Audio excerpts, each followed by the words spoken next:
the Camel 30-day test, and you'll see. Smoke Camels and see. And now, back to Richard Diamond, Private Detective, starring Dick Powell.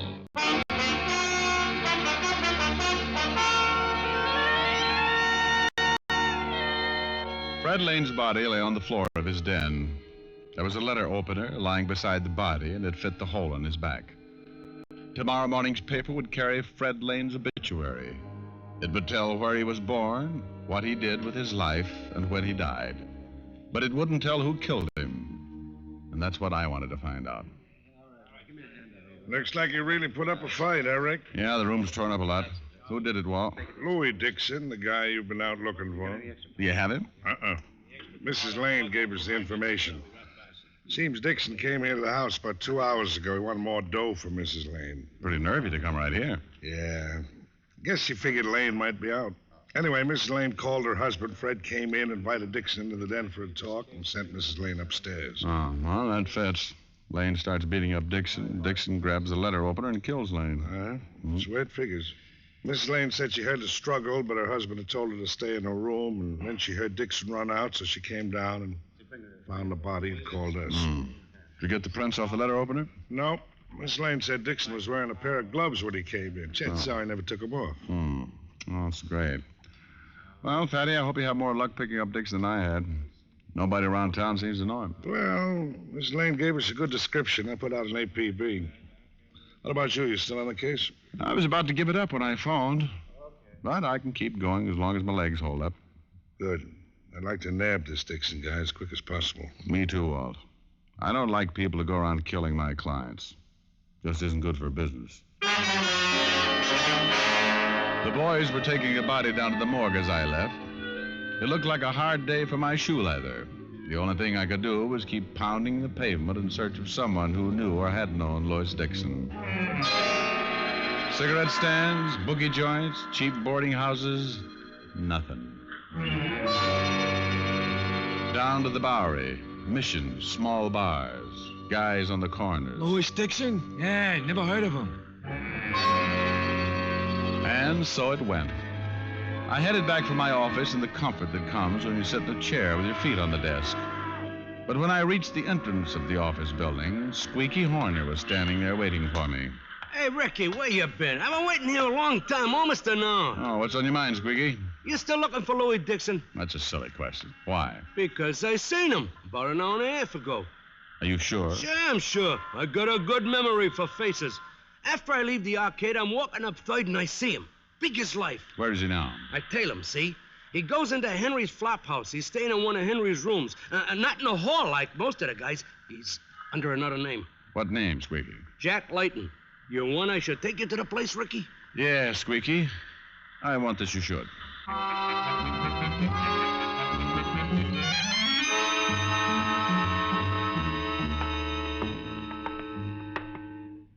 Here's the room, Ricky. You want I should knock? Never mind. What? Just hold it right there, Layton. Or is it Dixon? What are you talking about? What's the idea of busting in here like this? What about it, Squeaky? Is he the guy? No doubt about it, Ricky. He's the same guy who was at the game a few nights ago. What game are you talking about? I never seen you before in my life. All right, Squeaky. I can take it from here. Thanks a lot. Anytime, Ricky.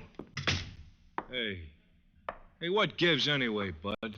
Suppose you tell me, Dixon. Why do you keep calling me Dixon? The name's Jack Layton. Well, we'll see about that. There's one person who should be able to identify you for sure. Fred Lane's widow. Get your hat, pal.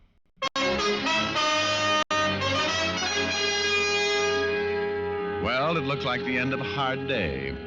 I forced Layton, or Dixon, outside and into my car. Then we drove to the Lane house on Riverside. The police had left and Mrs. Lane was alone. I took my man inside and Mrs. Lane looked at him closely. I knew it would be just like the movies. She'd point and say, "That's him. That's the man, Mr. Diamond." I'm sorry, Mr. Diamond. What? I've never seen this man before in my life. This, dear children, is the story of why a detective gets ulcers. But as I was driving Layton back toward town, I began thinking. Squeaky Horner had never been wrong about a man before. And why had Dixon been so hard to locate? I had hadn't been able to turn up one man who knew him. So instead of driving Layton back to his room, I drove to the Brewster Hotel, where Lane said Dixon had been registered for a week. There it was a different story. The desk clerk positively identified Jack Layton as the man who had registered as Louis Dixon. At last, things began to shape up.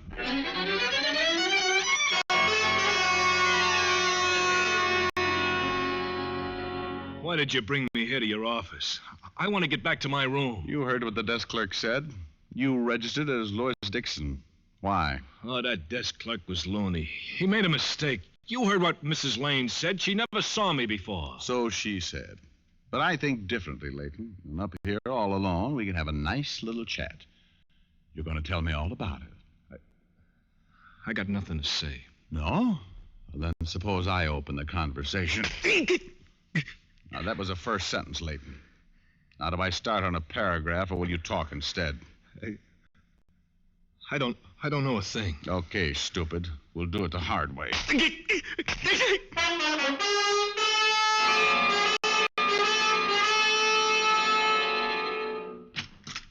Yes?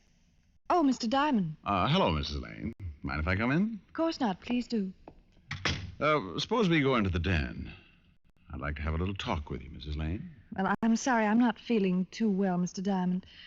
The shock and all. Oh, yes, of course. It must have been trying, my bringing that Layton man here for you to identify. Well, yes, it was. If you could come back tomorrow, perhaps. Oh, I'm afraid not, honey. Now. Very well. I'm sorry you picked up the wrong man, Mr. Diamond. Oh, sure, yes. It's funny. 2 other people swore he was the man known as Louis Dixon.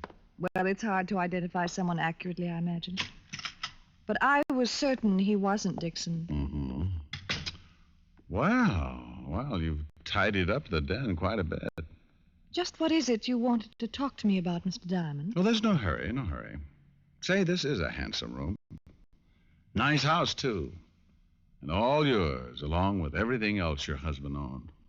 It's rather a cruel thing to say. Oh, come off it, Mary. It was a wild scheme. What do you mean? I mean that you invented a phony character, a Louis Dixon, and set up a murder with every clue pointing to a man who never existed. You're crazy. No, Mary. You were crazy to think a stunt like this would ever work. You hired a bum named Jack Layton, gave him money, had him register at the Brewster Hotel as Louis Dixon. Then you had him hit some of the gambling joints and make sure people heard his name as Louis Dixon.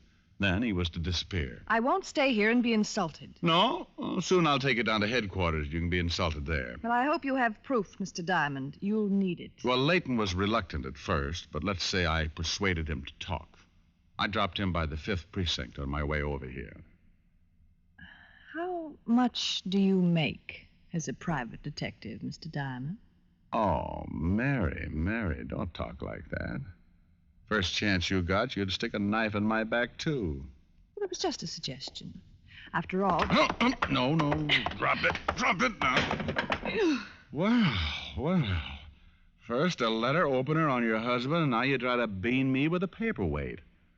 Honey, you're just not safe around a desk, are you?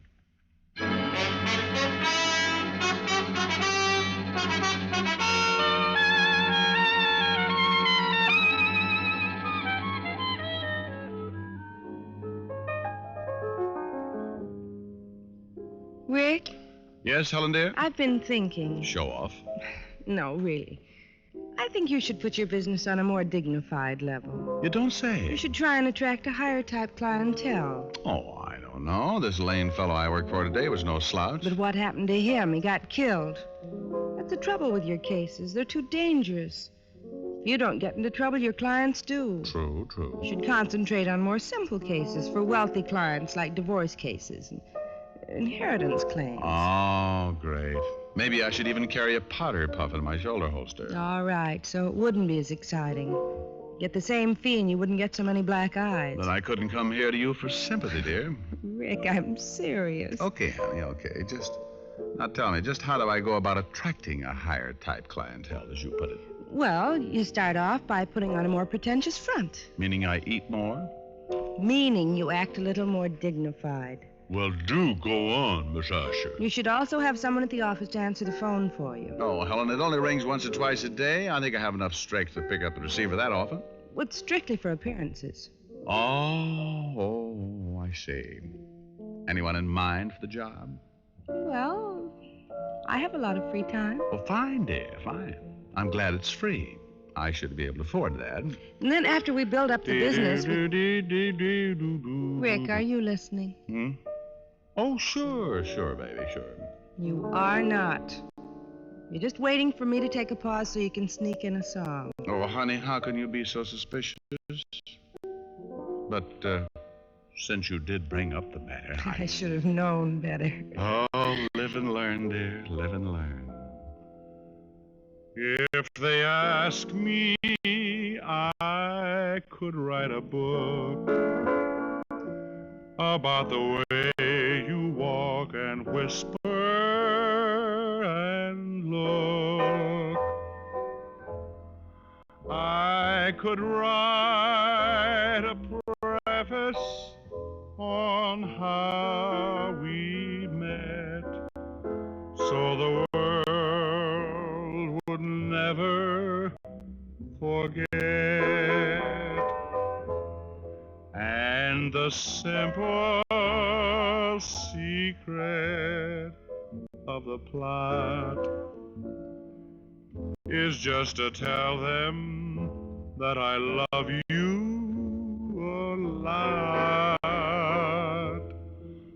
Then the world discovers, as my book ends, how to make two lovers of friends.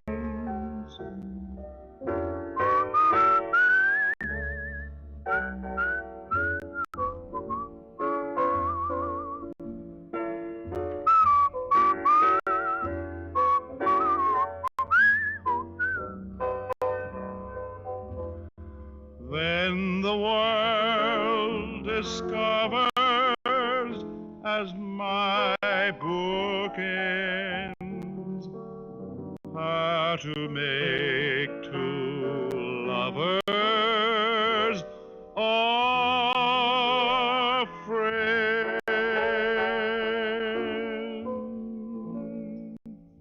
Oh, very nice. Well, thank you, sweet.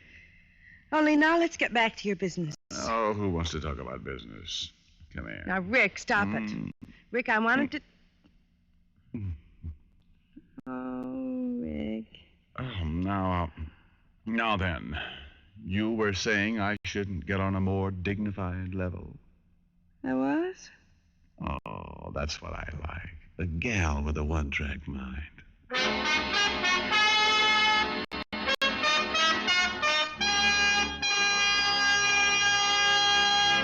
Dick Powell will return in just a moment. What's America's most popular cigarette? Camel is in the lead by billions of cigarettes per year. One reason is that America's smokers have found out how rich, how flavorful Camels are, pack after pack. Another reason is that America's smokers have discovered how well Camels agree with their throats week after week. Are you smoking the cigarette America enjoys most?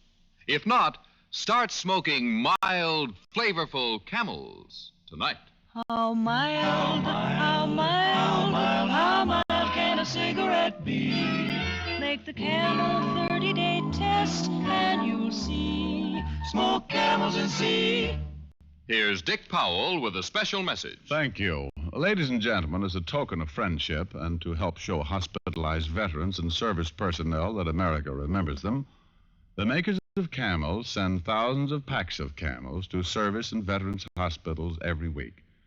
This week, the gift Camels are going to Veterans Hospitals, Minneapolis, Minnesota, and Bay Pines, Florida, U.S. Naval Hospital, Memphis, Tennessee, to all hospitals operated by the Alaskan Air Command. Now, until next week, enjoy Camels. I always do.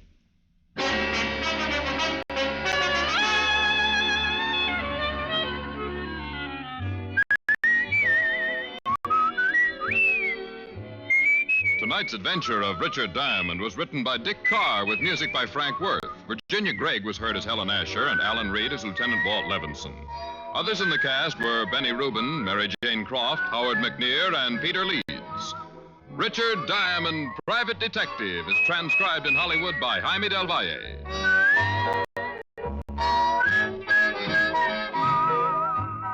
Be sure to listen to another great Camel show, Vaughn Monroe and the Camel Caravan, every Saturday night. Listen next week for another exciting adventure of Richard Diamond, starring Dick Powell. Now stay tuned, for This Is Your FBI, followed immediately by Ozzie and Harriet over most of these stations.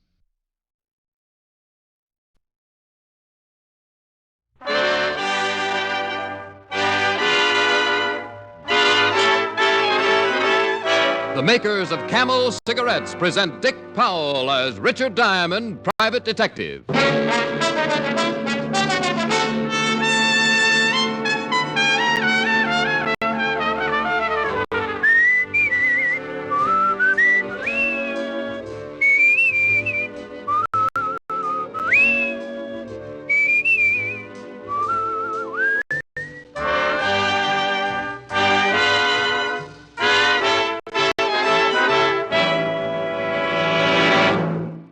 What cigarette do you smoke, Doctor? Again, this question has been asked of doctors in every branch of medicine.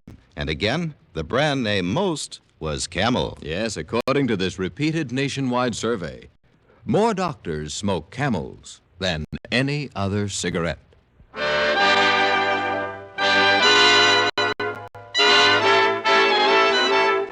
Here, transcribed, is Richard Diamond, Private Detective, starring Dick Powell.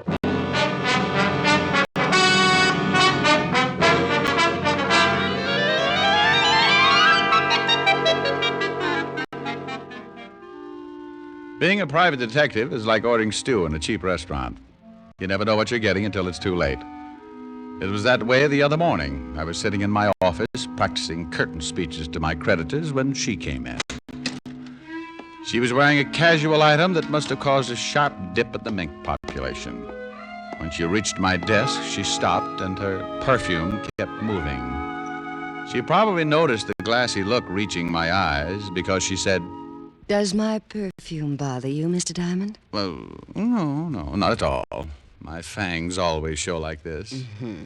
Le Joie. It carries a special guarantee. Well, I won't ask for what.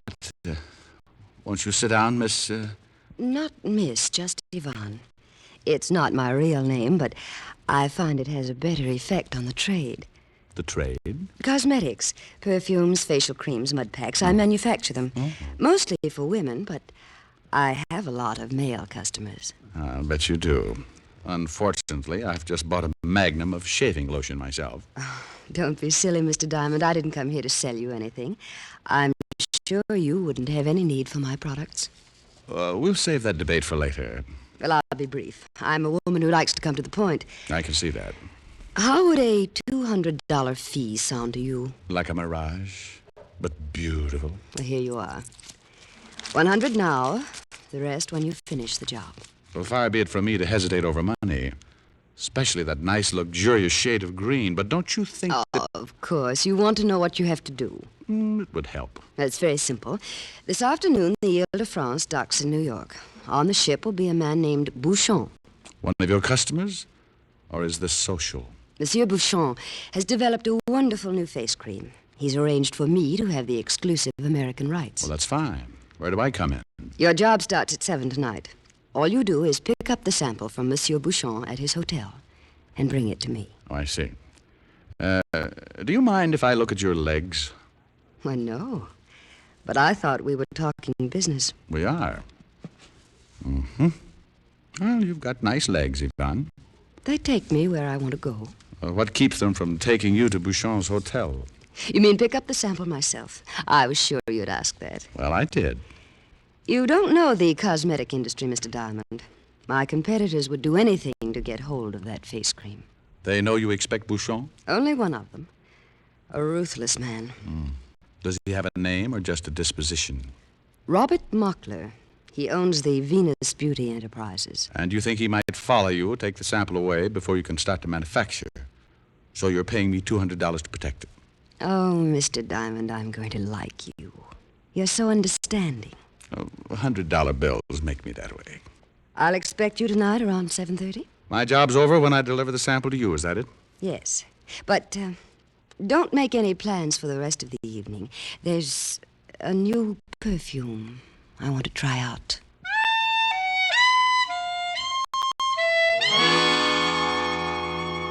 She gave me her address and the name of Bouchon's hotel. Then she walked to the door with a motion cats spend years trying to learn. I sat there a while, letting my head clear and my temperature sink to a mere galloping fever. I had a bite of lunch, strolled around most of the afternoon doing things people do to kill time in New York. And it was about 4 when I climbed the stairs and walked down the hall to my apartment. Au clair de la lune, mon ami Poirot, prêtez-moi la plume pour écrire. Oh, she was too old for that anyway. Hey, what is this? Hello, Diamond. Oh, didn't you knock? Or did you think this was an L station? I knocked, nobody answered. I came in. Now you can go out. How much did she pay you? Who? Yvonne. How much did she pay you to get that face cream sample? I'll bet a mud pack to a permanent your name's Mockler. Yeah. Venus Beauty Enterprises. I'll double what she paid you. You want that face cream pretty bad, huh? Bring it to me, huh, Diamond? Are you that interested in cosmetics? It's a business. Do I get that sample? No.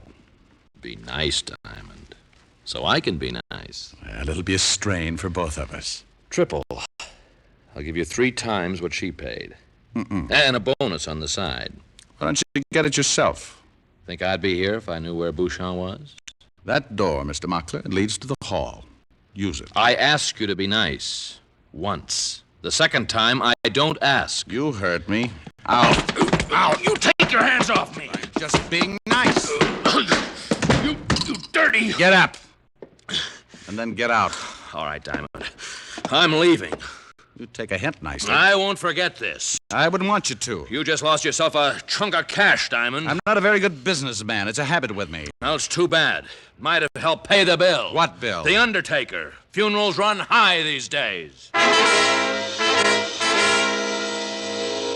He stomped to the door, his face twisted with some private rage that had just become public, and left. When face cream got to be that important, it was time for Richard Diamond to start investigating the cosmetic business. I took a shower, dressed neatly in my most continental fashion, and taxied off to visit Monsieur Bouchon. He was staying at a small hotel in the East 70s, one of those places where the doorman is dressed like an admiral in the Swiss Navy. I ignored the doorman and waded through miles of plush carpet until I found Bouchon's suite. I pushed the buzzer, and when the door opened, I was standing in front of the biggest female this side of a Ringling Brothers tent. You want something, gentlemen? Monsieur Bouchon, is he in? Who you been, gentlemen? Richard Diamond. Come in. What's the matter? Is my tie on crooked? Please. Well, the way you're looking at me, maybe my nose is shiny. It's better when you've been really Richard Diamond.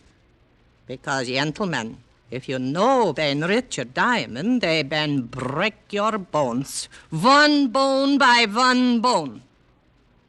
You see, gentlemen? I'm afraid I do. But now if you'll just... Monsieur Diamond. Monsieur Bouchon, I hope. Name of punctuality, Monsieur Diamond. Exactly on time. I kissed you on one cheek.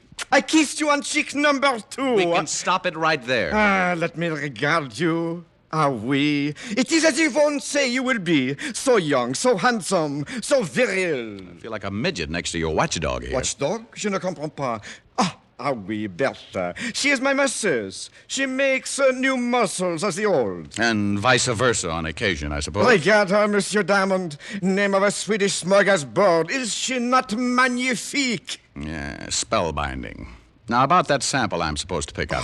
But of course, Bertha. Please. In the boudoir, Bertha, there is a jar on the bed, next to my Chartreuse dressing gown. Bring it. Yeah, gentlemen.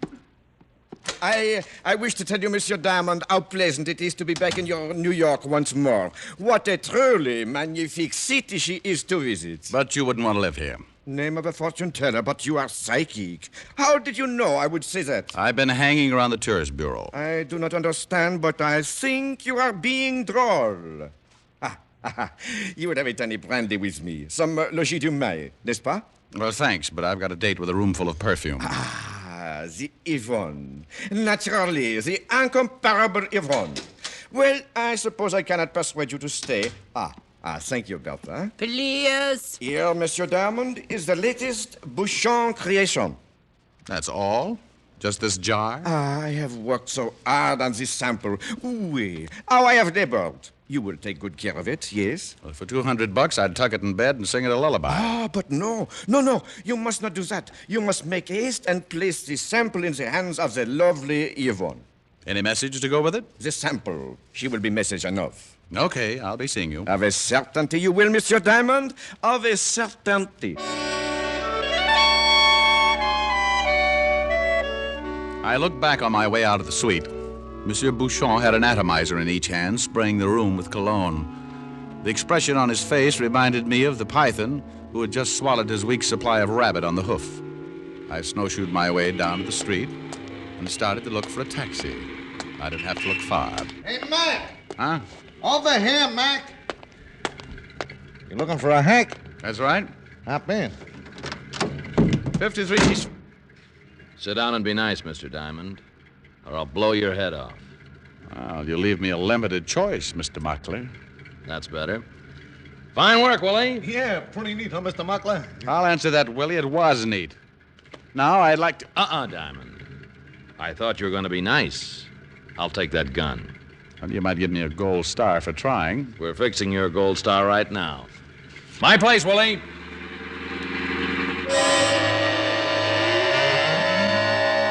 It didn't do any good to tell myself I should have known better. I'd been caught by a trick 10 times older than I was. I took a quick look at Muckler's profile just to make sure it was still there. It was. I didn't have to look at his gun. It had found a home between my 4th and 5th rib. We finally pulled up in front of an apartment just off Park Avenue. Muckler herded me across a foyer that might have been cheerful in McKinley's day. He pushed me toward the elevator. All right, get in.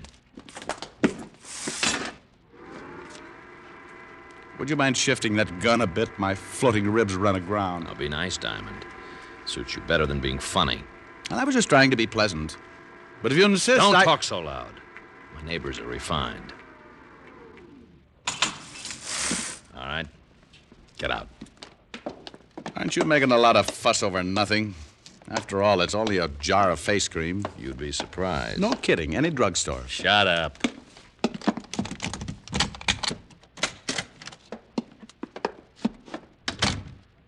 Oh, nice place. It's a place. All right, give me the sample. Well, just for the record, suppose I say no. You say no, you won't have a record. The sample, Diamond. Get it. My coat pocket. That's right. Oh, I thought you'd try that. Give me that gun. Okay, right between your pretty blue eyes.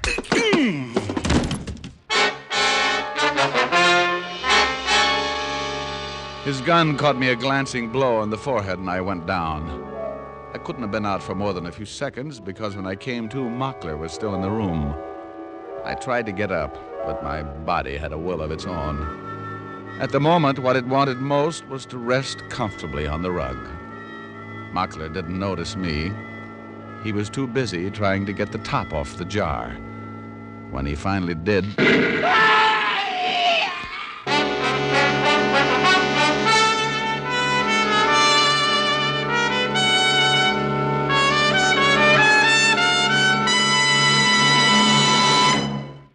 Before we continue with Richard Diamond, here's an important question. What's the best way to find out about smoking enjoyment? Well, you won't find out much from one puff or one sniff. It takes day in, day out smoking. Make the sensible, thorough cigarette test. Smoke only Camels for 30 days. You'll discover how rich and flavorful Camels are pack after pack. You'll find how mild Camels are, how well they agree with your throat week after week. In a coast-to-coast test of hundreds of people who smoked camels for 30 days, noted throat specialists reported not one single case of throat irritation due to smoking camels. No other cigarette gives you this conclusive proof of mildness. And no other cigarette has Camel's rich, full flavor, the flavor of costly tobaccos, properly aged and expertly blended. So make your own Camel 30-day test, the sensible test. You'll enjoy every puff, and you'll see why so many people say, once a Camel smoker, always a Camel smoker. How mild, how mild, how mild, how mild, how mild can a cigarette be? Make the Camel 30-day test, and you'll see. Smoke Camels and see. And now back to Richard Diamond, Private Detective, starring Dick Powell.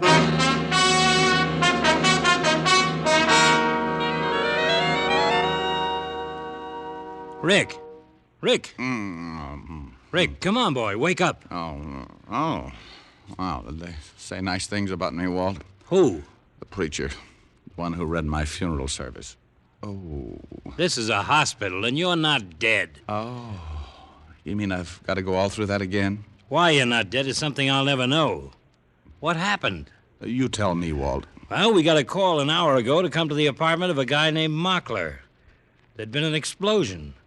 You were stretched out on what was left of the floor. Oh, that potent face cream. Face cream? You sure you're awake, Rick? I'm awake, yeah. What about Mockler? Well, he was around the apartment. I might say all around. Oh, so it was a booby trap.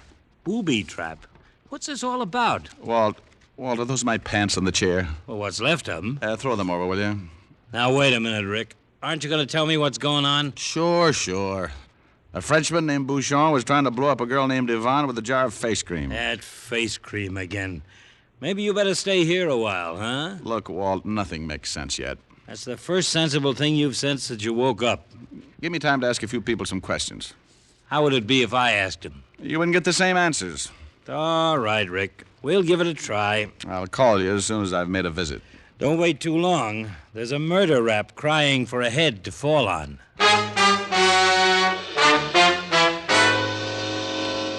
I checked out of the hospital and walked a few blocks to shake the India rubber out of my legs. I knew it wouldn't do any good, but I ducked into a phone booth and called Bouchon's hotel. And as I expected, he'd pulled out a couple of hours before. Manager had no idea where he'd gone. There was only one place left for me to go, and it was a little after 10 when Yvonne opened her door for me. I could tell by the quiet music on the radio that she didn't know what had happened. The way she greeted me bolstered up my deduction. Well, hello.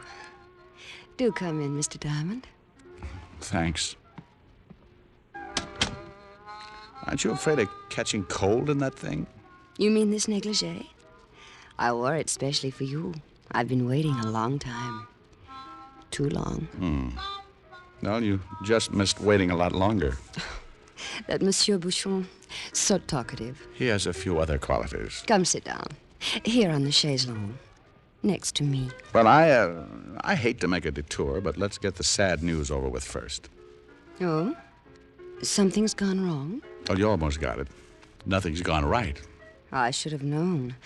Your clothes, You ought to see what your face cream did to Mockler's clothes. Mockler? Did he get that sample? He had it for a few minutes, if that's what you mean.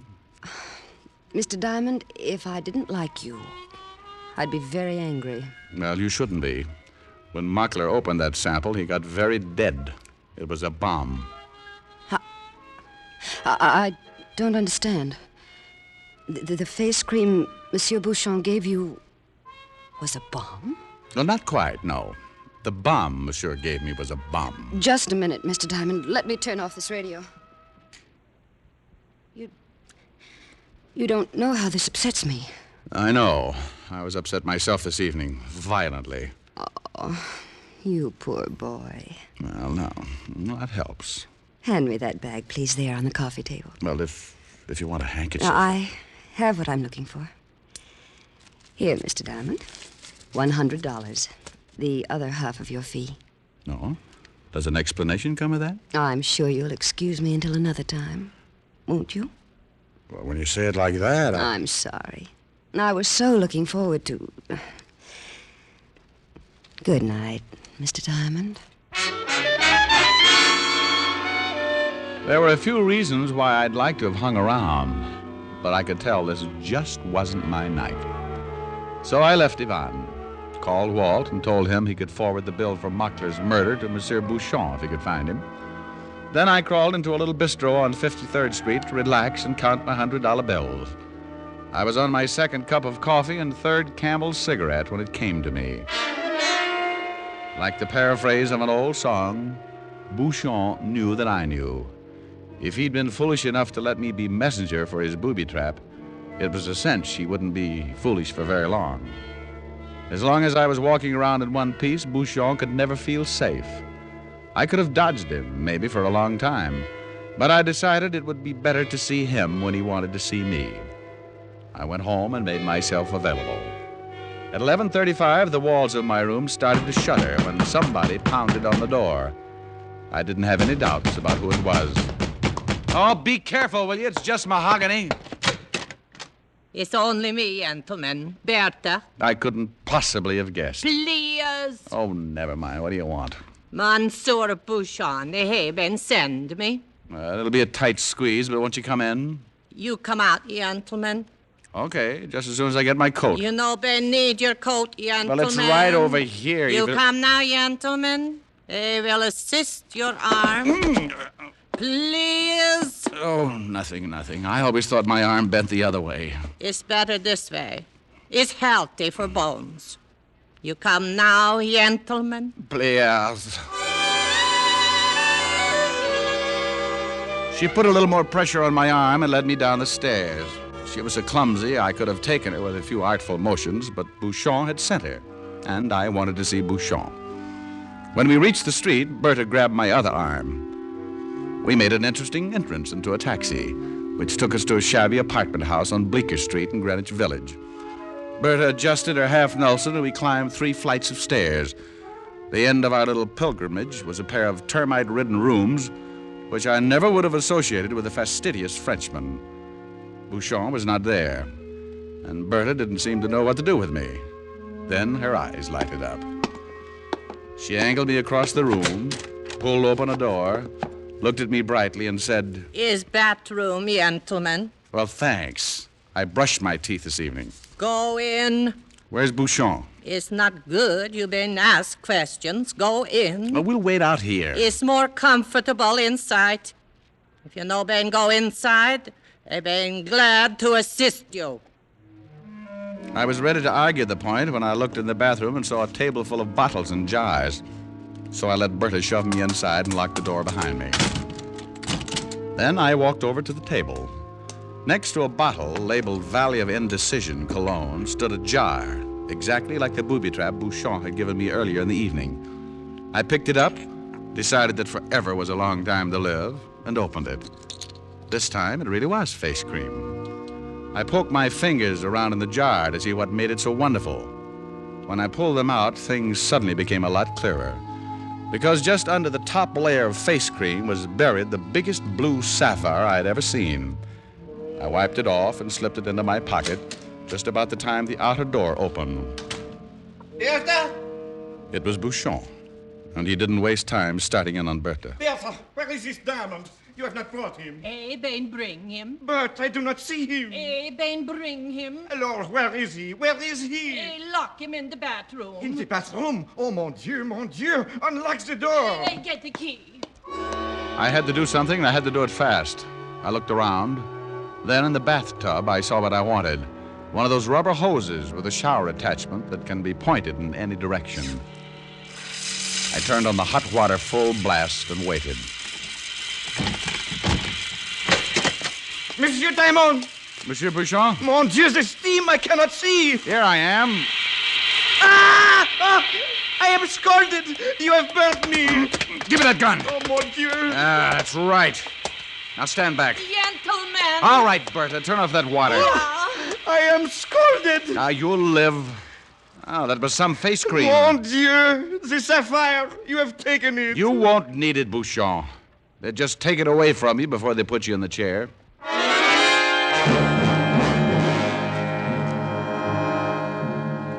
I persuaded Bouchon, with the help of his gun, which I was holding, to tie up Bertha.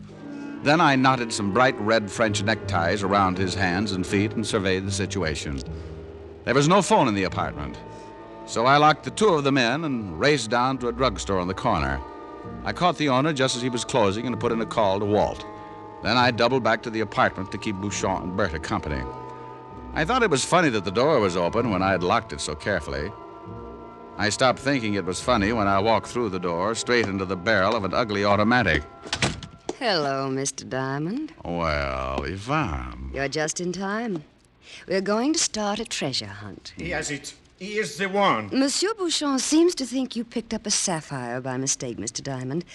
Probably in the excitement of the evening. It is true. All what I tell, it is true. You hear what Monsieur Bouchon says. But Monsieur Bouchon tried to kill me tonight. Maybe he also lies. No, he took it. Name of a thief. Oh, do be quiet, Monsieur Bouchon. You disturb us. Well, Mr. Diamond? Oh, come on, Yvonne. You're taking this thing much too seriously. Mr. Diamond, I've said repeatedly that I like you. But that won't stop me from shooting you, if I have to. Now, you are intense, aren't you? I've risked a lot to get that stone. Let's not make it more difficult. Well, you haven't asked Bertha what she knows. Bertha? Sure. Go ahead, ask her. All right. What do you know about the sapphire, Bertha? Please. Mr. Diamond, I believe you're pulling my leg. Oh, please. I've got a good answer, but I'm afraid this isn't the time. Do you have the sapphire? Oh, for want of a better word, yes. Give it to me. Oh, Grandma, what a greedy voice you've developed. You're wasting time. Only in a manner of speaking. Come on, Diamond. I'm not... Hold it where you are. Drop the gun, miss. Go ahead, drop it.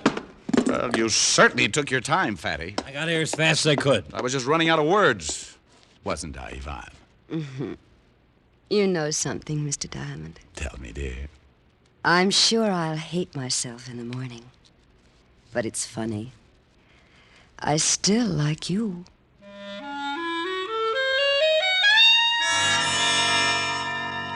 Well, when we got onto it, the whole thing was really pretty simple.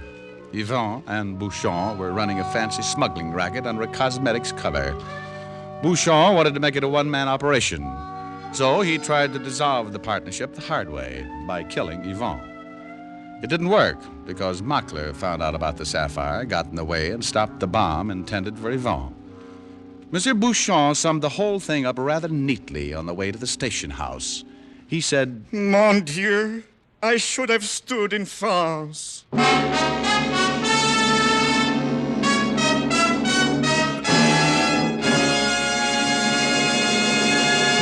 Dick Powell will return in just a minute. More people smoke Camels than any other cigarette. Yes, more people smoke Camels than any other cigarette. Among the millions of Camel smokers are many stars whose throats are their fortunes. Stars like Reza Stevens, Patrice Munsell, Mario Lanza.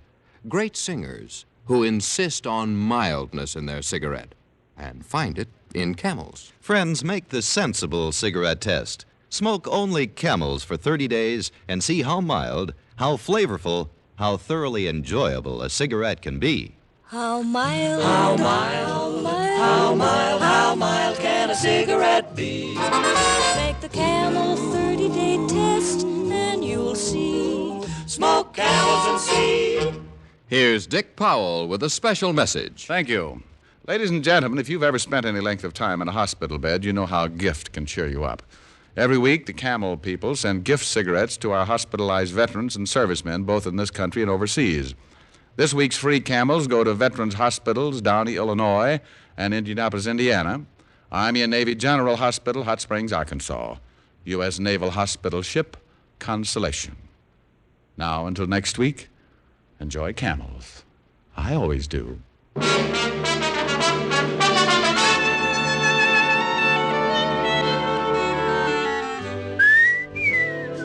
Dick Powell can now be seen starring in RKO's Cry Danger. Tonight's adventure of Richard Diamond was written by Charles E. Israel with music by Frank Worth. Our director is Helen Mack. Featured in the cast were Arthur Q. Bryan, Joan Banks, James Backus, Theodore Van Eltz, and Sheldon Leonard. Men, there's pleasure in every pipeful of Prince Albert, the national joy smoke. PA's Choice Tobacco has a rich flavor and a fine, natural fragrance. It's crimp cut for smooth, even burning, and specially treated to ensure against tongue bite. Get Prince Albert, America's largest selling smoking tobacco. Listen next week for another exciting transcribed adventure of Richard Diamond, starring Dick Powell. This is Your FBI. The official broadcast from the files of the FBI follows immediately. Stay tuned. This program came to you from Hollywood. This is the American Broadcasting Company.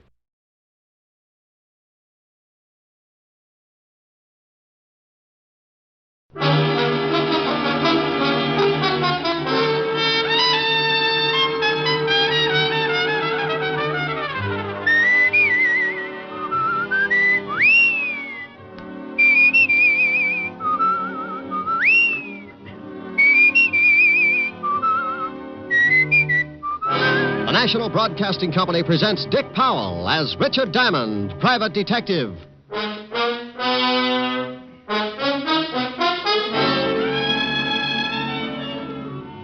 All right, Shamus, hand it over. Let's have it. Have what? I ain't got time to play games. This time you gotta believe me. This time I'm unhappy, so hand it over. You're not making it very easy. I'm gonna make it a lot tougher. How much tougher can things get? You'd be surprised. I've waited a long time for this. Well, I guess everything comes to he who waits. You won't have to wait anymore. You know something? I don't mind killing you at all. Here's another exciting half hour with Richard Diamond, private detective, starring Dick Powell.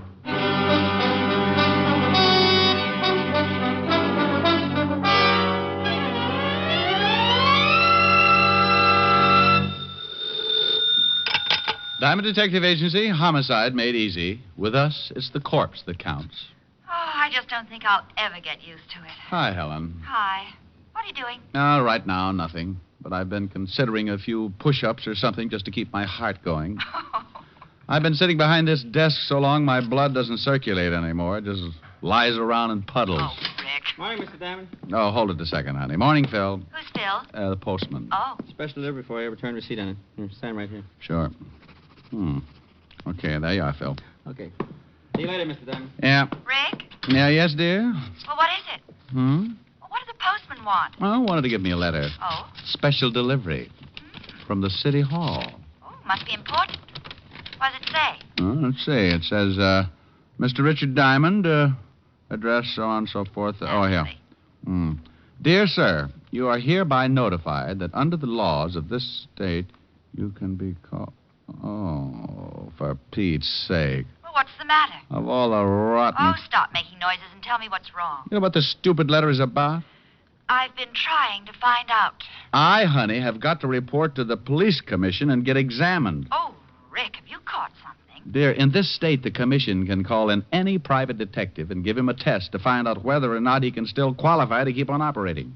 You mean they give you a test like in school? You're darn right. Oh, and it says here I've got to appear today. Well, what if you don't? Well, I lose the bond I had to post when I took out my license. Oh, Rick, you better get right down there. Oh, and here's something else that's real cute. Guess where I have to take the test? Waltz precinct. Has to be. Yeah, aren't they the little devils? Report to Lieutenant Walter Levinson, 5th Precinct, homicide. What time, Rick? Time? 10 minutes ago. Oh, bye, Rick. It was 10 after 11 when I hung up on Helen. It was 12 after when I hit the street. The 5th Precinct was a good 10 blocks away, and I was bounding into the squad room by 11:18. Needless to say, it put a horrible strain on several unused ligaments. 4 or 5 boys in my charming profession were there ahead of me. Well, boys, it looks like the commission's serious this time. When they start dragging in their pets, namely one Richard Diamond, you can bet the heads are going to start rolling. What if the heads do start rolling, Romero? You got a spare? That's very... Hey, Shamus, you're late. Well, Sergeant Otis, do you need a shave, or have you been sleeping with your head on a porcupine? I ain't got no time for your crummy jokes, Diamond. Take a seat and wait your turn. Thank you, Otis. By the by, you're the last on the list. That figured. Yeah, take a seat, Diamond. Last on the list, huh? Looks like you don't swing as much weight as you thought you did. At least now I can understand the reason for this examination. Oh, you can, huh? Sure. Guys like you, Romero, would make it necessary to clean up any organization. Oh, I take it you don't think I'm a credit to the profession, huh, Diamond? Take it any way you like, but stick with the first guess. Oh, what's the matter, Rick? Maybe I'm taking some of your business away, huh? Look, Romero, the kind of business you handle would keep me buying too much disinfectant. And as long as you're asking what's wrong, I'll tell you. 2 things. Yeah? You're a lousy detective, and you'd burn your grandmother if there was enough money in it. Oh, okay, what's the second beef, Ricky? You just said it. You want to talk to me, it's Mr. Diamond. You slip again, and I'll put your jaw in a position so you won't forget. Is that right? Oh, get out of my way, Romero. Oh, sure, Mr. Diamond. Hey, Rick, can I see you a minute? Yeah, by all means, see your friends and have a good talk about me. Oh, what is it, Alan? I just thought you might be more comfortable over here. I would have called you sooner. I was kind of hoping you might lay one on Romero. Oh, I'd love to bust his face up. There's just no excuse for him. Okay, so we all got our bonds to worry about. Relax, you got a long wait.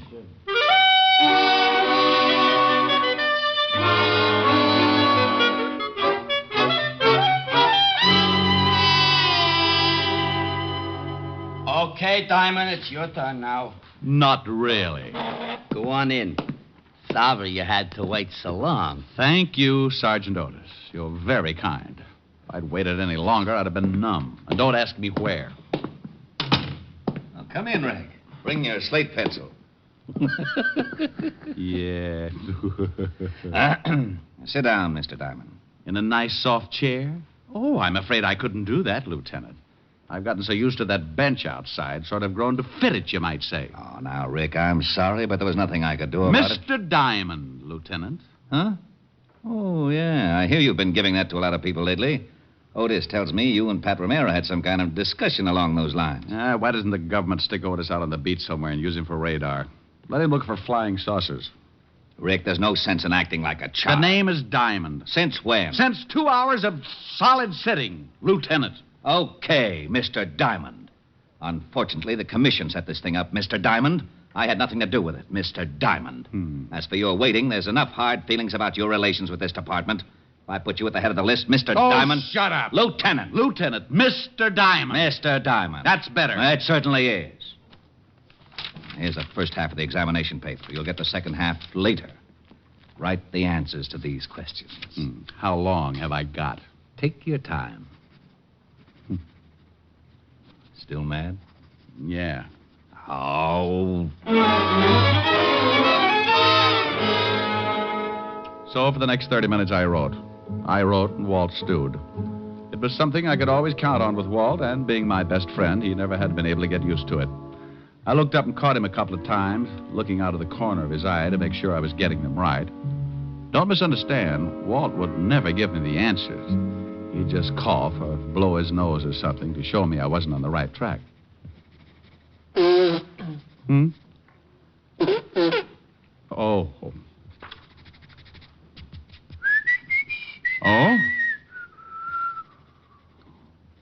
Huh. There you are, Lieutenant. Thank you, Mr. Diamond. Am I finished? You most certainly are not. Like the others before you, Mr. Diamond, you will have to solve, to my complete satisfaction, a hypothetical case of homicide. And then come back here and fill in the second half of the examination. Oh, for Pete's sake, Walt. I did that in police school. It's oh, for Pete's sake, Lieutenant. Oh, all right. One moment, Mr. Diamond. I'll get the man who's going to give you the test. Otis. Yeah, Lieutenant? Oh, no. Would you mind coming in here and taking Mr. Diamond down to the basement? He's ready for the test, huh? Yes, Sergeant. He's ready.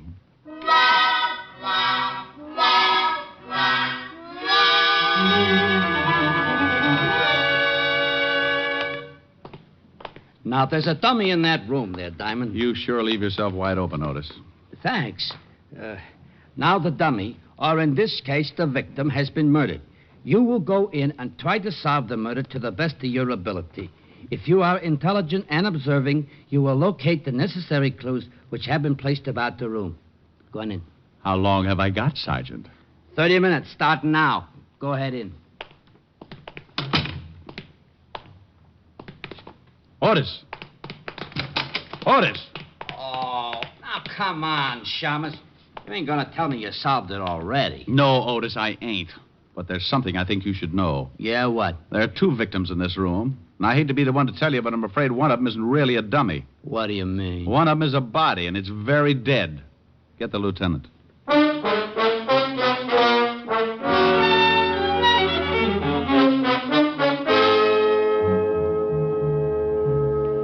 Well, there you are, Walt. Pat Romero, shot through the head. Oh, no. Shut the door, Otis. Yeah. And lock it. Stand in front of it. Don't let anybody in.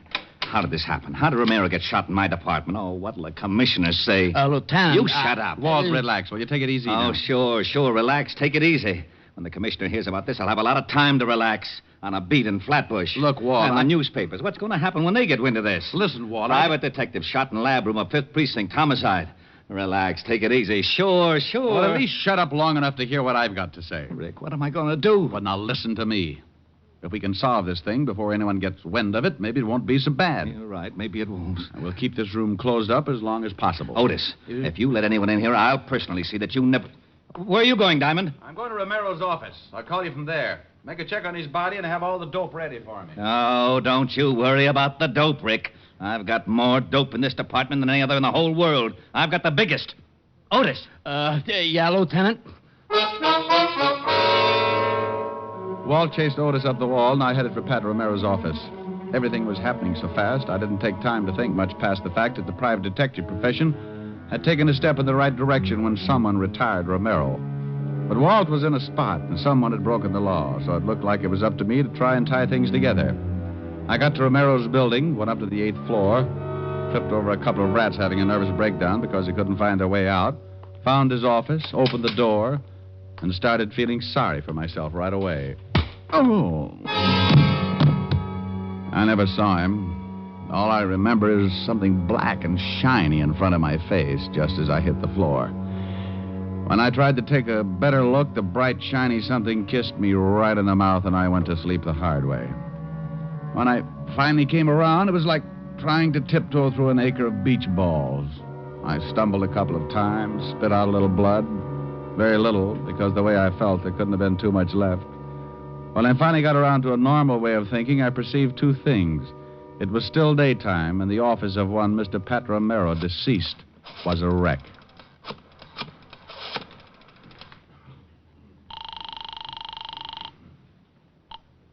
Fifth Precinct, homicide. Well? Who is this first? Oh, now, come on. This is Diamond. Well, I thought so, but I'm not going to admit anything for a while, even my name. Anyone find out about... No. What did you find out? Well, I walked into his office and got my brains scattered. By whom? By whom? I don't know. I wish I did. I have a very sore head. Well, Romero was shot all right, but we can't find the bullet. Well, it's not a very big room. We'll find it, but in the meantime, here's something else. Romero had $10,000 in cash on him. New bills. Go ahead. That's all we've come up with so far. We'll have more to go on when we find that bullet. Well, maybe it's still in him. Went clean through. Messed up his pretty patent leather haircut. What? What do you mean, what? I said the bullet... Oh, never mind, Walt. Bless your little pointed head. You just gave me an idea. About what? About the guy who worked me over a little while ago. Okay. Anything else? Yeah. Hurry up and find that missing bullet.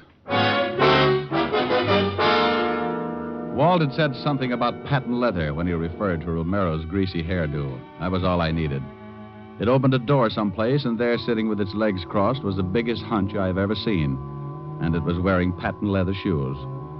The only guy I could think of who would know a man like Romero and still wear patent leather shoes in the afternoon was a local gambler with a reputation as a fashion plate, monocle, striped trousers, and always the patent leather shoes. In fact, that's where he got his nickname, the Patent Leather Kid. This was a small clue, and I knew it, but one thing was in my favor.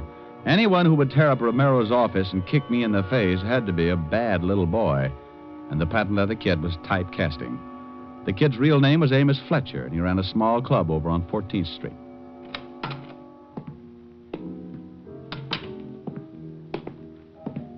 Oh, I'm sorry, my friend, but the... Well... Hello, Fletcher.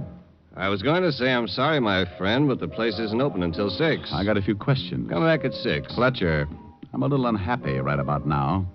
You answer the questions like a good boy, or I'll kick you all over the place. You mind if I call a few of my boys to watch? If you like. Tell them I got a .38 under my arm that goes off when I get excited.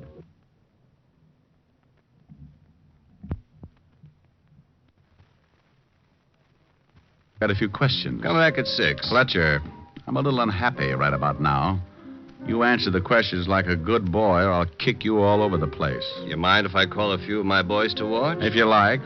Tell them I got a .38 under my arm that goes off when I get excited. Tell them I sort of lose my head when I get kicked in the mouth and don't get the answers I want. I think you better believe me.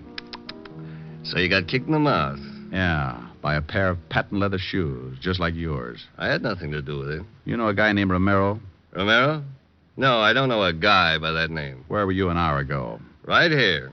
I have a couple of friends to prove it. We were playing cards, canasta. Okay. I'm glad you're satisfied, Mr. Diamond. Who said I was satisfied? No? Not a bit. Well, what about this Romero? He got himself shot. Badly? As bad as you can get shot. Well, Shamus, that's a chance you boys take. Maybe Romero would have lived longer in another racket. Think about it, Shamus. I'll think about it, Fletcher. I'll think about it a long time. Good. Let me know what you decide. You'll hear about it.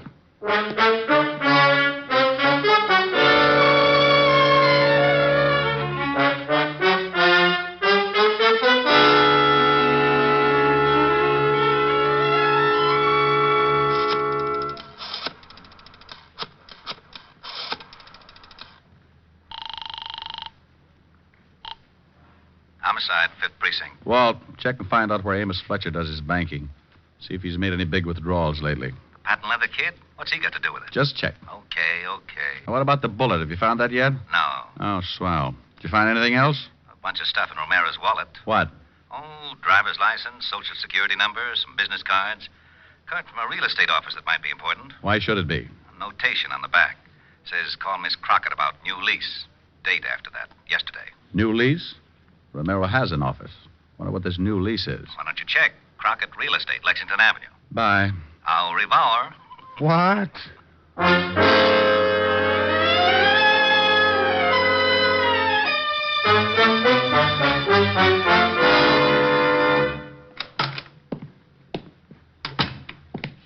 Something I could... Well. Good afternoon. Ain't it though? Dull as can be before you rolled them gorgeous shoulders through that door. Sit down, Sonny. Relax. Have yourself a drink. No thanks. A little early in the day for me. A little early. Well, you'll excuse me, won't you, Sonny? If it gets any later, my stomach's liable to rust.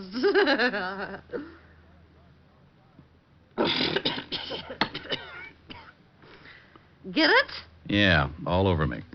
What's your name, Sonny? Gotta know, if I'm going to sell you some real estate.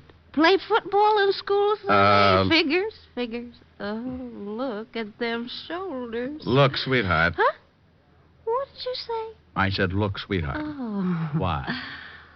No sense in raising all these goosebumps for nothing.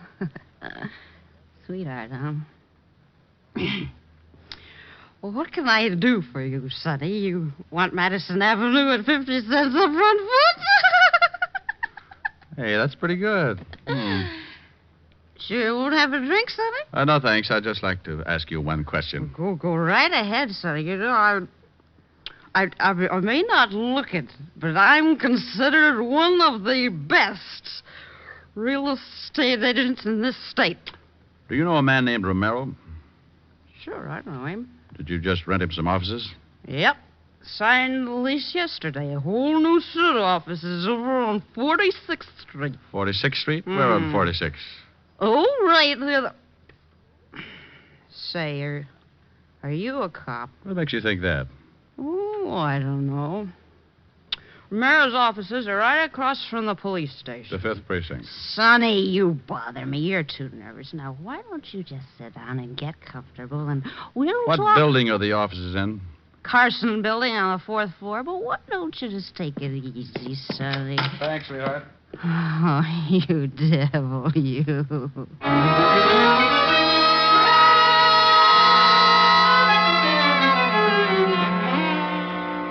look, Rick, we know Romero was shot in this room while he was either sitting or kneeling. Because the bullet entered his head at a high angle. Yeah. I think he was shot with a rifle, Walt. A rifle? Yeah, from across the street.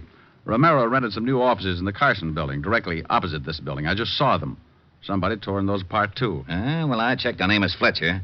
Does his banking at the National. Made a withdrawal this morning, $10,000 in new bills. Who is it? Otis. Come on in. Has the Shamus solved it yet, Lieutenant? Walt, come here. Yeah? Now, look, 4th floor. Carson building, right over there. See the open window? Yeah? Now, if someone in one of those offices fired a rifle, and there's no bullet hole in the lower portion of the window in this room, that means it went through the open part. So Romero would have to be standing, let's say about right here. Well, that would make the slug somewhere out in the hall. Right. But it would have to pass through the door. There's no hole in the door. Hey, the door was open when me and the Shamus came down here. That's right, Walt. Let's see if we can find that bullet. What was Romero doing down here? Oh, he was just finishing this part of the test when I went up to get Diamond. Hey, Walt. Huh? I think I got the bullet. Yeah. Under the rug. Yeah, you'll have to pry it out. It's in the floor pretty deep. Okay. Who did we go after? Amos Fletcher? That's right. What's your proof? Not much. It's all a guess. You know what kind of a guy Romero was. Yeah, the worst. Well, let's see. Romero had $10,000 in his pocket. Fletcher took out $10,000 this morning. Sounds like blackmail. Could be. Somebody was tearing Romero's old office apart looking for something when I broke in on him. And got a patent leather shoe in the face for my trouble. That isn't very much to go on. Well, how about this? I asked Fletcher if he knew Romero. He said no. But as I left, he mentioned that Romero probably got killed because, like myself, he was in the wrong racket. How did he know that? Well, still not enough to convict him. Would a confession do it, Grouchy? You know darn good and well a confession is the only thing that would do it. That or find the murder weapon and prove it belongs to Fletcher. No, you're so technical. Okay, I'm going back to the office. Give me about 10 minutes and have Otis call Fletcher. Oh? Have Otis call Fletcher? Oh, not as Sergeant Otis. Just have him call and give Fletcher a friendly tip. From the way those two offices were torn up, it's my guess that Fletcher hasn't found what he's looking for yet. Just tell him I found it. Found what? Well, found anything. You don't have to be specific. Who said I was going to be? Going to be what, you mallet head? Specific. You don't even know what it means. It means precisely formulated or restricted. Huh? Oh, here, I got the bullet out of the floor, Lieutenant. Bye, Walt.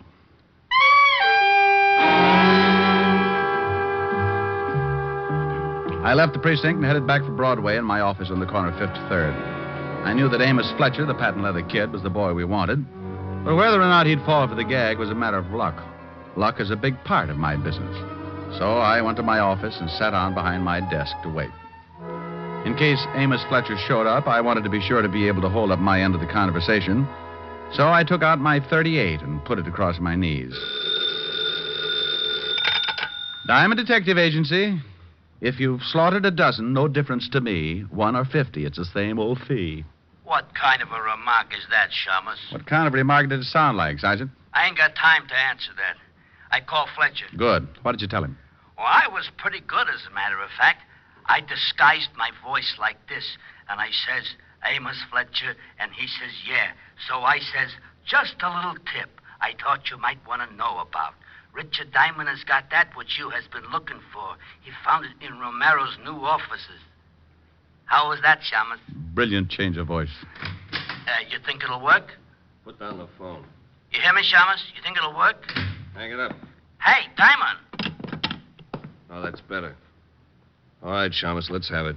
Have what? I haven't got time to play games. This time, you've got to believe me. This time, I'm unhappy, so hand it over. You're making it pretty tough, Fletcher. I'm going to make it a lot tougher. Oh.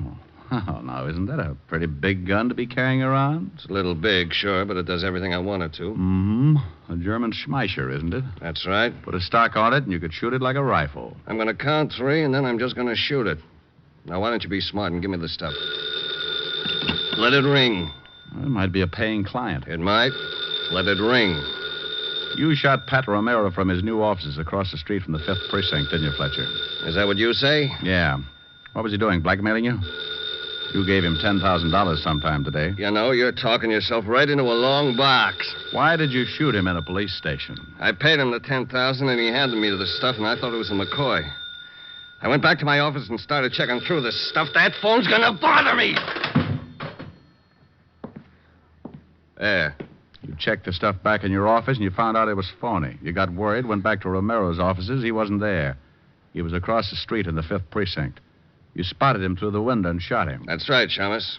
I saw him talking to a cop and figured he might be spilling his guts. I waited until the cop left and I nailed him. Now give me the stuff. You'll have to believe me, Fletcher. I haven't got it. Don't give me that. I got a tip. Sure you did. That was Sergeant Otis from Homicide. You're crazy. Am I? He said, "Just a little tip I thought maybe you might want to know about. Richard Diamond has got that which you has been looking for." What did Romero have on you? Some records. You know something, Diamond? I don't mind killing you at all. Drop it, Fletcher. What? I got Walt. Fletcher. How is he, Walt? Pretty bad. I didn't know you had a gun, Rick. Neither did Fletcher. Diamond, Yeah? phone for a doctor. Hurry. I'll do it, Rick. Hey, who tore this phone out of the wall? Fletcher got tired of hearing it ring.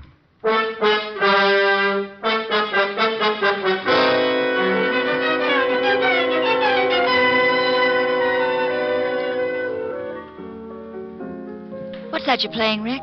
Oh, it's an old thing. Oh. Yes. Hello, Helen. This is Walt. Yes, Walt, he's right here. Thanks, Dan. Hello, Walt. Rick, we found the stuff Romero was blackmailing Fletcher with in a safety deposit box.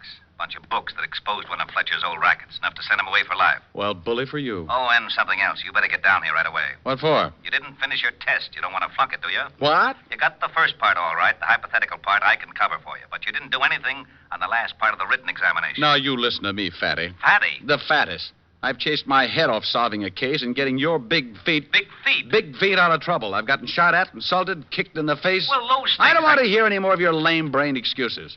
You just fix it up for me, and I'm going to go in and drop a few subtle hints to the commissioner about his nasty old lieutenant. You wouldn't. Oh, but I would. What did you say? Oh, what am I going to do? What am I going to do? Take the test for me. Fill out the answers yourself. Cheat. Cheat? Cheat! But... Oh, that's what you always say. Now, what were we talking about? Oh, honey, you were asking me about this little old song. Pretty. What is it? Oh, well, give a listen. Oh, how I miss you tonight. Miss you when lights are low. Oh, how I need you tonight. More than you'll ever know. Each moment, though we're apart, you're never out of my heart. But I'd rather be lonely and wait for you only. Oh, pal, how I miss you tonight. Okay? Oh, it's very pretty. Shall I? Might as well. Yes. May I please speak to Mr. Diamond? Oh, my goodness, Rick. Walt? Yes, but look out. Oh, all right. Hello. You passed, Mr. Diamond, 99 out of 100. 99 out of 100, Which one did I miss? The last one. I knew you wouldn't care, so I let Otis fill it in for you. No. Yes, the commissioner wants to see you tomorrow morning. Why? What was the question? To what department does the cleanup squad belong? Well, what did Otis write for an answer? The Department of Sanitation. Tomorrow at 11, Rick. Au revoir.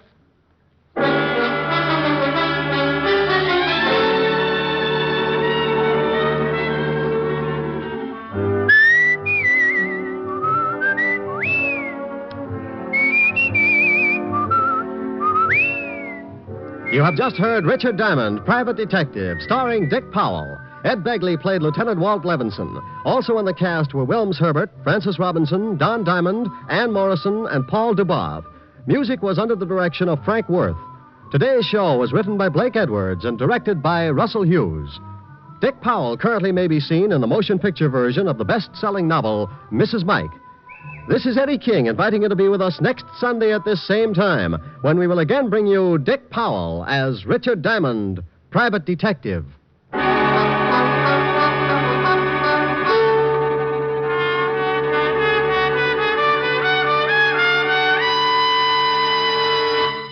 What's on NBC today?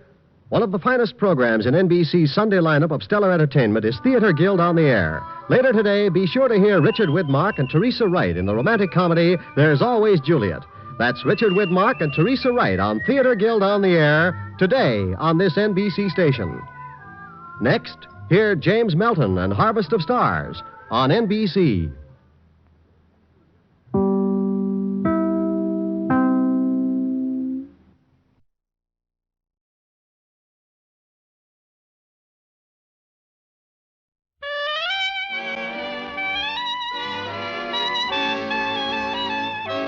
The makers of Camel cigarettes present Dick Powell as Richard Diamond, private detective.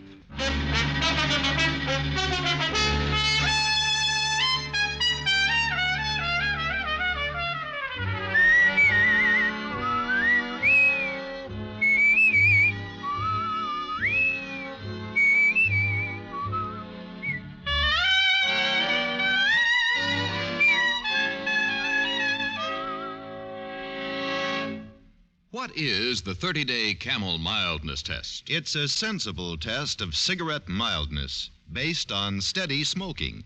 And here's all you do. Smoke only Camels for 30 days. Smoke them as your steady smoke. And see how rich, how flavorful Camels are, pack after pack. Yes, smoke Camels as your steady smoke for 30 days. And discover how well Camels agree with your throat, week after week. Tonight, start your own 30-day Camel mildness test. Make the Camel 30-day test and you'll see. Smoke Camels and see.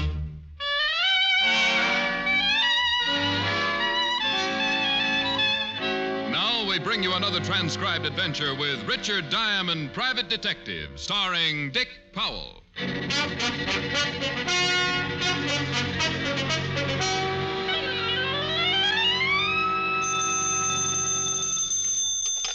Diamond Detective Agency.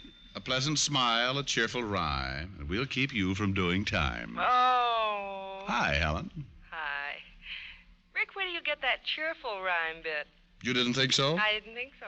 Killjoy. Why can't you answer the phone like other people do? Just say hello. You know, I never thought of that. You should try it sometime. Your prospective clients might think they were dealing with a sane, normal person. You think it's fair to mislead them? Oh, Rick. Are you busy? Silly girl. Busy detectives make money. I just sit at my desk and make conversation with a beautiful redhead. Well, why don't you leave your desk and come make conversation with said redhead in person? That's not a bad idea. I'm all alone. The idea's getting better. It's not even noon yet. We can go for a long walk. Oh. Well, you don't sound very enthusiastic. What's wrong with taking a walk? Honey, in my business, I do more leg work than a pair of nylons. Walking just isn't my idea of a ripping good time. Have you a better suggestion? You can know me for 5 years and ask questions like that? Oh, now, dear, let's just... skip it. I am not alone. Client? Shrimp Martin. Oh, I don't think I know him. Well, that's something to be proud of. Call you later, dear. Bye. Bye. Hello, Diamond. Never mind shaking hands, Shrimp. I want to keep my cufflinks. You know me, Rick. Too well. What brings you here, small man? Strictly business. Oh, come off it, Shrimp. You don't have enough to hire a bathtub, let alone a detective. On the level, Rick, I'm here to make you some dough. Just a big-hearted guy, huh? Okay, spell it. You heard of Hank Burton. I read the papers. Then you read how Hank lifted 50 G's worth of rocks a few months back. So? So they're offering an even grand reward for whoever brings Hank in. What are you getting at? Just that even 1,000 is your fee if you'll do the little job. What? Hank Burton, he's the one who sent me. He says he'll let you turn him in and collect the grand. Well, another big-hearted guy. Make yourself clear, Shrimp, and fast. Burton wants to see you. He wants you to do a legit job for him. He'll pay you for it by letting you turn him in. Doesn't make sense. Sure it does. Hank's a sick boy, bad heart condition. If he don't get some hospital care soon, he's a goner. Only as soon as he shows up at the hospital, the cops will nab him. So he might as well give himself up. And he'll let me be the one to collect the reward for it, huh? You got it right. That's his way of paying you for the job he wants done. Just what's the job? Sorry, I said as much as I know. Except the job is strictly on the up and up. The rest you can hear from Hank himself. Where do I find him? I take you to him if you're interested in taking the job. Shrimp, I'm interested in almost anything that involves $1,000. Only if this deal isn't on the level, I'll ram those buck teeth of yours down your throat. I tell the truth, I swear it. Don't bother to cross your heart. I doubt you'd be able to find it. Let's go see Burton.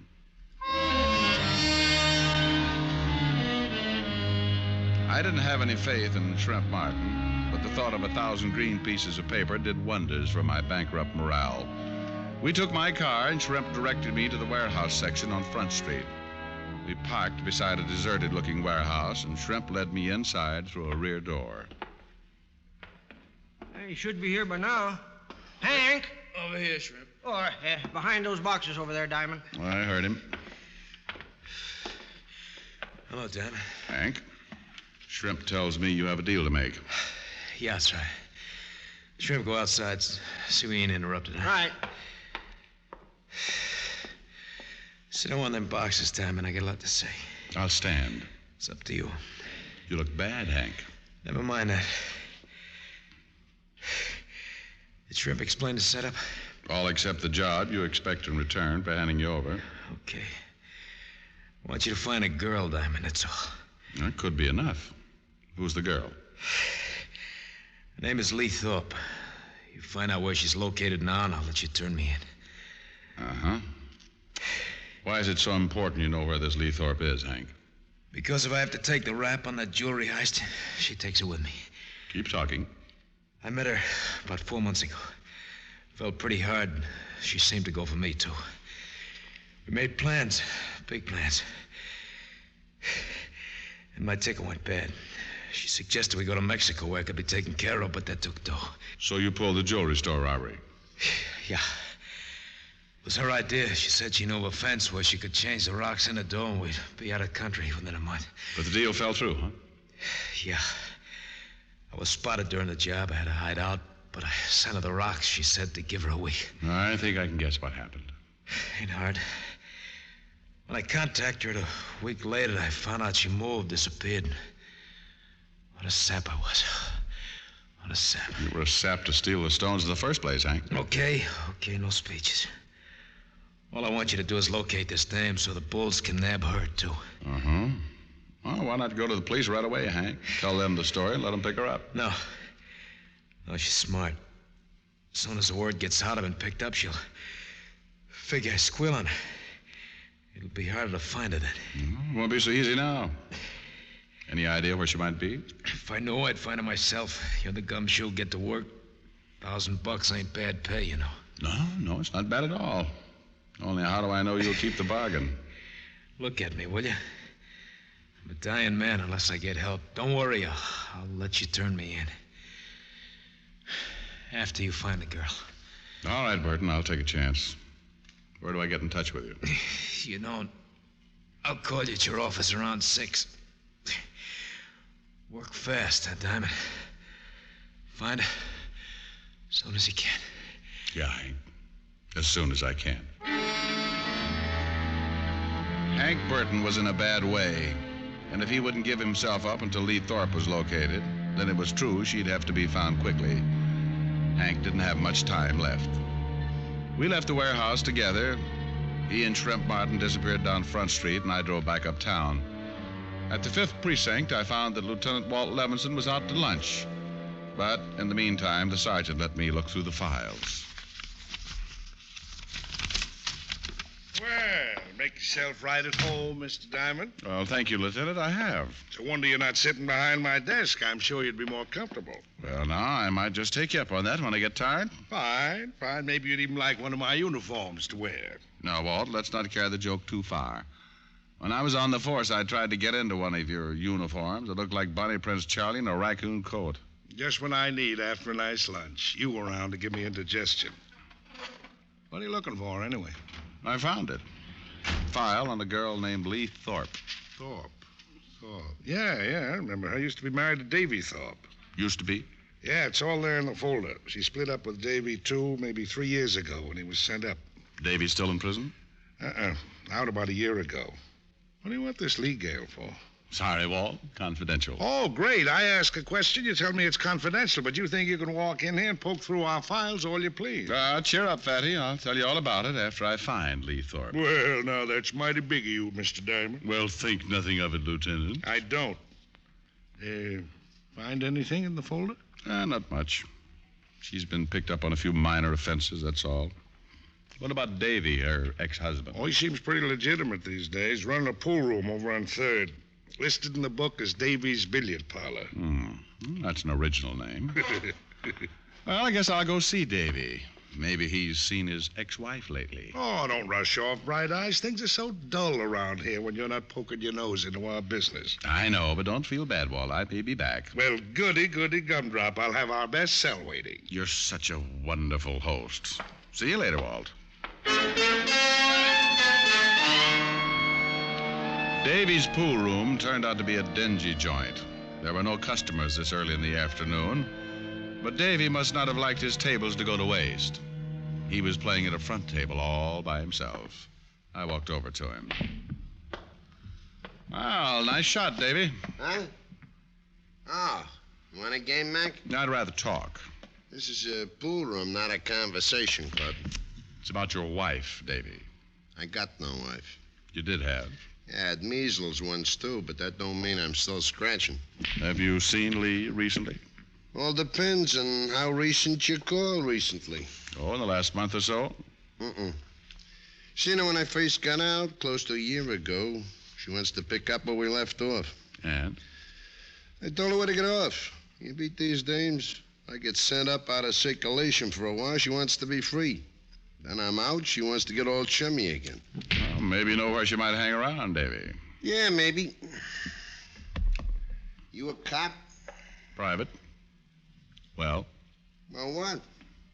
I'm a businessman, pal. I don't shoot off my mouth by the fun of it. Will $10 take the fun out of it? You don't see me laughing, do you? Put the money on the table. Okay, there you are. Much obliged. Yeah, I might know where Lee hangs out. I'm not saying for sure, mind you. Been almost a year since I seen her. Keep talking. She always likes bars, lights, people. She used to drag me to a bar all the time. Any particular bar? The Bluebird Club over on 40th. In fact, that's where I first met her. Oh, excuse me a sec. Hey, take a few shots while I answer that. Hello? Davy's Billiard Parlor. Huh? I don't... Oh, yeah, maybe yes. Hold it. Hey, Shamus. Your name Richard Diamond? That's right. That's for you. If you want more out of me, I'll be over in the office. Thanks. Hello? Walt, Rick. I took a chance. Figured you'd still be there. What's up? Funny, but right after you were here, we got a call about Lee Thorpe. Picked her up right away. Good boy. I'll be right down. You at the precinct? I'm at the morgue. What? And don't bother to hurry, Rick. This gal won't be going anywhere. Not now.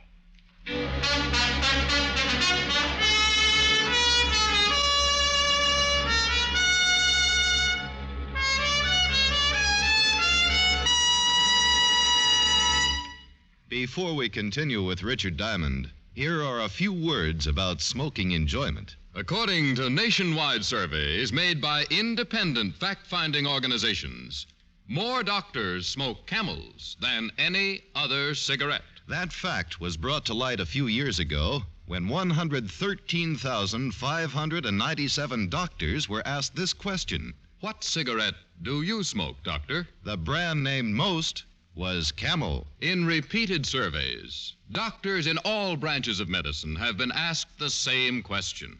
And each time, Camel leads all the rest. Yes, these surveys show that more doctors smoke Camels than any other cigarette. Why don't you start smoking the cigarette so many doctors enjoy? Start smoking mild, flavorful Camels tonight. How mild, how mild, how mild can a cigarette be?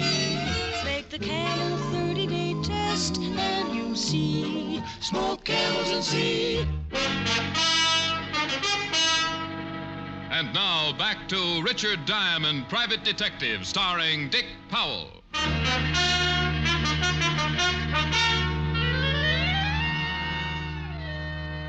At the city morgue, I looked down on the girl who was once called Lee Thorpe and had now become a number. It wasn't a pretty sight, and I wasn't glad to be seeing it. Okay, Charlie, thanks. Come on, Rick. Where did you find her, Walt? One of the beat men came across her in an alley over by 6th Street. Find the murder weapon? No, the knife wasn't around, only the holes it made. Yeah, we can sit down in here. You have some talking to do, Rick. No more of this confidential rigmarole. Okay, Walt. You ask the questions, and I'll answer as best I can. Number one, why were you looking for the dame? Client hired me to find her. Who's the client? You know, Walt, this is going to sound screwy. Cut the build-up. Just make with the answer. Okay. The client is Hank Burton. Well, at least we... What? Hank Burton? That's right. Now, sit down, Fatty, and wipe that shocked expression off your face. Rick, boy, do you happen to know who Hank Burton is? That we've been after him for 2 months? I know. And if things had gone as I planned, you'd have had him in a cell by tomorrow. I guess I'd better explain, Walt. Yeah, I think you'd better. And make it good, Rick. Plenty good. I told Walt about Burton, about the $1,000 fee, and Burton's illness. He wasn't happy about the whole thing, but at least he now knew as much about the case as I did, which wasn't much for either of us to know. So Burton figured the gal gave him the double cross, huh? Yeah, I guess that's it. He wanted me to find her, just so he could turn her in when he gives himself up. Maybe and maybe not. Maybe he found her before you did. Maybe he's the one who put those knife wounds in her back. I doubt it, Walt. If he'd had any idea where she was, he wouldn't have bothered to harm me. Then why was she killed? Well, she must have known where $50,000 worth of jewelry was. Good enough reason? Yeah. Well, what now? You think Burton's still turning himself in after he hears the girl's dead? I think so. He's pretty sick. Hasn't got a chance on his own. Uh-huh. Well, I'm going back over the neighborhood where we found the girl's body. We figure she lived around there. Maybe we can find out where. It's a start, anyway. Good. I'll wait for Hank Burton to contact me. Okay. And, Rick, if you turn up anything, let me in on it this time, huh? I waited until 6 o'clock in my office, and then Burton called. I didn't tell him about the girl over the phone. Instead, I made a date to meet him an hour later on the Christopher Street ferry. The ferry was in when I arrived at the slip, so I went aboard. I agreed to meet Burton on the lower level, port side. I went there, sat down on one of the benches. But 5 minutes later, the ferry pulled out, and there was still no sign of Hank Burton. Diamond? Huh? It's me, Shrimp. Oh, that's quite a professional way you have of sneaking up on people, friend. Yeah. Enjoy the ride, Diamond. We go over to Jersey, then we come back. And then we get off. Where's Burton? He couldn't make it. Want you to meet him back at the warehouse we met in this morning. Oh, great. Why didn't you get here before we pulled out? I tried. Not as fast as I used to be. Uh-huh. Now, tell me, Shrimp, just why couldn't Hank make it here?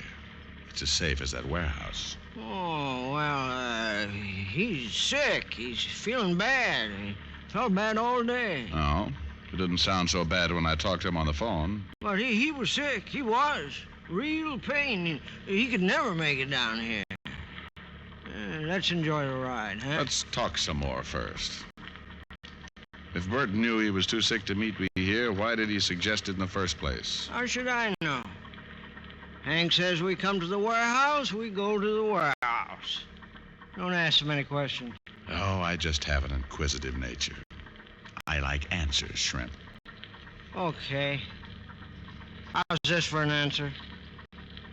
Wow.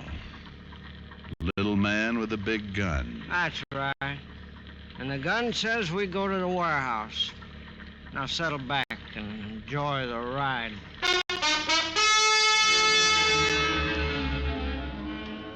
It was the most uncomfortable boat ride I'd taken in years.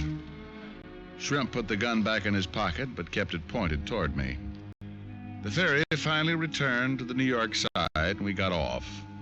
Then we drove back to Front Street and parked beside the warehouse. Okay, Diamond, in the back door. Well, stop waving the gun back and forth, Shrimp. You'll wear yourself out. Now, Relax. Go on. Open the door. Where's Burton? Same place, over behind those boxes. Move. I still don't get it, Shrimp. Why wouldn't Hank come to the ferry, and why the artillery to make sure I came here? That's far enough. I'll light this candle, Diamond. Maybe you'll get your answer then. Well, that's better. At least I... Uh-oh. See what I mean, Shamus? Yeah, Shrimp. I see what you mean. Hank Burton wasn't bothered by his heart anymore. He lay there on the floor with a stupid expression on his face that the sudden dead often wear. His eyes were open in a bewildered stare, and his teeth were clenched tight. Hank Burton had died quickly, without warning, and it looked like I was next in line. Surprised, Diamond? You didn't bring me here for a reaction, Shrimp. Uh-huh. I just get a kick out of seeing your face. Yeah. Good old Shrimp, the loyal friend. Hank trusted you. Ah, that was a big mistake. Hank was a sap. I stuck with him because I thought he'd get his hands on them rocks again. Then I'd get a split. Only Hank didn't want the stuff back, huh? He was going to let me turn him in, and that left you out in the cold. You got it right. When I knew he was sicking you onto the dame, I went to the guy who really has the stones. Yeah, I figured there was someone else in this. You're not brave enough to try something like murder alone. He does very well at it, Diamond, believe me. Well, Pool Hall Thorpe, little Davy. You're a long way from your pool room, pal. There's more profitable things than pool rooms, Diamond. So it would seem. Like handling stolen jewelry. Uh-huh. You sure no one followed you, Shrimp? Positive. Good. I'm sorry about this, Diamond, but you'll have to join Hank before long. Yeah, I'll bet you're sorry. You were sorry when you killed your ex-wife, too, huh? Real sweet guy. She brings you the stones, and you pay her back with a knife. Well, what could I do? Shrimp tells me there's a detective looking for her. Well, he was a good kid, but she didn't have much knife. She'd have talked her head off if you'd found her. Oh, I see. But why Hank and now me? Well, look at it this way. We finish you with the same knife that killed Lee. Then we put the knife in Hank's hand and the gun that killed him in yours. Oh, that's really great. Davy, I'm afraid you've been reading Pulp Fiction. So the cops get wise sooner or later. It'll still give us time to get far away. Shrimp, you got the knife? Right here, Davy. Okay. We stall long enough, Shrimp. By candlelight yet, huh, fellas? Well, this is real romantic. Yeah, ain't it, though? Only not quite enough. It's even more romantic with a candle. Oh! Shrimp! Have it!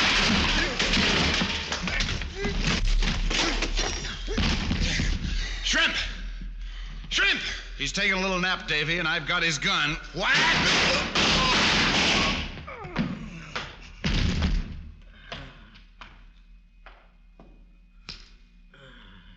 It's too bad, Davy. You should have stuck to your pool room. Okay, Shrimp, get to your feet. Diamond. Oh, shut up. Come on. Oh, my head. Shrimp, I made you a promise this morning. I said either this deal with Hank was on the level or your buck teeth were going down your throat. Oh, no, look, Diamond. Oh, shut up. Now, you know the old saying, Shrimp. See your dentist twice a year? Huh? Well, you won't have to worry about that now, friend.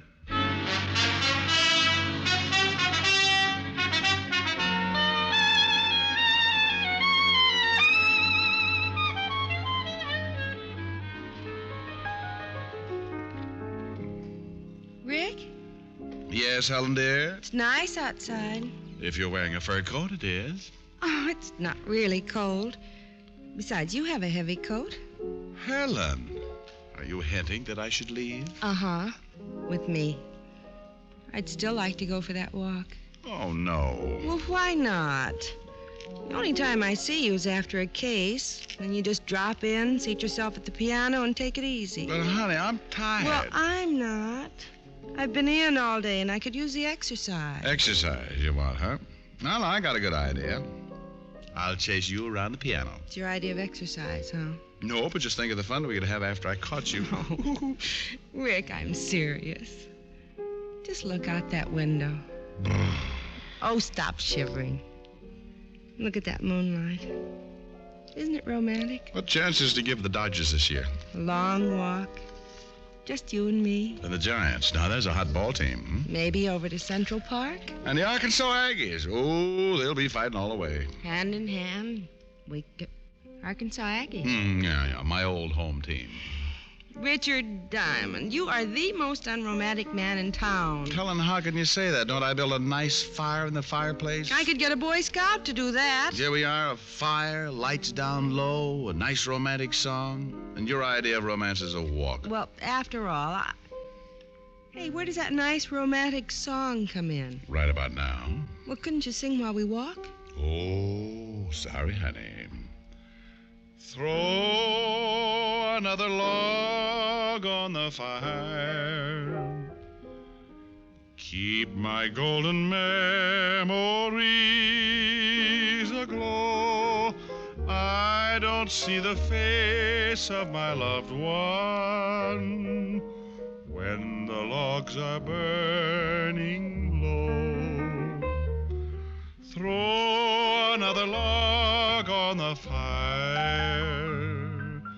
Bring back all the sweetest days I've known when our hearts were young in the springtime and her love was mine alone. Now there's nothing left but the embers. Springtime seems so long ago. Throw another log on the fire. Keep my golden memories aglow.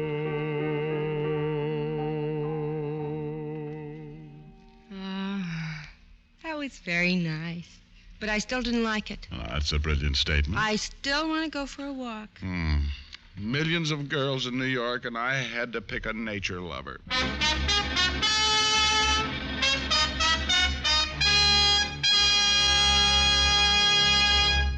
Dick Powell will return in just a moment. Camel leads all other brands in popularity by billions of cigarettes per year. Yes, more people smoke Camels than any other cigarette. And among them are many people whose throats are important to their careers. For instance, our own Dick Powell. Dick, why do you smoke Camels? Well, I smoke Camels regularly because I like their taste. They're mild and they agree with my throat. That's mighty important when you use your voice as much as I do. Friends, why don't you find out how well Camels will agree with your throat? How mild, how mild can a cigarette be? Take the Camel 30-day test and you'll see. Smoke Camels and see. Here's Dick Powell with a special message. Thank you. Ladies and gentlemen, the makers of Camels have now sent more than 200 million Camel cigarettes to servicemen and veterans. This week, as every week, gift Camels are being sent to hospitalized veterans. They're on their way to Veterans Hospitals, Phoenix, Arizona, and Des Moines, Iowa. U.S. Army Station Hospital, Fort Benning, Georgia. U.S. Naval Hospital Ship Haven. Now, until next week, enjoy Camels. I always do.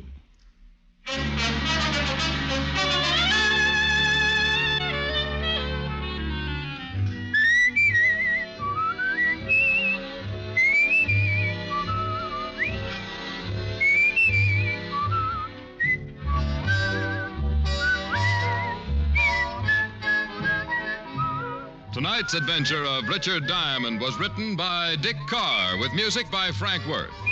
Virginia Gregg was heard as Helen Asher and Alan Reed as Lieutenant Walt Levinson. Others in the cast were Junius Matthews, Tony Barrett, and Ted DeCorsia. Richard Diamond, Private Detective, is transcribed in Hollywood by Jaime Del Valle.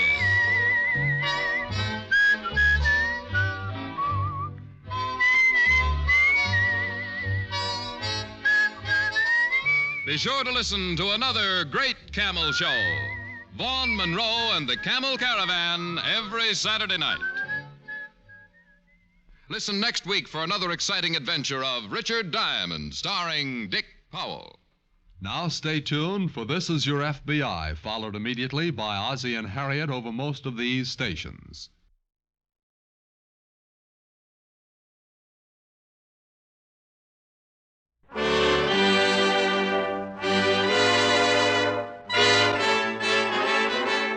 The makers of Camel cigarettes present Dick Powell as Richard Diamond, private detective.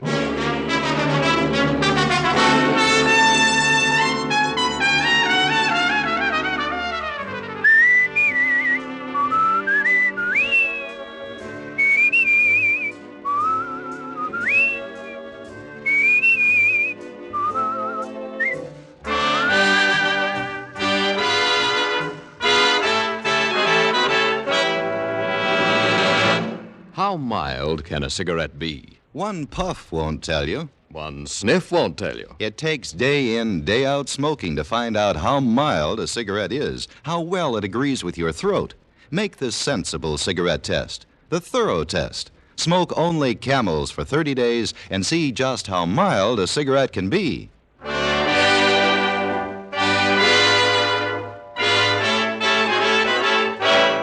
Here, transcribed, is Richard Diamond, private detective, starring Dick Powell.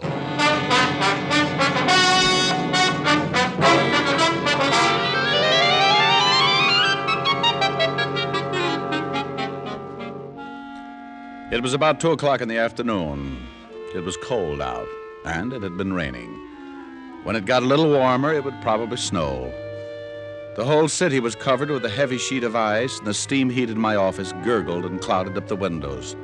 I was feeling pretty good. I was warm.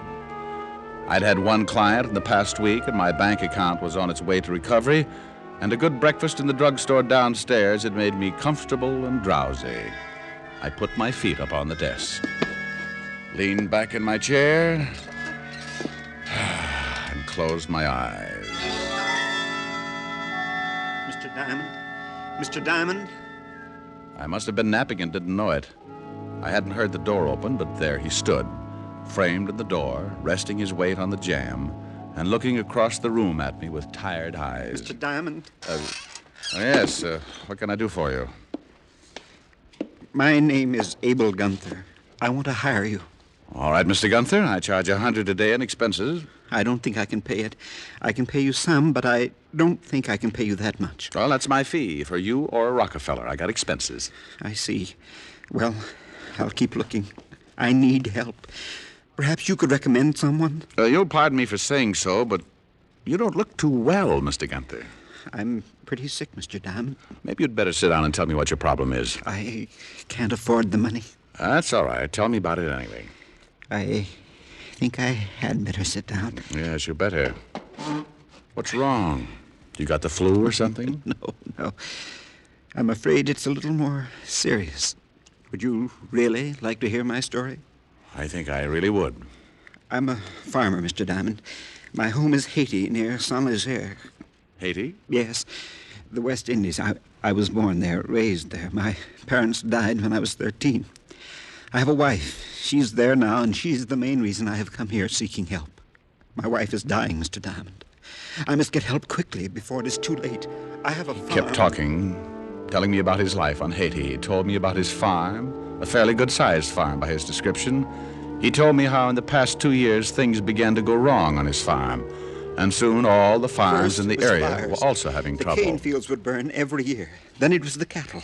One by one, they became sick. Then my wife, and now me. And you don't know what's wrong with either of you, huh? Yes and no. My Christian religion fights it, but my life on Haiti has taught me deep respect for it. Respect for what? Voodoo, Mr. Diamond. Oh, I know just what you're thinking. But a doctor in Haiti has examined my wife and can find nothing wrong. Well, I don't particularly believe in anything like that, Mr. Gunther. But if you do, why have you come to me? I said I have a healthy respect for it. I don't entirely believe it, but some of the things I've seen make it difficult to disbelieve. I came to you because I suspect a possibility of something more. Immediately after my wife was taken ill, I received an offer for my farm, a very low offer from a Saint-Léger banker.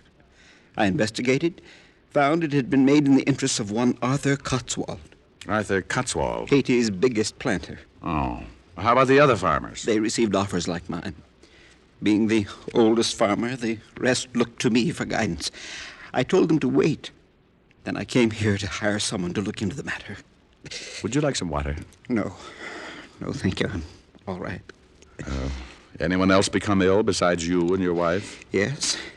Several others. I have $368 in my ticket home. The money is yours if you will go to Haiti and investigate. Have you been to a doctor here in New York? No. Mr. Diamond, here's directions how to get to my farm. My servant, Little Chiva, is there. No one knows I came. Mr. Gunther. Mr. Gunther!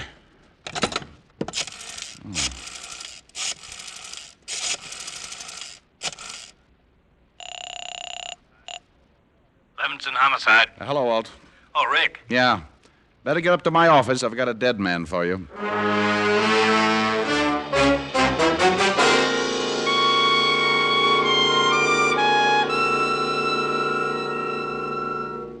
Are you kidding? That's what Gunther told me.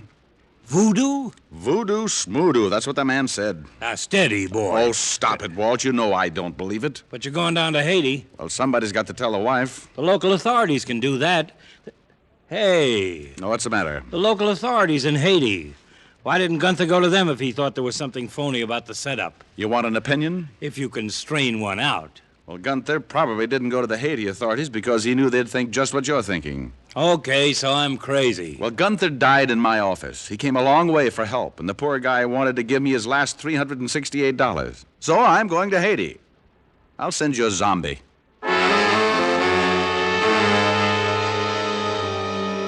Walt promised to send a wire and care of the authorities in Saint-Léger as soon as he got an autopsy report on Mr. Gunther, and I headed for the airline's ticket office. By 8 o'clock that evening, I was in an airline's flagship at 12,000 feet heading for the West Indies and Haiti. The trip wasn't bad. We landed in Miami, where I grabbed a cup of coffee and then climbed aboard a clipper for Port-au-Prince. At Port-au-Prince, I took a bus to Saint-Léger, and from there a beaten-up taxi to the Gunther farm about 10 miles into the country. As we neared the farm, I could see a crowd of people standing around in front of the house. And as I climbed out of the cab and approached them, they turned, and their hushed conversations were suddenly stilled. I didn't know what it was. No one said a word. But something was wrong. I could feel it. I walked through the crowd to the house and stopped cold as the door opened. Who are you? I'd never seen anything like him. He was a native, and he ducked his head as he stepped out of the door to face me. He was a good 7 feet tall, or maybe more, and must have weighed close to 300. He stood on his bare feet, his long, muscled arms hanging loosely at his sides, and looked at me with dark, shining eyes. Me, Little Chiva. Who are you? Oh, me, very little Richard Diamond. Mr. Gunther hired me to come here. You from New York? Oh, yes. Mr. Gunther couldn't come back. He died? That's right. How did you know? You come in? Sure. What are all those people doing out there? They're friends, Madam. She died, too.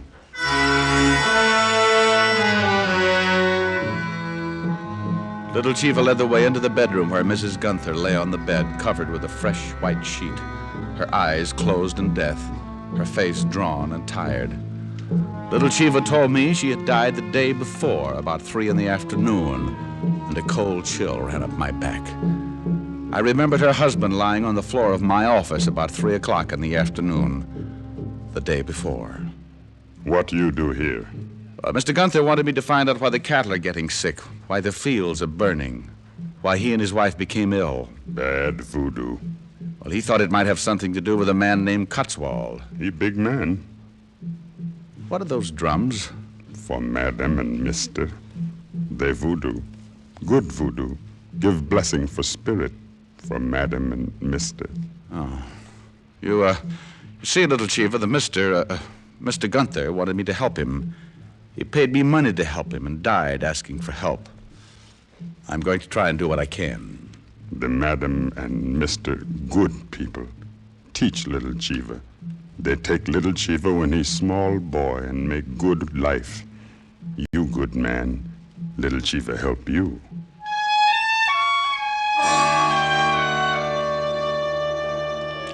Right then, I inherited little Chiva. And if there was going to be any trouble, the giant servant would certainly help to make up the difference. The first thing I wanted to do was contact the local authorities in Saint-Léger. And little Chiva told me my man was one Inspector Laplanche. A very fine person, Mr. Gunther. I'm sorry he's dead. Well, how'd everybody know he was dead? On Haiti, things of such nature are never a secret. The natives know. Voodoo? Being a stranger to Haiti, Mr. Diamond, I expect you to be a skeptic. But you believe in voodoo? Let us say I've been in Haiti too long not to believe. Well, Gunther thought the whole thing might have something to do with a man named Cotswold. I would suggest you forget Mr. Cotswold. Then I suggest you give me a good reason to forget him. Mr. Cotswold is a very big man on Haiti, the largest plantation owner on the West Indies, and a self-made man with a considerable temper. Well, thanks for the advice, Inspector. But supposing I come up with something incriminating. If Mr. Cotswold has breached the law, it would certainly be my duty to arrest him. But I am not considering the arrest. More, the necessary steps that would have to be taken to prove the guilt. Dangerous steps, Mr. Diamond. One might trip on those steps. And break his neck. Yes. You like the middle of the road, huh? It is much easier to see what is ahead. It's possible to get run down from behind. I do as much as I can to prevent that possibility. Example, my suggestion, you forget Mr. Cotswold. I left the philosophical inspector and went outside where little Chiva had been waiting. Every time I looked at Chiva, it was like a little kid spotting the Empire State for the first time. He smiled a mouthful of white teeth as he said, The inspector, he say forget Mr. Cotswold. That's right. What do you think, little Chiva? I think I do what you want. You know what I want? You want to go see Cotswold. Think I'm crazy? You're not afraid. You're not strong like little Chiva. But little Chiva think of all the men he know, you would fight hardest. I don't like to fight, little Chiva. Little Chiva know that. We go see Cotswold.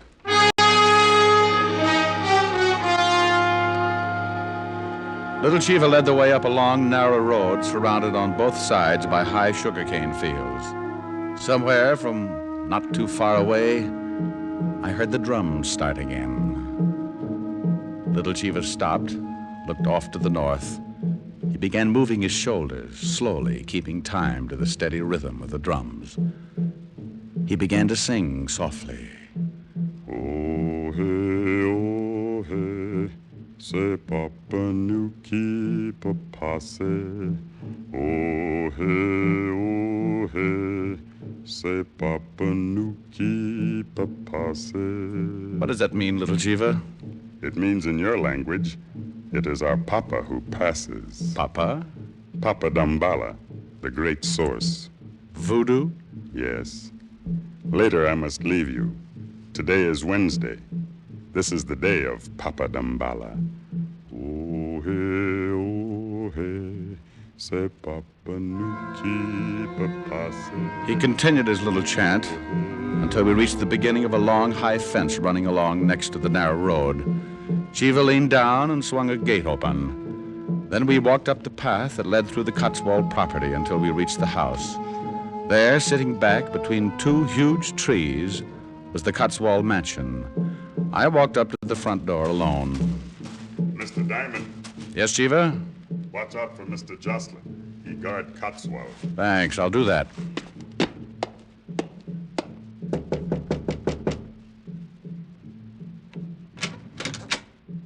What do you want?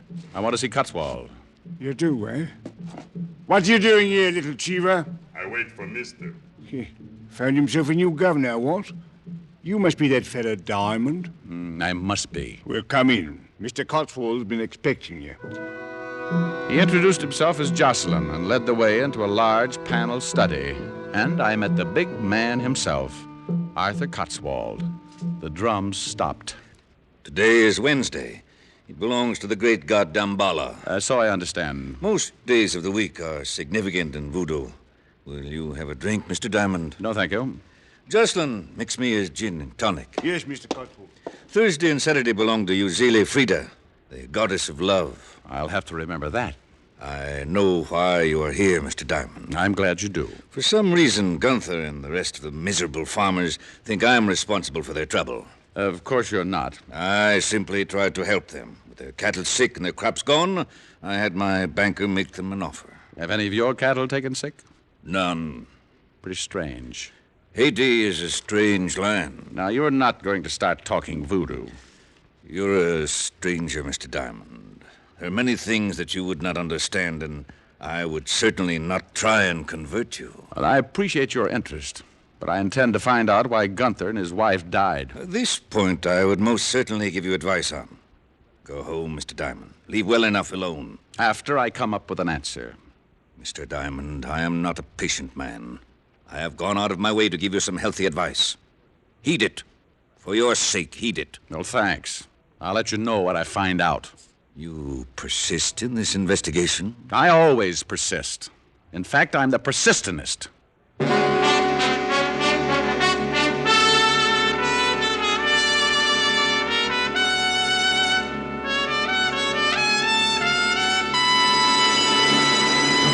Before we continue with Richard Diamond, here are a few words about smoking enjoyment.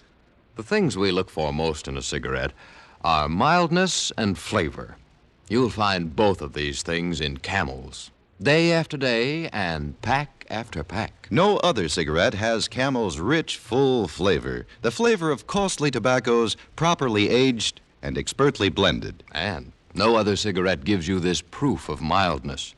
In a coast-to-coast test of hundreds of people who smoked only Camels for 30 days, noted throat specialists reported not one single case of throat irritation due to smoking Camels. Make your own 30-day Camel test. Not just a puff, not just a sniff, but normal smoking for about a month. You'll enjoy every puff, and you'll know without question how mild Camels are, how well they agree with your throat. Yes, and you'll see why. More people smoke Camels than any other cigarette. How mild, how mild, how mild, how mild, how mild can a cigarette be? Make the Camel 30-day test and you'll see. Smoke Camels and see. And now back to Richard Diamond, Private Detective, starring Dick Powell.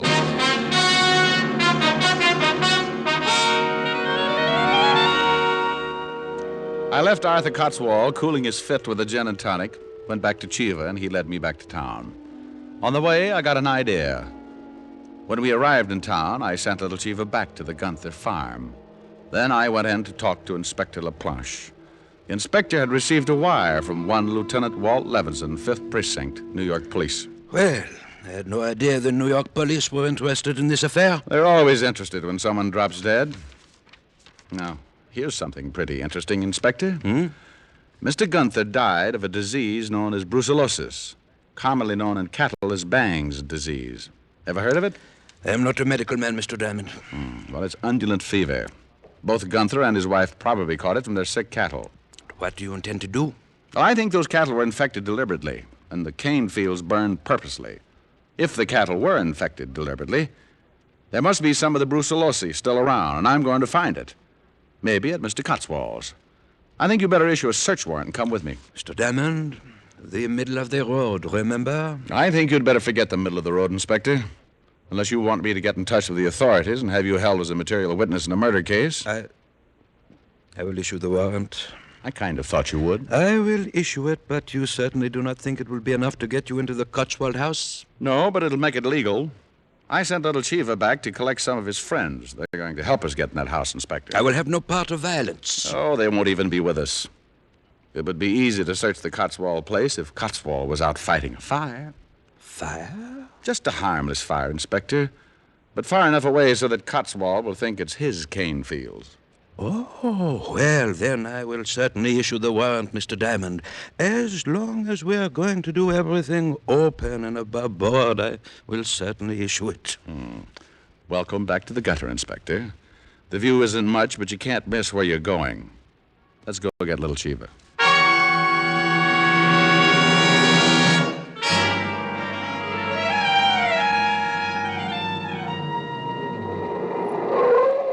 What are all those natives doing at the Gunthos? I don't know. Looks like something's wrong.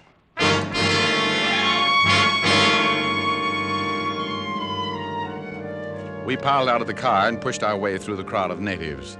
Inside the house, we found what was wrong. Lying in the middle of the room was Little Chiva. He was almost dead when I knelt beside him. I talked to friends. They light fire for you. Thanks, Chiva. Now, Dambalawedo take me. He's been stabbed. Nearly cut him in two. They got him from behind. Never would have faced him. You stay. You see, waitele non tete yamort. See what? It is a ritual. It means taking the spirit from the head of the dead. He wants you to see it. You stay. You believe voodoo. All right, Chiva. I'll stay. Now, who did this to you? Nazi. In back. He's dead.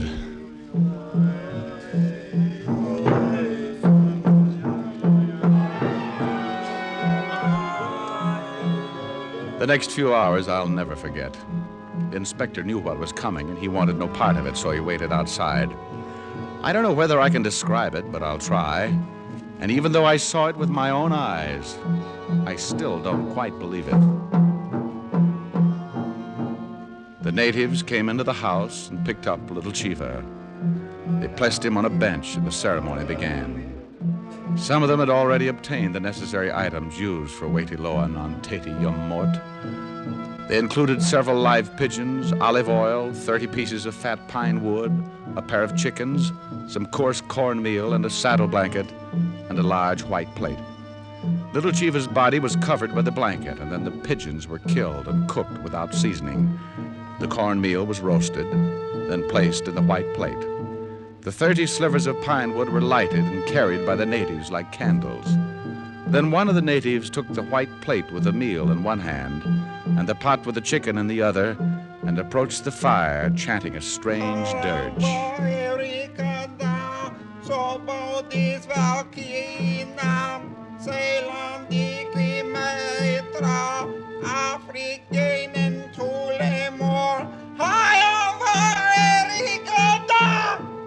I nearly ran out with the screaming Mimis.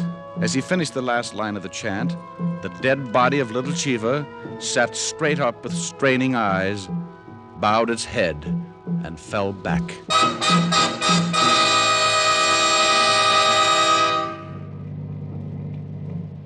You look a little pale, Mr. Diamond. Well, I can't understand why. Probably because my blood's hiding in my feet. What do you think of voodoo now? Well, let's forget it, shall we? I haven't got the money for a good rest home. Yeah. We're close to the Cotswolds. Good. Let's park it here and wait until the fire starts.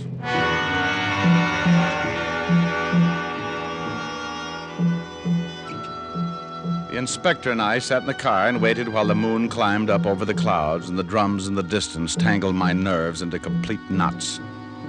After about an hour of waiting, a dull glow to the south started the expected commotion in the Cotswold household, and we climbed out of the car. Fire, Mr. Cotswold! The cane field! Fire! Get the servants! Get every man out there to fight that fire! It had worked. The inspector and I stayed to the shadows until the last man went running out of the house. Then we went in. We worked as fast as we could. We took the place apart.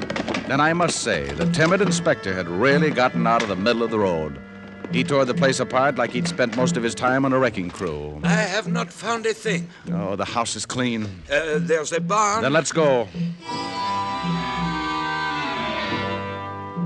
We went out of the house and headed for the barn about 50 yards away. The drums were louder now, and the dull glow of the fire had nearly vanished. It was obvious that the inspector and I had to work fast. He took one end of the barn, and I took the other. We worked toward each other. Just about the time I was ready to give the whole thing up. Diamond! Diamond! Inspector, you find something? This hypodermic for cattle. No, that's not enough. This bottle hidden under this box. Well, it's more like it. Let's get it back to town and have it analyzed. That won't be necessary, Mr. Diamond. Cotswold. It was Cotswold. and he had 3 things on his side that made the situation very uncomfortable. His bodyguard, Jocelyn, and 2 guns. They stepped through the open door and moved up to us. I see you found my secret, Mr. Diamond. This is the stuff you've been infecting the cattle with. And this is what killed the Gunthers. That's correct. You see, you should have really taken my advice and returned to the States. You'll be held for murder, Cotswold. Who will convict me, Mr. Diamond? No evidence, no one to testify. I'm surprised at you, Inspector. I thought you had more sense. Sometimes a man finds his pride and does the best thing. You know, of course, I can't allow either of you to live. No, we had a hunch. Now tell me something. Who killed little Cheever? He was getting to be a nuisance. I had Jocelyn here attend to the matter. What's that? Diamond. Mr. Cotswold, look!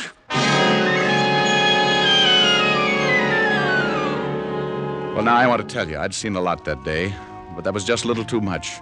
The howl had come from the open door, and standing in it, framed against the yellow moon... It's him! It's little Cheever! No! But there he was, and he looked even bigger as he shuffled toward the 2 men, his arms swinging at his sides like 2 giant sledgehammers.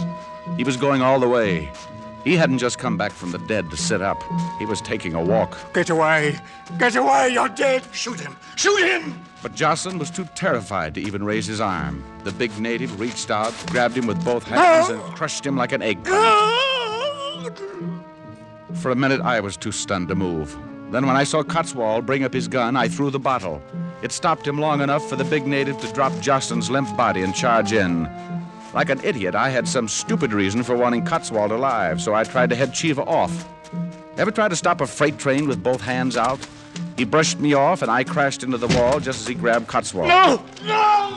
He picked him up, raised him high over his head, and threw him the length of the barn. Diamond, he's coming over here. Now, look, old boy. It's me, Diamond. Little Cheever, please, Me not little Cheever. What? I should have guessed. Should have guessed what? What is this? This is Big Cheever. Big Cheever? Me little Cheever's brother. Me pay back for kill little Cheever. Oh, good gosh. I never thought Me Big Cheever. Come, I take you back to Gunther house. Little Cheever say you good man. I be your servant. Well, if you don't mind, I just think I'll head back for the States and lie in a warm tub of mud for the next 6 months. Tell me something, Big Cheever. What do you want? You don't have a big brother, do you?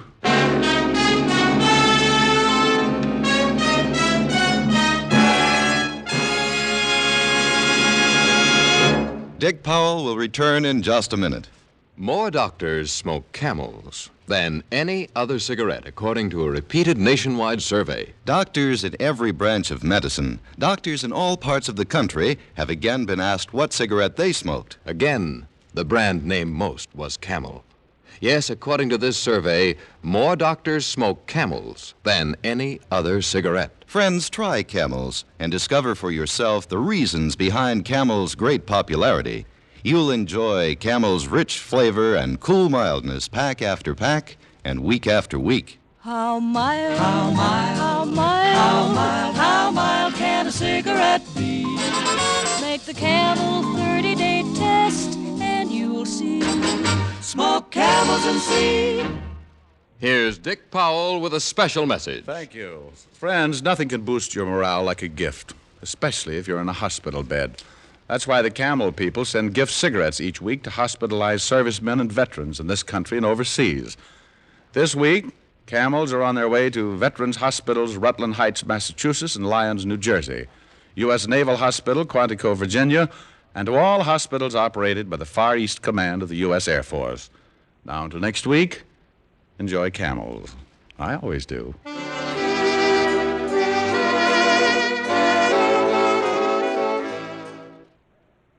Men, has your pipe got your tongue? Well, switch to Prince Albert, the National Joy Smoke. PA's Choice Tobacco is specially treated to ensure against tongue bite. Yes, and it's crimp cut, too, for smooth, burning, and cool smoking. Get Prince Albert, rich, flavorful, and with a delightful natural fragrance. It's America's largest selling smoking tobacco. Listen next week for another exciting transcribed adventure of Richard Diamond, starring Dick Powell. This is Your FBI. The official broadcast from the files of the FBI follows immediately. Stay tuned. This program came to you from Hollywood. This is the American Broadcasting Company. Portions of the following program are transcribed.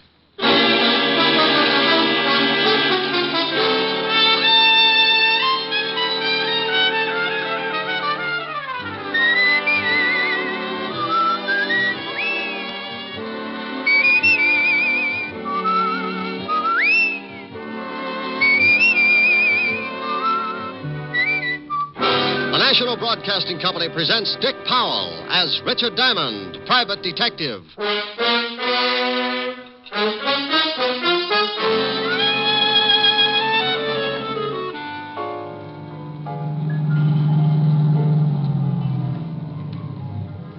Roberts.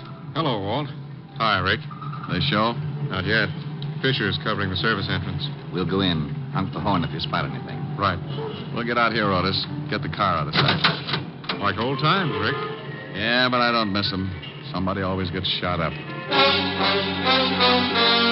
Here's another exciting half hour with Richard Diamond, private detective, starring Dick Powell.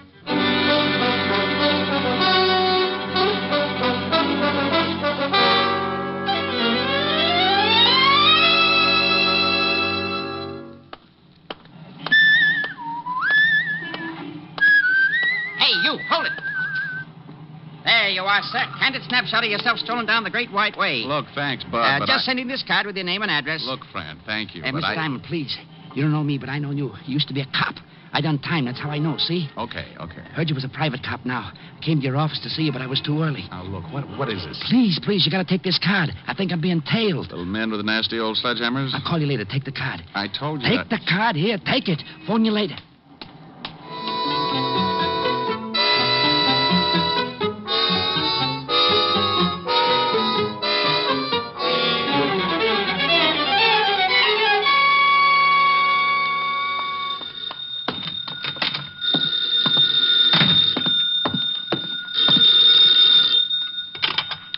Diamond Detective Agency. Mary had a little lamb. She hit it with a stick. She could have gotten 20 years. Instead, she came to Rick. Oh, are you really that good? Well, I got the inside on who knocked off Cock Robin. Well, good for you. Hi, Helen. Hi. Did you just get in? Yeah. Kind of late, isn't it? Oh, well, I don't know. Work late on a case? Half a case. Alone? The funniest thing happened to me on the way to the office. Alone? No, I was leading patrol number 3 of the Brownies. I mean last night. Were you alone? Don't you want to hear what happened to me on the way to the office? I want to hear what happened to you last night. Oh, now relax, honey. I was with Walt. Honest? Honest. We played poker. If you don't believe me, stop in at the 5th precinct. Walt hired a voodoo witch doctor to shrink his head back to normal. Well, all right. Now what happened to you on the way to the office? Oh. Well, the darndest thing. Some little guy comes out of the crowd and snaps my picture. Snaps your picture? Yeah, you know, one of those sidewalk photographers. Then he creeps up to me and gives me a card like he was passing a pound of radium and tells me to hang on to it until he calls. Said he was being tailed. Well, who was he? Who knows? He knew me all right. Well, what's on the card? Nothing much. Got it right here. Just a place for your name and address. Were you supposed to send it in and get your picture back? That's right. Hey, wait a minute. What's the matter? Well, there's something stuck in the middle of the card.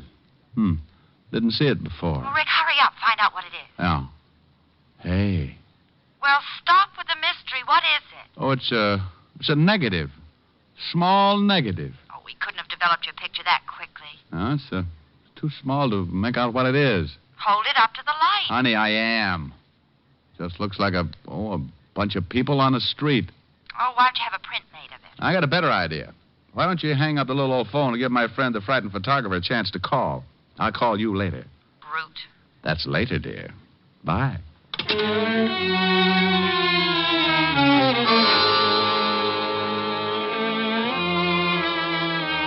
Well, that's the way it started. I hung up the phone, turned around in my chair, and held the negative up to the light again.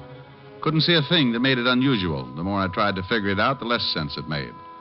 My better judgment started chuckling, but somewhere down in the middle of my stomach, a little alarm started ringing. I had that lousy feeling again, and no matter how hard I tried to talk myself out of it, I knew something was wrong. That little alarm kept sounding off, and believe me, I felt pretty foolish when I realized it was a phone. Yeah? Mr. Diamond? Oh. Been taking any more pictures? How'd you know it was me? Scientific police methods. Hunch, and I recognize your voice. Find the negative in the card? Yeah. What does it mean? Don't want to talk over the phone. Come to 222 Bleecker Street, apartment H. You want me to bring the negative? No. Hide it. If they stop you, you don't want to have it on you. If who stops me? They'll kill you, sure, if they find it on you.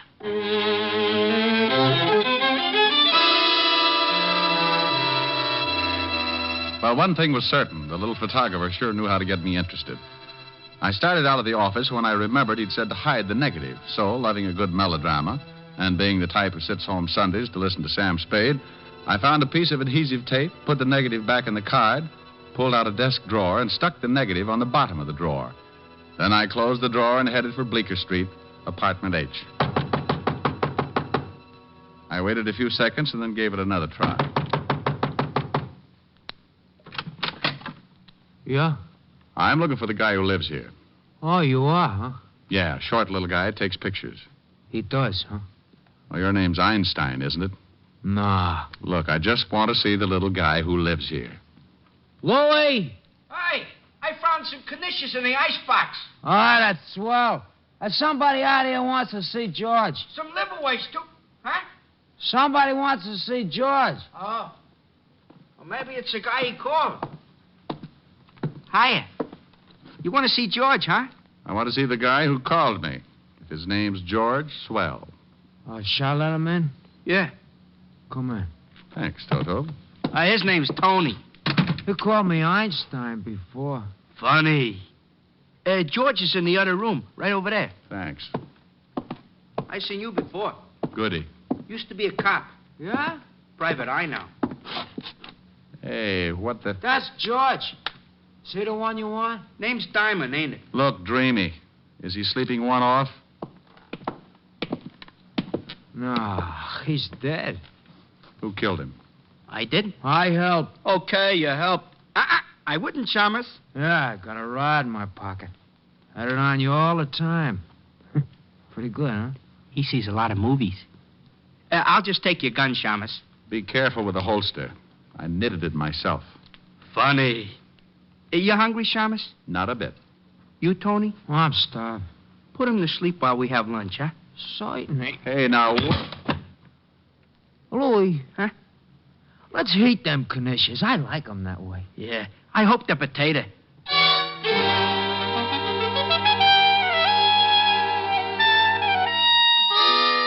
While the Rover boys loaded up on liverwurst and knishes, I slept it off. The one with a pug nose and a steel wool complexion, called Tony, had tapped me right behind the ear with his gun, and it took me a pint of blood and 15 minutes to find my way back. When I finally rolled myself into a sitting position, I lifted my sore skull and looked up at my two lovely playmates. Hey, Tony. Uh-huh. You got liver waste on your chin. Oh, thank you, Louie. Oh, how you feel, Shamus? Like a lark. He is funny, you know. We want the negative, Shamus. I don't know what you're talking about. While you was napping, we tore to join a part. It ain't here. It ain't? Nah. So we figure, seeing as how George called you, maybe you know something about it. How'd you know George called me? Oh, we heard him just as he was hanging up. He went for a gun, so we knocked him off. Where's the negative? I don't know. Maybe he's got it on him, Louie. Find out, huh? Hold still, Shamus. Here's his wallet, Catch. No, nothing else. Nothing much in the wallet. Hey, here's a bunch of cards. Diamond Detective Agency. Hey, get a load of the fancy printing. Yeah, fancy. And maybe he's got it in his office. How about it, Shamus? Look, you two broken-down comics. Anything in my office the termites have got dibs on. And I still don't know about a negative. Louie, shall we go over there? Yeah, we gotta find it. What about the Shamus? How long did you put him to sleep before? 15 minutes. Mm-hmm. And 15, about 20 minutes to get to his office. Half an hour to case it, join. 20, 30, 2. This time make it an hour, huh? Hey. Sure that's good for an hour? Oh, sure. But if you're worried, I'll give him another 10 minutes just to be safe.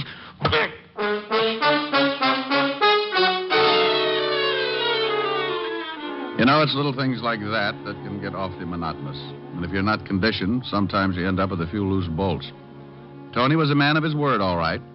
An hour and 10 minutes later, I was stumbling around the room trying to comb the cobwebs out of my eyes. This also can be somewhat of a problem, especially when your eyes have come loose and rolled back in your head someplace. Well, I leaned over, shook my head a couple of times, got the eyes rolling around until I felt them drop into place, then I found my way to the phone.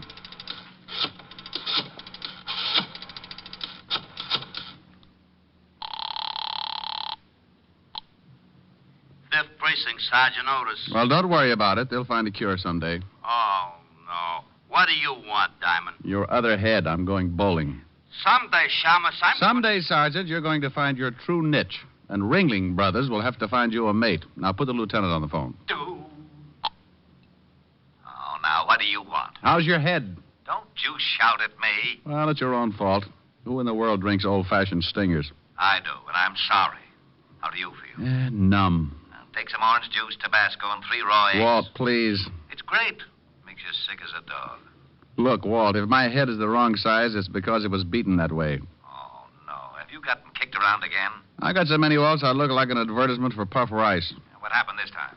Get over to 222 Bleecker Street, apartment H. Why? Because I got a little old corpse for you. Oh, not today. Not today, please. Take some orange juice, Tabasco, and 3 raw eggs.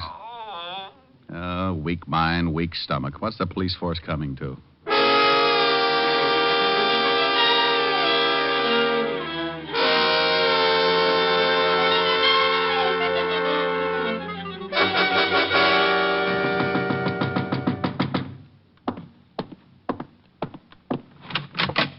Hello, Bright Eyes. Oh, can't you lower your voice a little? Well, go on in, Otis. Oh, sure.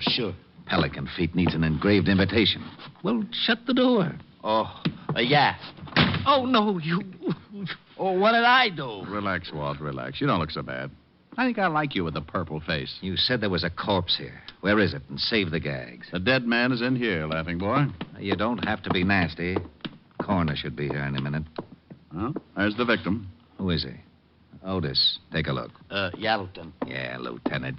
His name's George Phipps. I went through some of his things while I was waiting for you. Here's his wallet. George Phipps? Let me get a better look. Know him? Get out of the way, Otis. But you said... Yeah, I know him. Ex-con. Got sent up just about the time you went on the force. He remembered me. What do you do? Drop circulars on Sing Sing? Otis, it wasn't that funny. Yeah, Lieutenant. What? No, Lieutenant. Otis. Oh, what, Lieutenant? Shut up.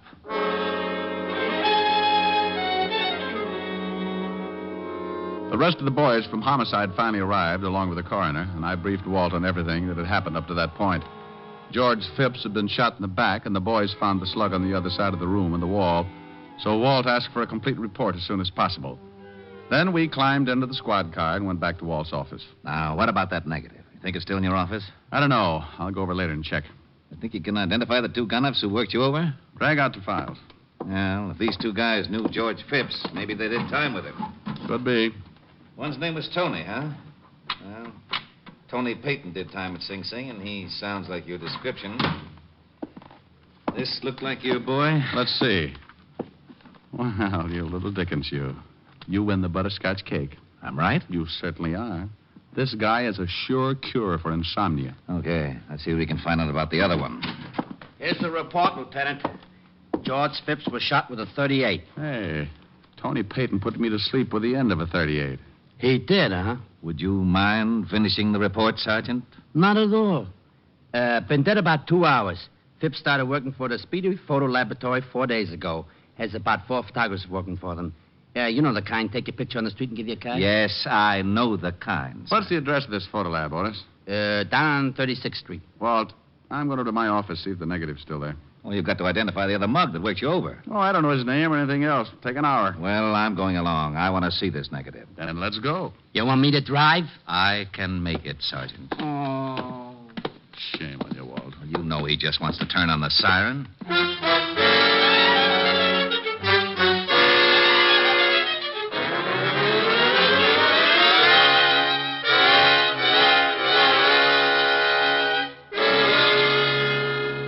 Well, the place is sure a mess. You really did a job in your office. Negative there? No, didn't think it would be. Swell. Now what have we got? Well, I don't know about you, but I've got an idea. You go on back to the station. I'll check with you. Where do you think you're going? To the Speedy Photo Lab. It's not quite 6. Maybe I can get there before the close. And what do you think you're going to find there? The negative's gone. Sure it is, but it was developed there. You think maybe there's a print? No, that picture was probably taken of somebody on the street. They don't print up those things unless somebody sends in the card. Somebody must have, so there's got to be a print. Phipps only worked for them for 4 days, so the picture had to be taken in that time. Yeah. Let me talk to the lieutenant, Diamond. Sure, but who's there to show you how? It's for you, Walt. Oh, yeah? Nobody ever says hello. What? Oh, nothing.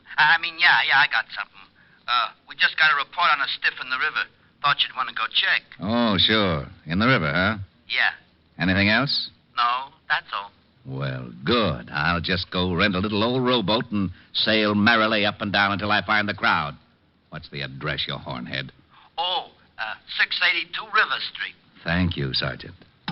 What's the matter, Walt? I gotta go check on a homicide. Come on. It's on the way to the photo lab. I'll drop you off.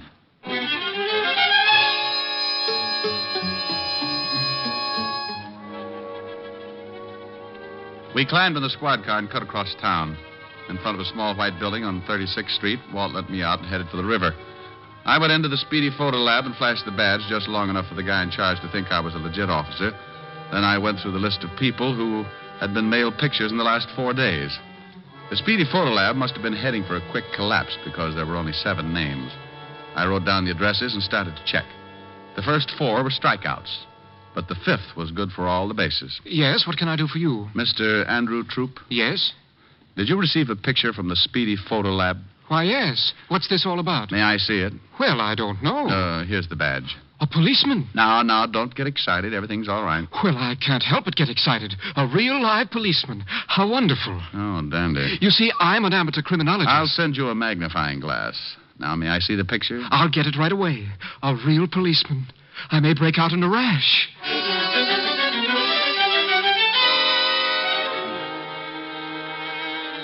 He got the picture all right, along with his correspondence course from the Find the Clue Detective School. And while he explained his advanced theories on police procedure, I took a good look at the snapshot. He was, of course, the reason for the picture. He was walking along toward the camera, puffed up like a park pigeon with his eye on some popcorn. But there in the background were my 2 sweet skull crushers, Tony Payton and his friend. But nothing seemed wrong. They were simply walking out of a building, one on either side of a short, stocky man with a large briefcase. Is that picture a clue of some sort? Well, I don't know. Do you mind if I take it with me? I'll see that you get it back. Not at all, not at all. I thought you policemen worked in pairs. Well, we usually do, but my partner got sore and gave me back my class ring, so we're not speaking. Goodbye, and thank you.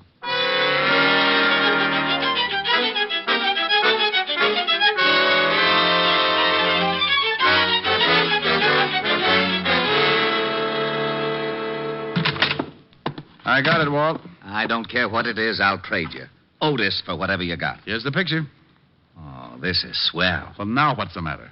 2 homicides in one afternoon, that's what's the matter. Hey, who was the guy in the river? Worked for a brokerage firm. Disappeared 4 days ago with $200,000 in negotiable securities. Let's see that picture. All right. Now, here's the guy who the picture was taken of. Type who works in the pillow factory. Well, there's Tony Payton in the background. Mm-hmm. The gorilla next to him is his partner. I know him. That's Louis Russo. 3 times What do you see? Holy, no wonder. No wonder what? That guy between Tony and Louis. The one in the middle, the one with the briefcase? Yeah, that's the one we just fished out of the river. Oh, then they accidentally got their pictures taken just before they killed the man with the securities. Sure, Payton evidently saw Phipps take the picture, remembered him from Sing Sing, couldn't go after him until they took care of the guy with the securities. Sounds good. Phipps developed the picture and saw what he had, got scared, and came to me for help. That must have been... Oh, what do you want? We located Tony Payton. Where? Over in a broken-down hotel on 25th Street. Come on. Fisher and Robert showed the clerk Payton's picture. And the clerk said he was registered there under another name with another guy. Fisher and Robert staked out? Yeah, across the street. Get the car and step on it. Lieutenant. Yeah, the siren.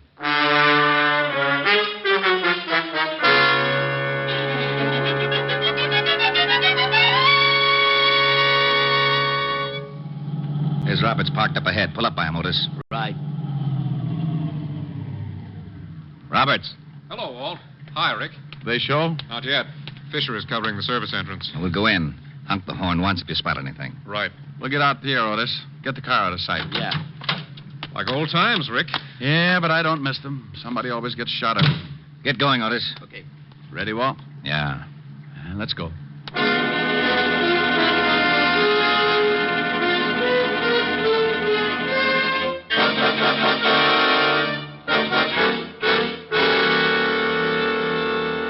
You the desk clerk? Well, that's right. There's not going to be any shooting, is there? Not if we can help it. How late are you usually on? Till midnight. Is there a room around here, a closet or something we can wait in? Oh, nothing close to the lobby. Look, if there's going to be any shooting... What about the elevator? Well, what about it? Can we turn the light off and wait in there? Yeah, I guess so. Good idea. That part of the lobby's dark. Wouldn't see us until they were on top of us. Well, they just live on the second floor. What if they use the stairs? They won't get that far. Come on, Walt. Oh, what do you want me to do? What you do every night. Oh, sometimes I play the radio. Okay, if I play the radio. All right, but keep it low. I sure hope there isn't going to be any shooting.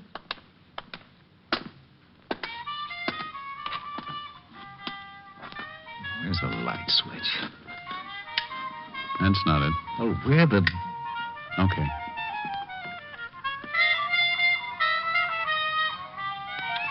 Is there a stool over there?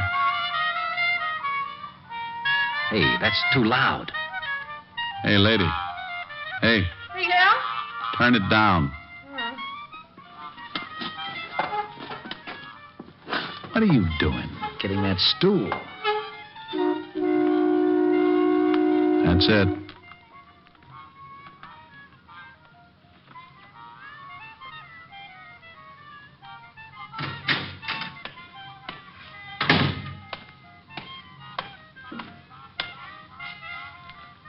Tour lab. Huh? Oh. Peyton. Oh, you're sure jumpy. Yeah. 2:11. What's the matter? Something wrong? No. This dump would make me jumpy, too. He's heading for the stairs. When he gets past us.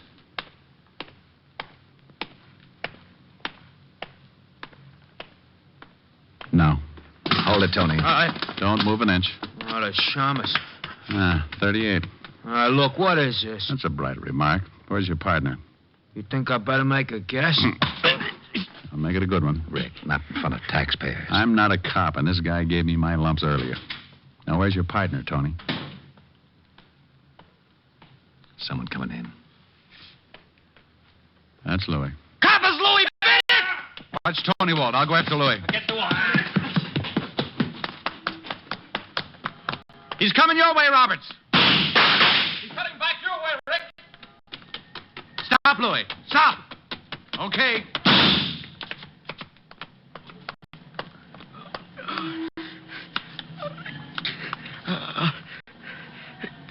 Get me to a hospital, will you? All right.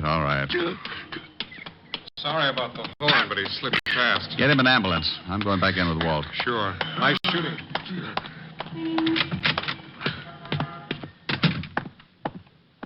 Okay, Rick? Yeah. All right, let's go, Tony. Gee, I didn't think there was going to be any shooting. Well, you never know, do you?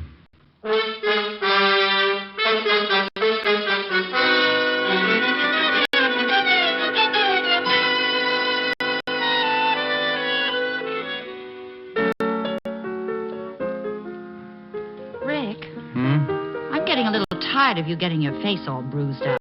You're getting a little tired. Well, you know what I mean. I worry. You worry and I ache. I'll trade you. If I could, I would. You little doll. I know you, but honey. I know.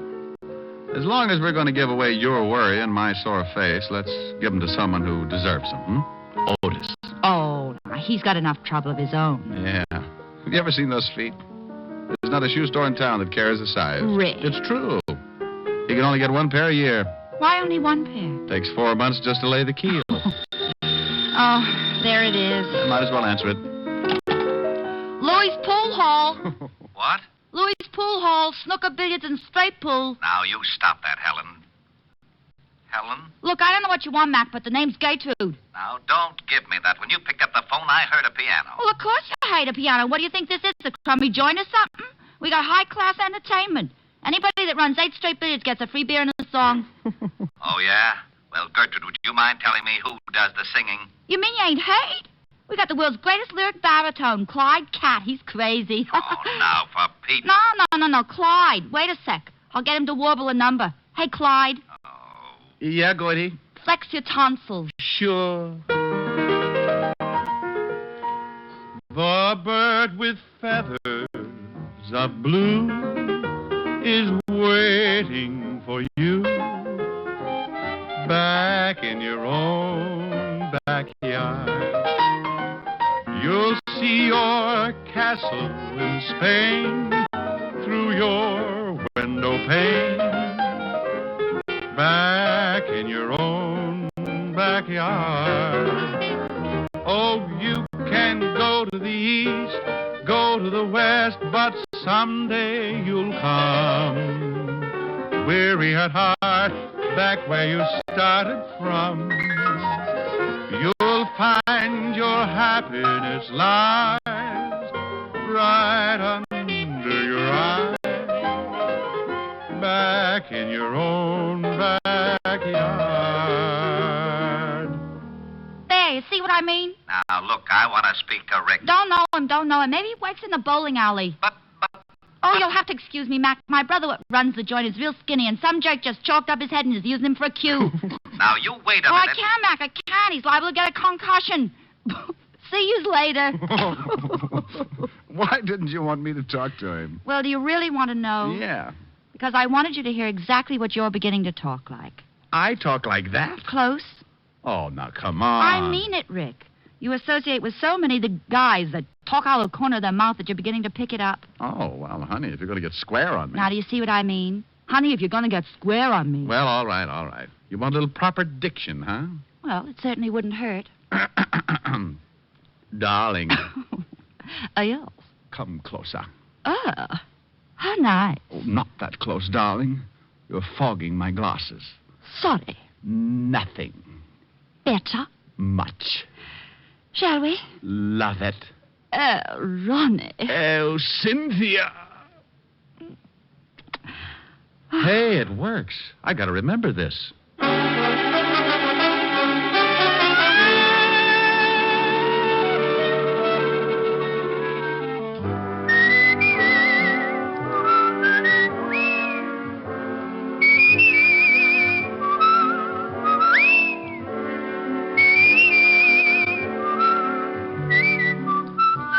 You have just heard Richard.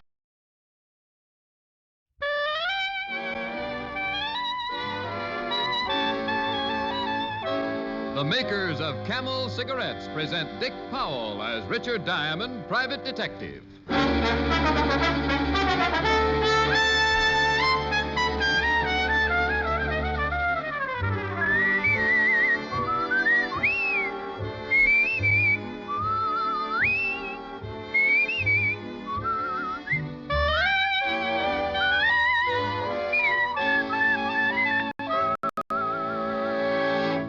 Why don't you smoke the cigarette so many doctors enjoy? In a nationwide survey a few years ago, 113,597 doctors were asked, "What cigarette do you smoke, doctor?" The brand named most was Camel. It was true then. It is true now. Because repeated surveys have been made. And every time, the brand named most has been Camel. Yes, these surveys show that more doctors smoke Camels than any other cigarette. Why don't you smoke the cigarette so many doctors enjoy?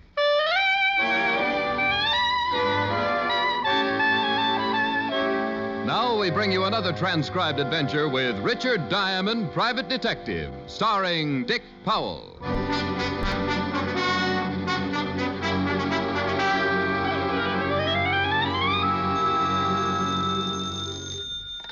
Diamond Detective Agency. Mr. Diamond speaking. Excuse me, I must have the wrong number. Oh, is that you, Helen? This is me, Helen. Oh, well, I thought maybe you might be a client. How are you, dear? Well, I'm fine, but what's wrong with you? Wrong? Yes, what means at Diamond Detective Agency, Mr. Diamond speaking? You usually come on the phone like Roy Rogers and his horse Trigger. How come no slogans? Well, to tell you the truth, dear, I couldn't think of one this week. Anyway, aren't you the gal who's always after me to get some culture? This is culture? Ain't nothing else but. You just want a jaw if you got something important to talk about, This is Friday, you know. Happens every week. Yes, but this is the Friday when if you haven't got a client by noon, we're going for a drive, remember? By Jove, that's right. Well, by Jove, it is now 11:43 and 15 seconds, approximately. Sounds like someone gave you a new... What does that broken sentence mean? Client walk in? Shh, quiet. Don't talk so loud, dear. This one looks like he might scare easily. Good morning. Good morning. Are you Mr. Diamond? I am Mr. Diamond. Won't you come in? Said the spider to the fly. I'll hang up, Rick. Call me back if you have time. All right, dear. Bye. Bye. Well, come in, Mr. Walker. Thomas Walker. I do hope I didn't interrupt your conversation, Mr. Diamond. Oh, it wasn't important. Just my broker calling to tell me I've been wiped out. But enough of me, Mr. Walker. Let's talk about you. Would it be all right if I sat down? I'm a little nervous this morning. Well, you do seem a little worked up over something. Sure. Sit down, Mr. Walker. Sit down anywhere at all. Thank you. Are you engaged, Mr. Diamond? Well, not yet, but she's working at it. Just between the two of us, I think if I can hold off through the month of June... Oh, no, Mr. Diamond. I meant, are you working for anyone on a caper, I believe you call them? Oh. No. We honest and true private detectives just call them cases. As a matter of fact, you're in luck. I am at liberty to listen to your proposal. That is, if you wish to engage me. Good. It's taken me some time to work up enough courage to come to a private detective. I don't think I could do it again. I don't think you could either. All right, Mr. Walker, just what is it that's troubling you? Well, I hope, Mr. Diamond, that it's nothing more than my suspicious mind. Oh, don't misunderstand me. I'm not by nature a suspicious person, but I have stumbled across something that I think should be brought to the attention of the local authorities. Then why not bring it to the attention of the local authorities? Well, because I'm afraid they'll laugh at me. So you want me to go down and let them laugh at me, huh? No. At least not right away. Not until after you've confirmed my suspicions or proved them ridiculous. In either event, you will know then what to do. Well, before you lose me entirely, Mr. Walker, maybe you'd better tell me just what it is you want me to do. I think the best thing to do is... Yes, I think that would be the best. That way they wouldn't be... Remember me, Mr. Walker? Mr. Diamond, I want you to follow someone. Shadow him is the word I believe you use. Shadow? Yes. You do that type of work, don't you? Oh, occasionally. Just who is it you want me to shadow, Mr. Walker? Carter, I believe his name is. Joseph Carter. He must be the ringleader. Oh, this Joseph Carter leads a ring? Well, as I said, Mr. Diamond, these are only my suspicions. If you're going to laugh at me, Now, take it easy, Mr. Walker. I'm just trying to get as much information from you as I can. Who is this Carter fellow, and where can I get in touch with him? He's a chemist. At least he's supposed to be. And I don't want you to get in touch with him, Mr. Diamond. I just want you to follow him. Oh, it could be disastrous if you spoke to him about my suspicions. Mr. Walker, you may not believe this, but I don't even know yet what your suspicions are. And I think it would be best if I didn't tell you. Oh. That way you can form your own opinions about what is going on. Mr. Walker, this is getting tougher as you go along. I don't even know where to find this Joseph Carter. I have that all arranged, Mr. Diamond. Rather clever plan, too, if I do say so myself. Oh? You see, I'm meeting him for lunch, and he thinks we're going to talk about his wife. By Jove, that is clever. Yes, isn't it? Now, after lunch, that will be around 1 o'clock, I'll drop him off on the corner of First and Elm. Do you know where that is? Uh-huh. Good. Now, my car is a blue Essex sedan. When you see it pull around the corner, you be prepared to follow whoever steps out. Oh, gosh, I haven't done this since the correspondence school sent me my diploma. All right, Mr. Walker, what happens then? Then, Mr. Diamond, you stay with him night and day. You do have operators who work in shifts, don't you? Oh, sure. Oh, good. Now, the important thing is to impress upon your men the seriousness of what they're doing. Under no condition are they to let him out of their sight. Oh, that's a cinch. Couldn't you give us something a little harder, like following 4 people at the same time? Well, no. One of them might get suspicious, Mr. Diamond, and that wouldn't do. Now, about your money. Oh, yes, by all means. My fee is $100 a day in expenses, Mr. Walker. And believe me, you're going to have some... 100? Isn't that a little steep? It's too much, Mr. Walker? Well, no, I suppose not. I'll have to write you out a check. Will 300 be enough? That'll pay you up to Monday. Well, yes.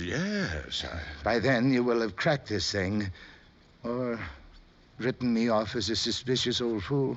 Now, Mr. Walker, think how few private detectives there would be if no one listened to their clients' suspicions. There you are, Mr. Diamond. Yes. And here is my card. Both my business and home phone numbers are on it. Oh, fine. All right, thank you. Walker Plumbing Company? You, Mr. Walker, are a plumber? Yes.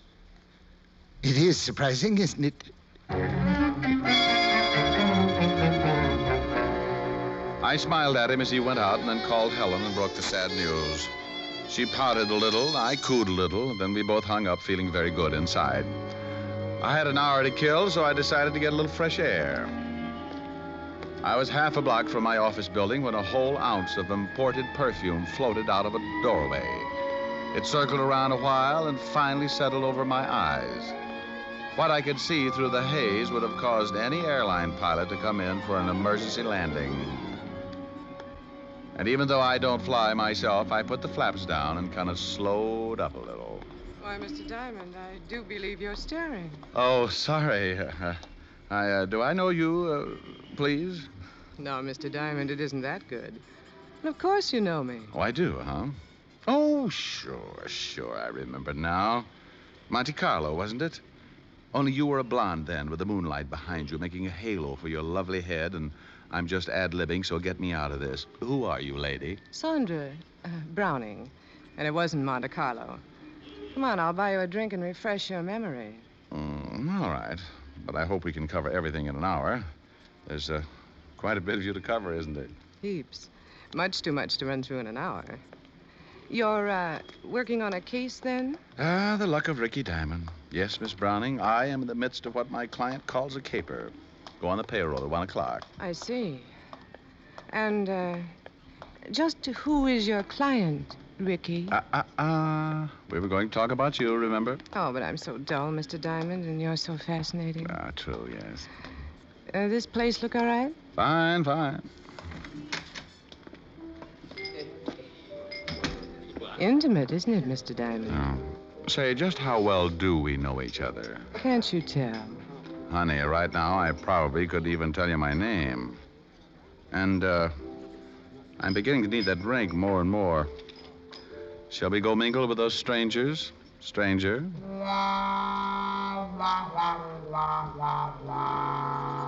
As we walked over to a table, I shook my head a few times to clear it and get out of the danger zone of the perfume. I knew I'd never seen Miss Browning before. No, not that I've led a sheltered life, but something like her only happens once, and it usually costs an awful lot of money. Money I've never had. So, naturally, the same applied to Miss Browning. So, with renewed vigor and a firm grip on my wallet, I sat down beside her. Cozy? Too cozy.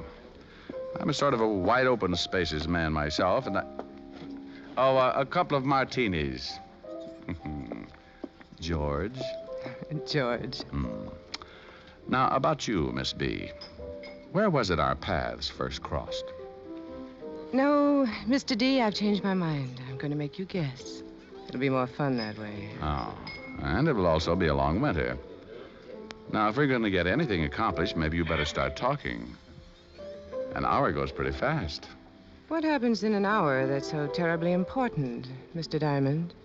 A guess. I don't want to guess. I want you to tell me. You know, we may run out of things to talk about in a minute now. Not if you tell me what I want to know. All right, I'll take a guess. Does this case have anything to do with, say, a bank? Well, you tell me. Does it have something to do with, say, a bank? You're fighting me, Mr. Diamond. Who's fighting who? All I'm trying to find out is whether... You're going to wish, Mr. Diamond, that you had talked to me. Well. Conversation seems to have picked up a little. But we might as well save your breath, Sandra. I ain't talking and you ain't talking. So, if you'll excuse me, I have to make a telephone call. All of which left me with still a half hour to kill. I paid the check and then dropped by the 5th Precinct to say hello to Walt Levinson. He was sleeping, so I tiptoed back out and headed for the corner of 1st and Elm. I'd been there about 5 minutes when a guy whose face looked vaguely familiar came up and said, Excuse me, is this a bus stop? No, but there's a cab stand a block down the street. Oh, thanks. I might have stood here for 3 days. How's that? I saw you waiting around, so I figured it was a bus stop. Guess I'll have to take a cab now. Say, if you're waiting for one, maybe we can split the fare? Oh, no, thanks. Funny. I'd swear you were hanging around the 5th Precinct when I came out. Oh? How long ago? About 15 minutes. Well, come to think of it, it's possible that you did. I went in to pay a traffic fine. Yeah. Is that right? Speeding, was it? Yes, as a matter of fact, it was. Those things do happen, you know. Oh, yes. Of course, the really interesting part about all this is that the 5th Precinct doesn't accept traffic fines. Huh? You have to go all the way downtown to pay them. You're kind of a smart aleck, aren't you? Oh, yes. Life of the party. Just give me a lampshade and a bustle, and I'm a... Hey, what's the idea? A car spun around the corner just as the guy shoved me. I landed in the street, but rolled over in time to see the front door open and a body come spilling out, sliding to a stop against the curb. The guy with the phony ticket hopped on the running board, and the blue Essex sedan lost itself in the uptown traffic. Now, all I could do was sit there and look at the crumbled form lying in the gutter. Mr. Thomas Walker had given me a check for $300. That was to last until Monday. For Mr. Walker, Monday was just 2 days too many.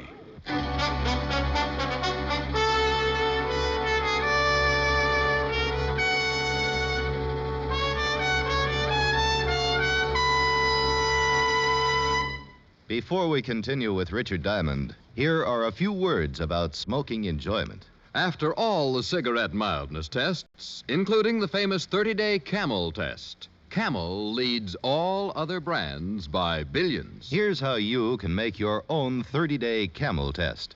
A sensible test of cigarette mildness based on steady smoking. Smoke Camels, and Camels only for the next 30 days.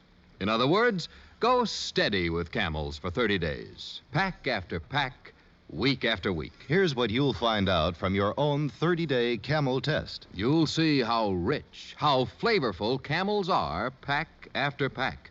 You'll discover how well Camels get along with your throat, week after week. That does sound like a sensible way to judge a cigarette, doesn't it? So why not start your own 30-day Camel test tonight? It won't take you long to find out why Camel leads all other cigarettes in popularity by billions of cigarettes per year. How mild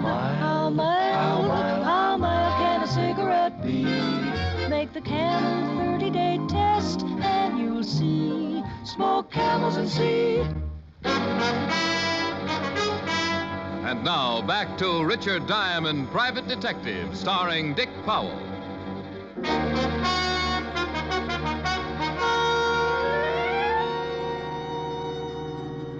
They abandoned the car about 4 blocks down the street, Rick. Too bad you didn't get a look at the guy behind the wheel. Everything happened too fast, Walt. Yeah. You feel all right now? Yeah, just swell. I guess the idea of all this is that somebody figured you and Walker knew too much. Yep. That doesn't make sense either, Rick. You said Walker wouldn't tell you a thing. No, but he gave me $300. Between now and Monday, I'm going to try to earn it. I could use the help. You got any idea who was gunning for him? No, not exactly. But whoever it was kept pretty close tabs. He was followed to my office. He tell you that? Then how do you know? Well, indirectly, a girl named Sandra Browning did. She said something else that's kind of kicking around in the back of my head, too. Sandra Browning. Oh, that's the brunette you told me about? Yeah, she seemed to think Walker said something to me about a bank. But he didn't. No, but that's what makes it so interesting. Oh, drop me off at that drugstore, will you, Walt? I want to look up a phone number. Sandra? A fellow named Joseph Carter. Who's he? Supposed to be a chemist. Walker told me about him. Well, thanks for the lift, Fatty. If anything happens, I'll get in touch with you.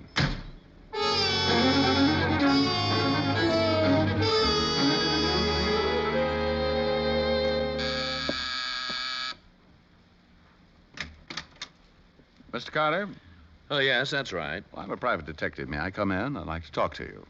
You, mean about my wife, Mr. Diamond. Oh. Richard Diamond. What about your wife, Mr. Carter?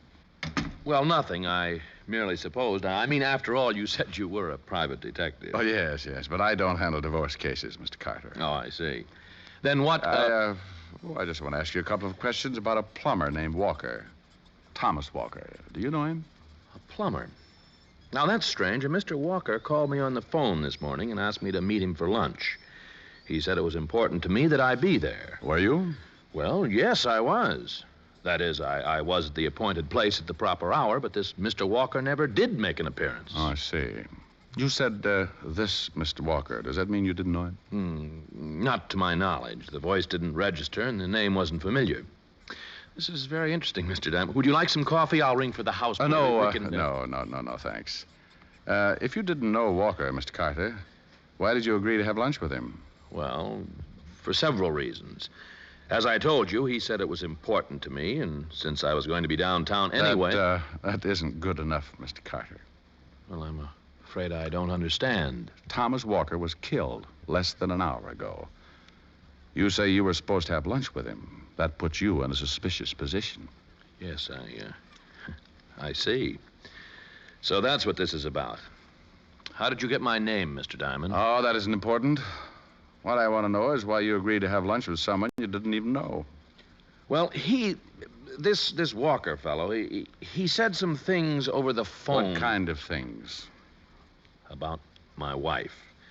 He said it would be to my advantage to meet him and discuss it. Under the circumstances, I had nothing to lose, so I agreed. Under what circumstances? Well, you see, Mr. Diamond, my wife and I are, well, we're drifting apart. Mm-hmm. She's been seen with another man, a fellow named Dave Johnson. Dave Johnson? Who's he? Chap I sold my shop to when I retired last month. He and... Oh, excuse me. I didn't know you had company. Oh. Well, come in. Come in, Sandra. We were just... No, I won't disturb you. Go right ahead with... Oh, yes. Come in. This is my wife, Sandra. Come in, dear. Come in. I'd rather not. Oh, it's all right. I was leaving anyway. Come right in, Mrs. Carter, isn't it?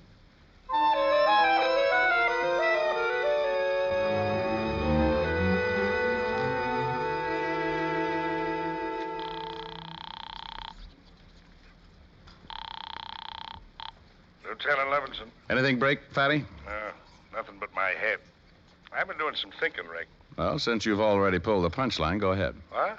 Oh, look, Rick, you said this Sandra Browning. Carter. Browning's a phony. You know, someday you're going to meet a girl that gives you a right name, and you won't know how to react. That's the trouble with guys. As soon as you have finished the discourse, Fatty, we can get back to the plot. What have you been thinking? Well, you said that this Miss Carter... It's Mrs. Carter, Walt. Will you stop that? I don't care if it's Mrs. Whippenpiffle. I want to know what she said. She did say something about a bank, didn't she? She did? Yeah, and you said something about a guy named Joseph Carter who's a chemist. Walt, so help me. If you tell me they're married, I'll throw this phone from here to the 5th Precinct. You do, and you'll never find out the startling news I'm about to unfold. All right, unfold. It's better. On the corner of 1st and Elm, on the very corner where you nearly met your demise, there is a bank. That's very interesting. You're darn tootin'. Right next door to this bank is a small shop with a sign painted on the window. Pretty good sign, too. Somebody took a lot of pains with it. Walt, All right. Maybe it doesn't mean anything, but the sign says Carter Chemistry Corporation. Oh, that's what you've been thinking about. Yeah. Only now it's even more interesting because of this Sandra Browning Carter girl. It's a definite connection. Uh-huh. With Walker, the plumber, making the connection. Well, thanks, Walt, and, bye.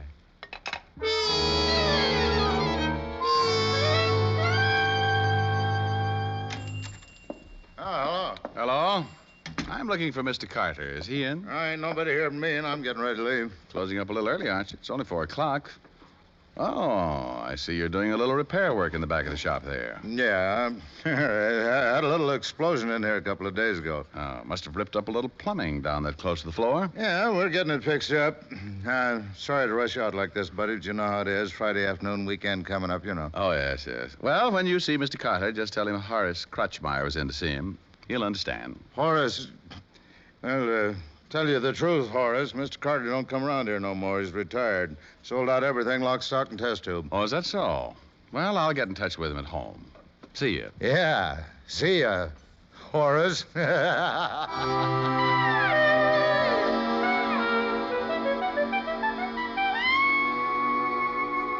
You know, this could turn out kind of silly, Rick. What if they don't show up? Oh, they'll show, Fatty. I checked the floor plan of both buildings. Got it figured they'll break through about here. How many of them do you think there'll be? Just 3. If they knocked off Walker because he got suspicious, they won't cut anybody else in. Is Carter in on this, Rick? It's his chemistry shop, isn't it? No, not anymore. He sold out to a guy named Dave Johnson. You'll meet him as soon as they blast the wall out here. The one I'm anxious to meet is this Sandra Browning Carter. Sounds like quite a dish. Not my type, Walt. I like him a little more tender. What's the other guy's name, the one who shoved Walker out of the car? Don't know yet. I met him in the shop this afternoon. Well, you'll like him, too. He's got sort of an ingrown face. You know, you gotta hand it to him, Rick. It's a pretty slick stunt they're pulling. Buying the shop next door to a bank, digging through the wall, and... Shh. There they are, Walt. Maybe we better get over here. Right.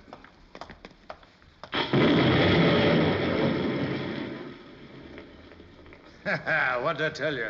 Ever see anything so easy in your life? Dave, does he have to keep talking? Can't you make him Look, keep both of quiet? you knock it off and let's get busy, huh? We've only got till tomorrow morning. Hit the lights, Rick. Okay. Well. Why, you... Now, play it smart. We don't want to carry anyone out of here. Oh, is this the bank you were talking about, Sandra? Still not talking, huh? She doesn't look like much to me, Rick. Now, Walt, don't be catty. Remember, she's been a very busy girl. Mm-hmm. Well, now that they're broken in on this kind of work, I guess they won't mind it so much for the next few years. Hmm? Mm-hmm.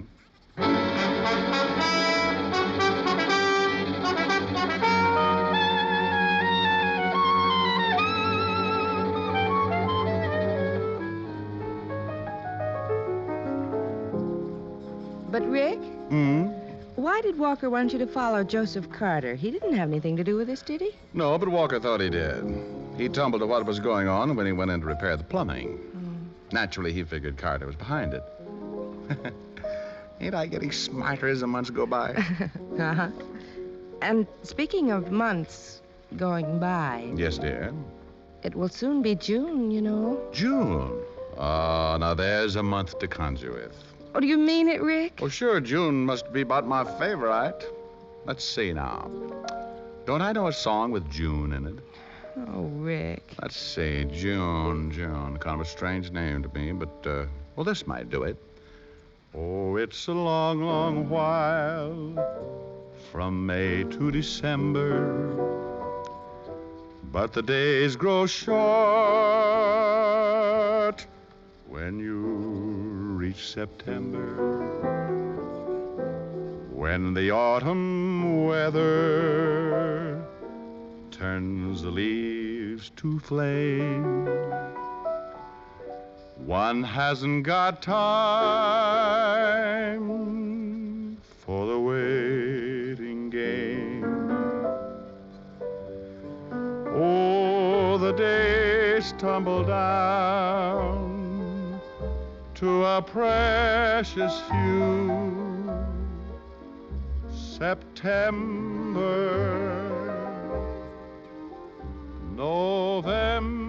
November, and these few precious days I'll spend with you. These precious days I'll spend with you. Why, you faker, you. There wasn't a single June anywhere in that song. Come to think of it, there wasn't. You want to try again? I guess not. Something else you'd rather do? Honey, what an opening that is. Come here. Now, that's what I've been waiting for. More. More? More? Honey, stop. If this keeps up, I won't be able to hold off till June.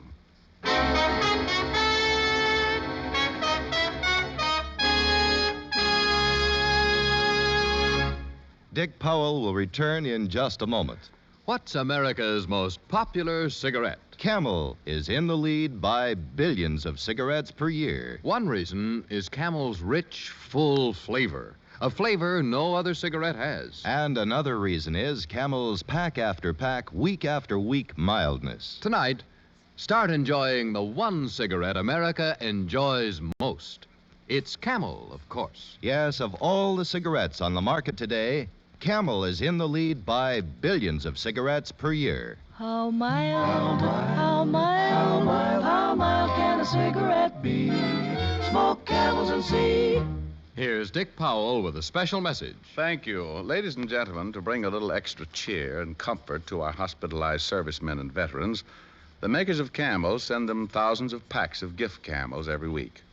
This week, the gift Camels go to Veterans Hospitals, Clarksburg, West Virginia, and Miles City, Montana. U.S. Naval Hospital, Corona, California. U.S. Army Station Hospital, Carlisle Barracks, Pennsylvania.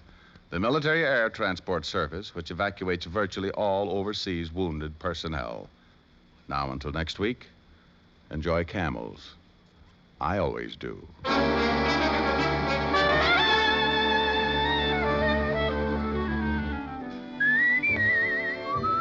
Tonight's adventure of Richard Diamond was written by Ty Cobb with music by Frank Worth. Virginia Gregg was heard as Helen Asher and Alan Reed as Lieutenant Walt Levinson. Others in the cast were Bob Griffin, Joyce Manners, Sidney Miller, and Jim Backus. Richard Diamond, Private Detective, is transcribed in Hollywood by Jaime Del Valle. Be sure to listen to another great Camel show, Vaughn Monroe and the Camel Caravan, every Saturday night. If you're ever asked who's the most obliging taxpayer, vote for yourself if you're a cigarette smoker, because you and 60 million others pay more than a 50% tax on the cigarettes you smoke. Yes, every time you buy a pack of cigarettes, you pay the federal government 8 cents, and most of you pay 3 or 4 cents more in state or city cigarette taxes on that pack. That means that better than half the price you pay for cigarettes goes for tax.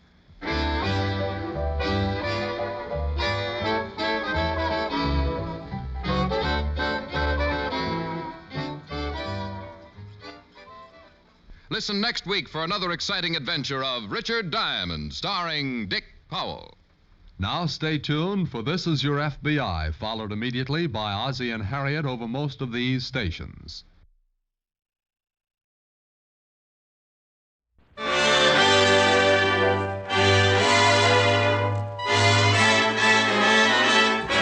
makers of Camel cigarettes present Dick Powell as Richard Diamond, Private Detective.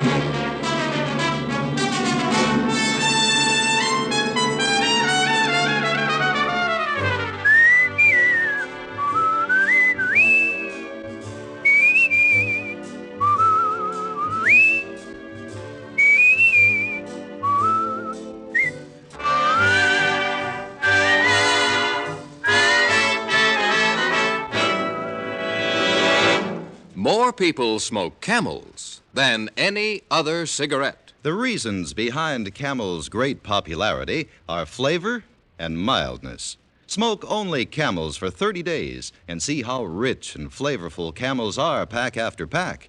See how mild they are, how well they get along with your throat week in and week out. Then you'll know why Camels are America's most popular cigarette.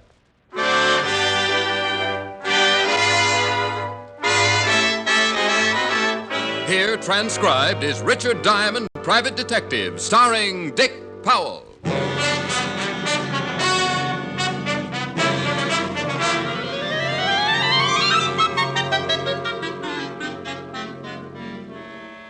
In my business, nearly every case I get mixed up in has some kind of an interesting angle.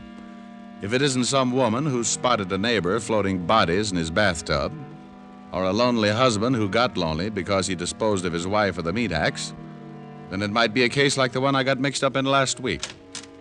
Mr. Richard Diamond? I agreed with him, watched him close the door and walk into my office. I looked, closed my eyes, looked again. I made up my mind I wasn't having hallucinations. He couldn't have weighed more than 140, a kindly face that supported a sad sort of a smile. He was dressed well, and his actions seemed perfectly normal. But there was one little thing that bothered me. He was a good 8 feet tall. You seem a little disturbed, Mr. Diamond. Oh, it's nothing. No, just a high fever. About 110, I'd say. You've noticed something out of the ordinary? Oh, no. I work for a carnival, Mr. Diamond. Oh? My name is Adam Rayburn. I'm billed as the thinnest man in the world. And you must come close to being the tallest. 7'11" in my stocking feet. Well, I'm glad to know you, Mr. Rayburn. What can I do for you? I wish to hire you. I charge $100 a day in expenses. That's agreeable. $100 in advance. That's just so I won't have to take time off from your trouble and sell some of my steel stock. Here's $100. Oh, thank you. Thank you, Mr. Rayburn. You are now the proud owner of a pedigreed private detective. I suppose you'd like to know about my problem. Well, it's cheaper than letting me guess. There's a girl who works at the carnival. Her name is Rowena. Rowena? Professional name. You've heard of her? Oh, yeah. She's a dancer, isn't she? That's right. We've been in love for some time. Oh, she's a wonderful girl. Beautiful. All that any man I watched him could talk ever about her, and I swallowed a big lump in my throat. Adam Rayburn, almost 8 feet tall, was reminiscing about his love with all the sincerity of a handsome Romeo. I'd seen Rowena, and I could certainly understand why the skinny guy had it bad. But being a pretty practical guy myself, Adam just didn't look like the type a girl like Rowena would go for. But I always say you never know about some things. She's in trouble, Mr. Diamond. Oh, what kind of trouble, Adam? Oh, that's why I came to you. I don't know, and she won't tell me. She won't let me help her. But it's obvious whatever trouble she's got in is more than she can handle. And you want me to find out what it is? Yes. Well, I'll do my best. Oh, thank you. It's very important to me. He told me about the carnival and where I could find Rowena. He also warned me that if Rowena found out, she would be more than mildly unhappy. He thanked me again, shook my hand, and went out of the office. I closed up, went home, and napped until 6. Then I headed for the carnival. Hey, step right up on the inside. It is the most amazing spectacle ever to be witnessed in this hemisphere. Lungo the Gorilla Boy captured It's in the the world. High Boy, fast, safe, sensational ride. Step right up, ladies and gentlemen. Ride the High Boy. Only a dime. Fast, safe, sensational ride. Carnival, colorful, gaudy, fascinating if you're 5 or 50. You get initiated when you're a kid and you never forget it. The nostalgia of hot dogs and mustard, pleasant emotions kicked up when you smell the sawdust or see a little kid buy a stick full of cotton candy.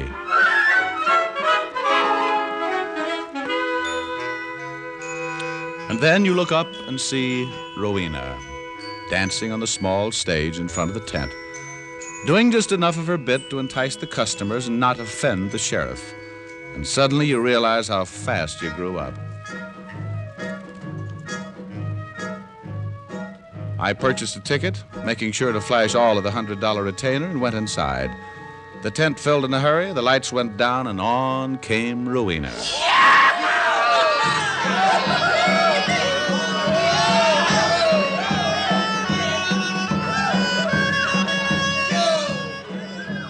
She did her bit, the usual routine, and got off.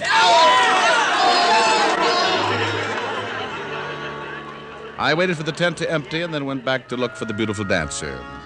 There was another small tent in the rear of the big one, and as I approached, I could hear 2 girls talking. Sure, Rowena, sure, I'll keep it for you. Now, look, Dixie, I don't want anybody to know about it. Not anybody. He's giving you trouble, huh? Yes, he's been... What's the matter? Yes? Who is it? Rowena? Yeah? You, want to see me? Mm-hmm. I'll be going. Oh, don't let me bust up anything. That's okay. I gotta be going anyway. This is Dixie Jones, Mr. Diamond. How are you, Dixie? Bushed. Well, nice meeting you, Mr. Diamond. I'll talk to you later, Rowena. Cute. Mm-hmm. Now, what can I do for you, Mr. Diamond? I just saw the show. Good. I'm glad you liked it. Is that why you stopped back? Oh, I thought I'd like to meet you. It's against the rules. Whose rules? The guy who runs the carny. Not your rules? Sometimes. Not this time. Well, I'll let you know as soon as I find out what's on your mind. Well, that shouldn't be too difficult. I'm the type who likes to break rules. Well, you're a little old for the usual schoolboy and too hep for a yokel. What do you do, Mr. Diamond? Well, nothing obvious, but I make a few bucks, and occasionally I use the few bucks to buy a pretty girl a drink. Just one drink, Mr. Diamond? Score for Diamond. She was interested, and I made a mental bet with myself that she'd spotted my bankroll and not my blue eyes. She excused herself, did a quick change behind a screen in the corner of the tent. She came out dressed in mink and a black number that could have snarled up traffic on any quiet intersection. She took my arm, and we headed for the nearest pub, in this case, the Fallen Duck. A cozy little bistro that certainly seemed appropriately named. If a duck had wandered in, it would have taken a nosedive in a hurry. Man, boy, duck, or diamond, nothing could have stood for long. It's a little crowded. Oh, it's probably necessary. If all the people left at once, the walls would fall in. Here's to what, Mr. Diamond? Well, to you calling me Rick. I'll drink to that. Rick. Aren't you a little warm? Mm-hmm. But you'll suffer a little and keep the mink on. It's a nice coat, isn't it? Charming. You do all right. Diamond bracelet, the mink. I could use another drink. Oh, sure. Without the water. We sat, and I watched her kill a few more, and in between times, she moved. The pitch was subtle and as practiced as a lion trainer with a kitten. She worked hard, and I played along. It wasn't difficult. Rowena was quite a girl, and as far back as I can remember, I've liked girls, particularly the type you classify as quite a girl. About the time I was offering my fullest cooperation, we were interrupted. Hey, there's Rowena. Yeah, swell. Friends of yours? It's Dave Sylvester and his wife. He owns the Carney. How are you, Rowena? Fine. Hello, Paula. Hello, Rowena. This is Mr. Diamond and Mr. and Mrs. Sylvester. How are you? How do you do? Can I buy you two a drink? Well, that would be... No, thanks, Dave. We were just leaving. Come on, Rick. Well, nice meeting you. Nice meeting you, Mr. Diamond. Yeah. Sorry you gotta be going. Good night, Dave. Paula. Well, that answers that. Not friends. I've known Dave for a long time, way before I joined the Carney. What makes you think we're not friends? Oh, just a casual observation. I got the idea when your hair stood straight up. You better take me home.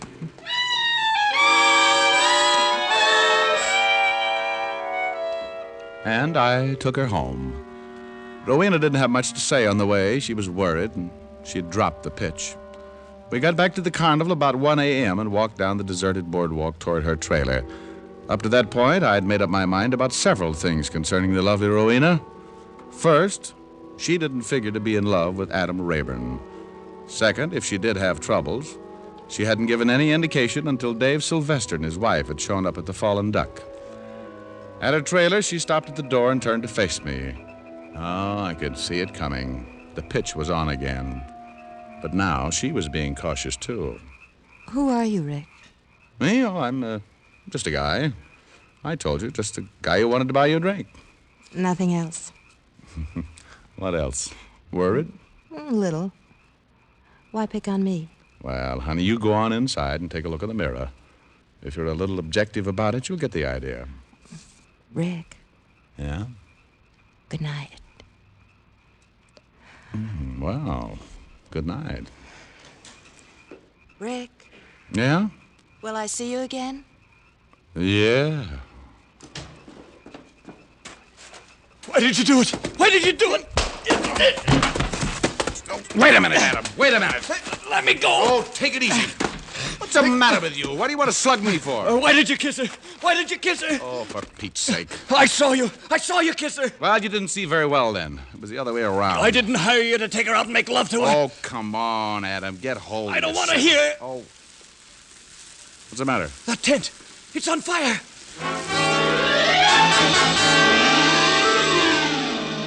I turned and looked in the direction he was pointing his skinny arm. The small tent Rowena had used for a dressing room was on fire. Fire! Fire! Some others had already noticed it, and by the time we got there, the tent was completely engulfed in the roaring flames. Every one of the troop turned out in odd stages of undress and got a bucket line going, but the tent was past saving. The fire department arrived, put out the last of it, and then one of the troop, picking his way through the charred ruins, made a grisly discovery. Hey, there's a body in here.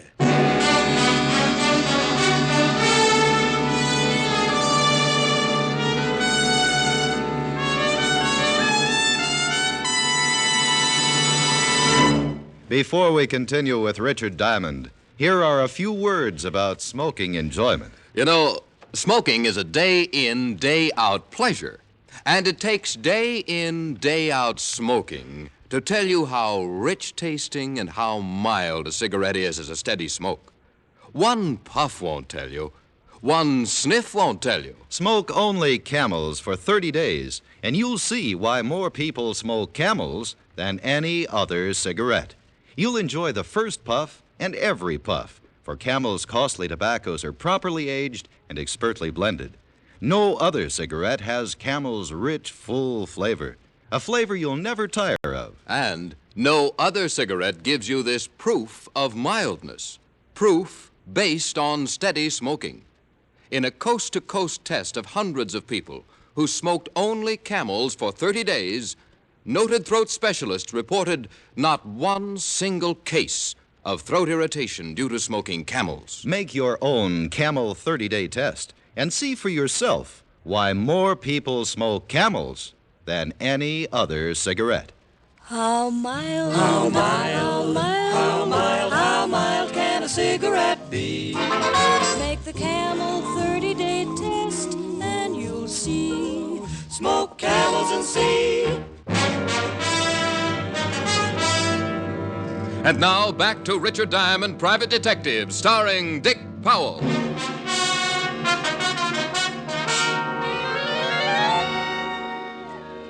"1:30 in the morning, standing in the middle of what was left of a gutted sideshow tent, standing with the members of the Sylvester Carnival troupe, looking down at the burned body of a girl. A case with a simple beginning, and then a fire and a girl dying in the fire. The crowd spread out as the fire department moved in to look for a cause, and Dave Sylvester, the owner, identified the body. Dixie Jones. She slept in the tent. Poor little Dixie. Oh, hello, Mr. Diamond. Hello, Mr. Sylvester. It's a terrible thing. Yeah. Mr. Diamond? Beat it, Adam. I'll talk to you later. No sense in letting people know we're acquainted. All right. So all of a sudden I smelled smoke. See, I thought that I was dreaming or something. Rick, Oh, hello, Lorraine. isn't it awful? Yeah, it's pretty bad. Poor Dixie. Rick, No? will you walk me back to my trailer? Sure. Cold? Yes. You act like you got a chill. You better take my coat. No, it's all right. I'll be all right. Well, good night, honey. Rick, Yeah? I don't feel much like sleeping. Why don't you come in for a while? What's the matter, dear? You act as if you're scared. Of you? Well, I don't know what it is, but you're scared of it. That's ridiculous. Good night, Rick. Psst. Mr. Diamond. Well, now, don't start swinging again, Adam. I didn't even hold her hand. I just left the fire. The fire department found out it wasn't an accident. What? I heard the chief say the fire was started deliberately. They called the police. Well, now the simple case with a fire and what looked like an accidental death had turned into murder. I asked Adam why anyone would want to kill Dixie, the chorus girl, but he couldn't even come up with a guess. I warned him again about keeping our relationship a secret and went out to the corner to wait for the police. In about 20 minutes, I spotted a prowl car with a familiar figure in the front seat. Rick, what are you doing here? Well, I stayed for the late show. It's a nice fire. Just got a 211 report. Some girl in the fire. Yeah. Name was Dixie Jones. Hey, Walt, look, nobody around here knows I'm a private cop. You want it kept that way? Yeah, for a while. Okay, climb on the running board. We'll drive down.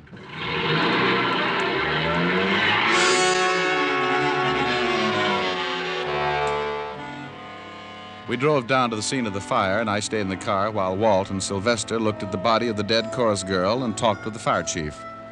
A couple of times I spotted Adam standing off to one side watching. And if he noticed me in the car, he did a good job of not showing it. Sometime later, Walt came back and we took a drive.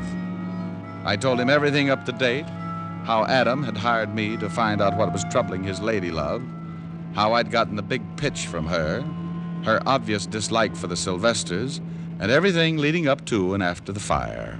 Well, that's sure not much. I know it, Walt, but there's one thing sure. Rowena was scared stiff after the fire. Sometimes fires do that. No, it was something more, Walt. This dame lives high. Mink coats, jewelry that runs into a lot of carats. She has a real taste for anything that smells like that green stuff. I flashed a roll when I went in to see her show. She acted like a steady date when I went back to her dressing room. Rowena doesn't make enough money at this carny to buy all those things, Walt. Well, I'm having the whole troop brought in for questioning. Maybe we'll uncover something. This client of yours. Adam Rayburn? Yeah. What does he know? Oh, apparently not much. He's so in love with that dame he can't see anything else. What does he do? Well, he's advertised as the skinniest man in the world. He's nearly 8 feet tall and weighs a good 140. He thinks Rowena's in love with him. Are you kidding? Rowena? A dame like that? Yeah. Poor guy.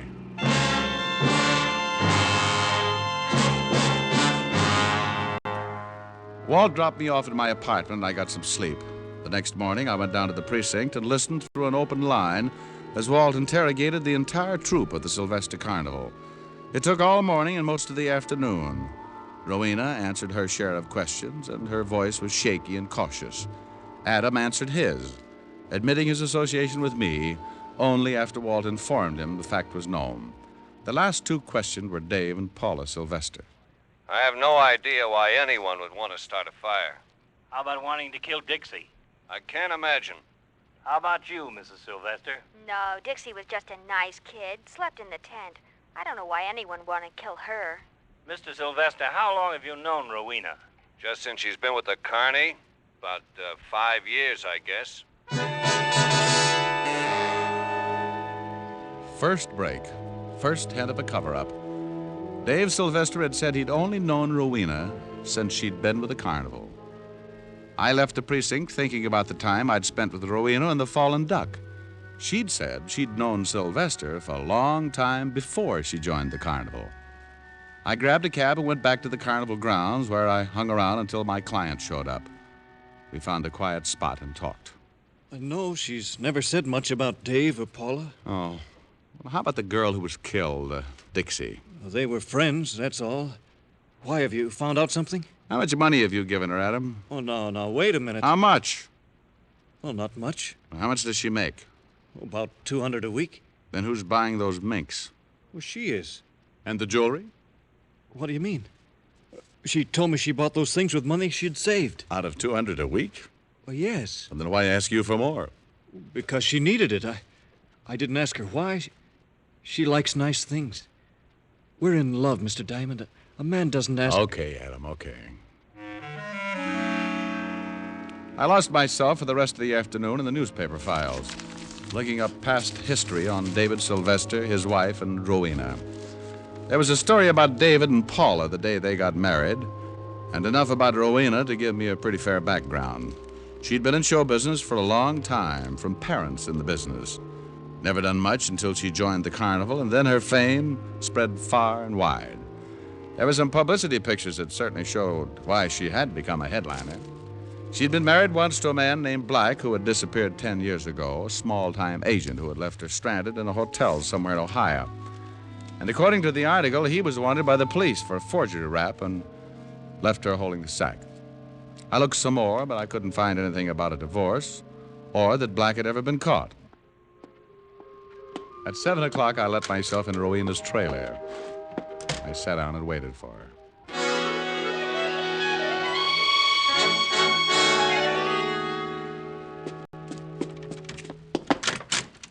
Hello, Rowena. Rick.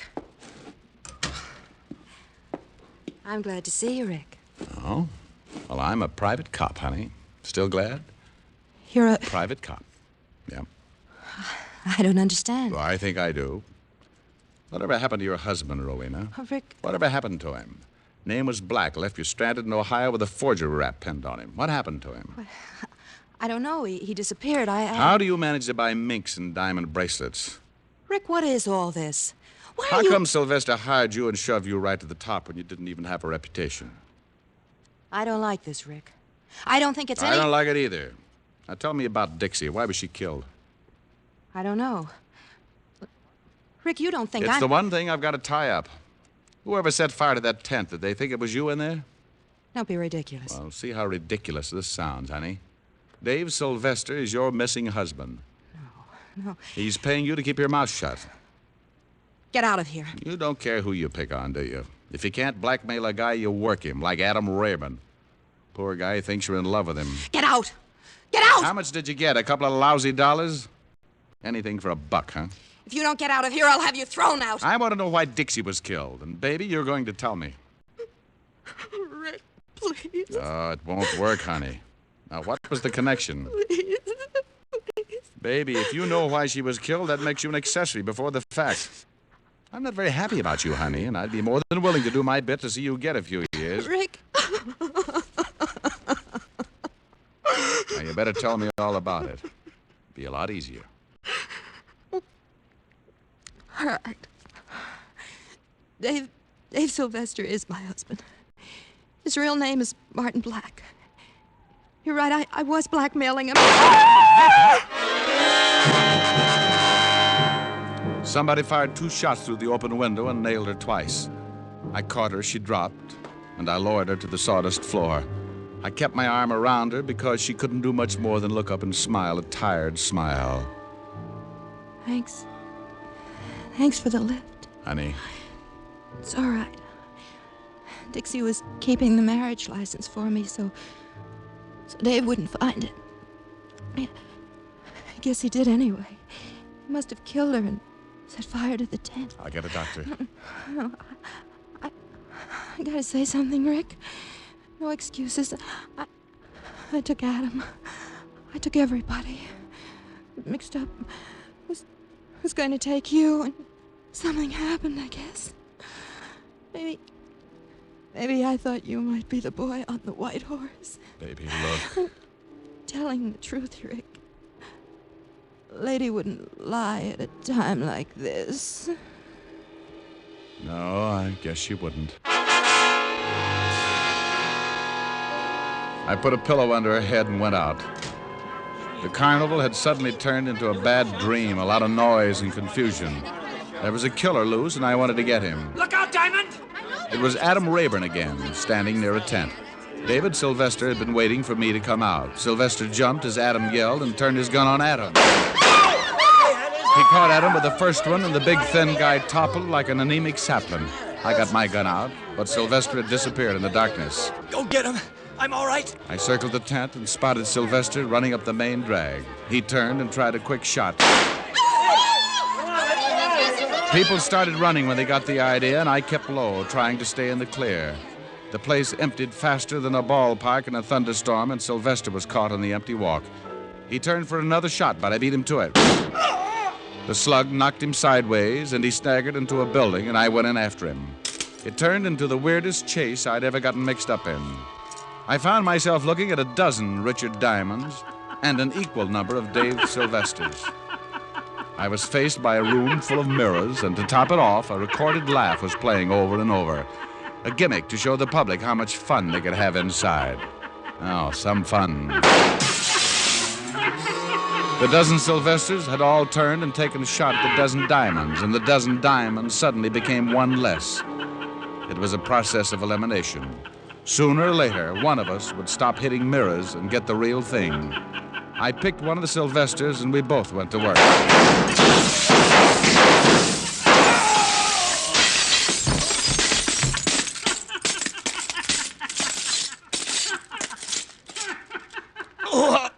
Lousy mirrors. Yeah, you shot every diamond but the right one. Turn me over, will you? Get my face out of this stuff. Sure.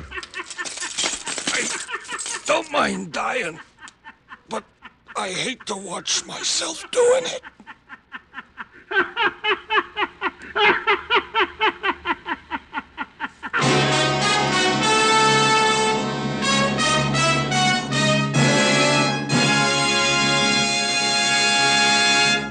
Dick Powell will return in just a minute. Again. Doctors in all branches of medicine have been asked this question. What cigarette do you smoke, Doctor? Again, the brand named most was Camel. Yes, according to this repeated nationwide survey, more doctors smoke Camels than any other cigarette. Baseball is getting underway, and it's interesting to note that Camels are the favorite cigarette of many baseball players. Bob Lemon, Vic Raschi, Howard Paulette, Dick Sisler are a few of the stars who choose Camels for their rich flavor, cool mildness. Try Camels yourself. How mild, how mild, how mild, how mild can a cigarette be? Take the Camel 30-day test and you'll see. Smoke Camels and see. Here's Dick Powell with a special message. Thank you. Ladies and gentlemen, the makers of Camels are sending gift cigarettes to our wounded and disabled servicemen. These cigarettes are forwarded to and distributed by the Military Air Transport Service, United States Air Force, which evacuates virtually all overseas wounded personnel. Gift Camels are also on the way to Veterans Hospitals, Fort Meade, South Dakota, and Oklahoma City, Oklahoma. U.S. Army Station Hospital, Camp Campbell, Kentucky. U.S. Naval Hospital, Beaufort, South Carolina. Now, until next week, enjoy Camels. I always do.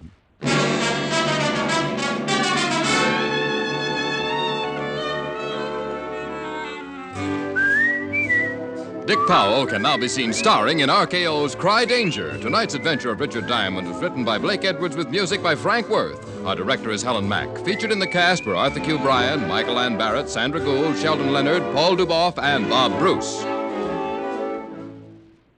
Then, for pipe pleasure, get the National Joy Smoke, Prince Albert.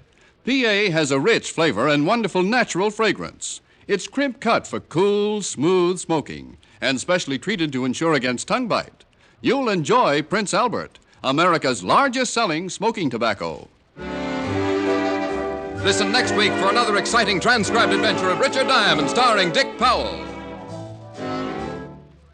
This is Your FBI. The official broadcast from the files of the FBI follows immediately. Stay tuned.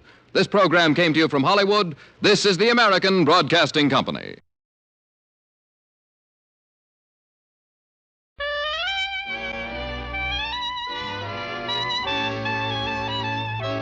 The makers of Camel cigarettes present Dick Powell as Richard Diamond, private detective.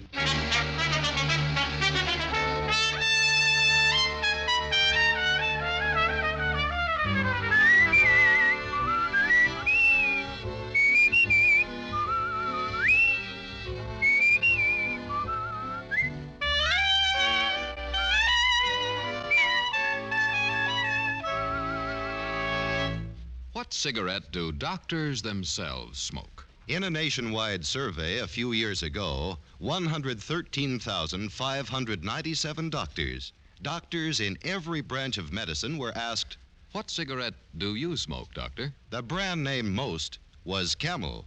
Again and again, in repeated surveys, the same preference was shown. Yes, these surveys show that more doctors smoke Camels than any other cigarette. Why don't you smoke Camels, too?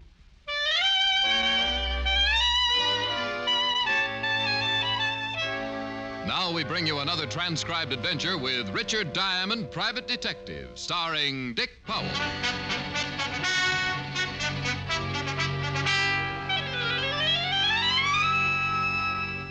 Now, let's see. I play the red 9 on the black 10.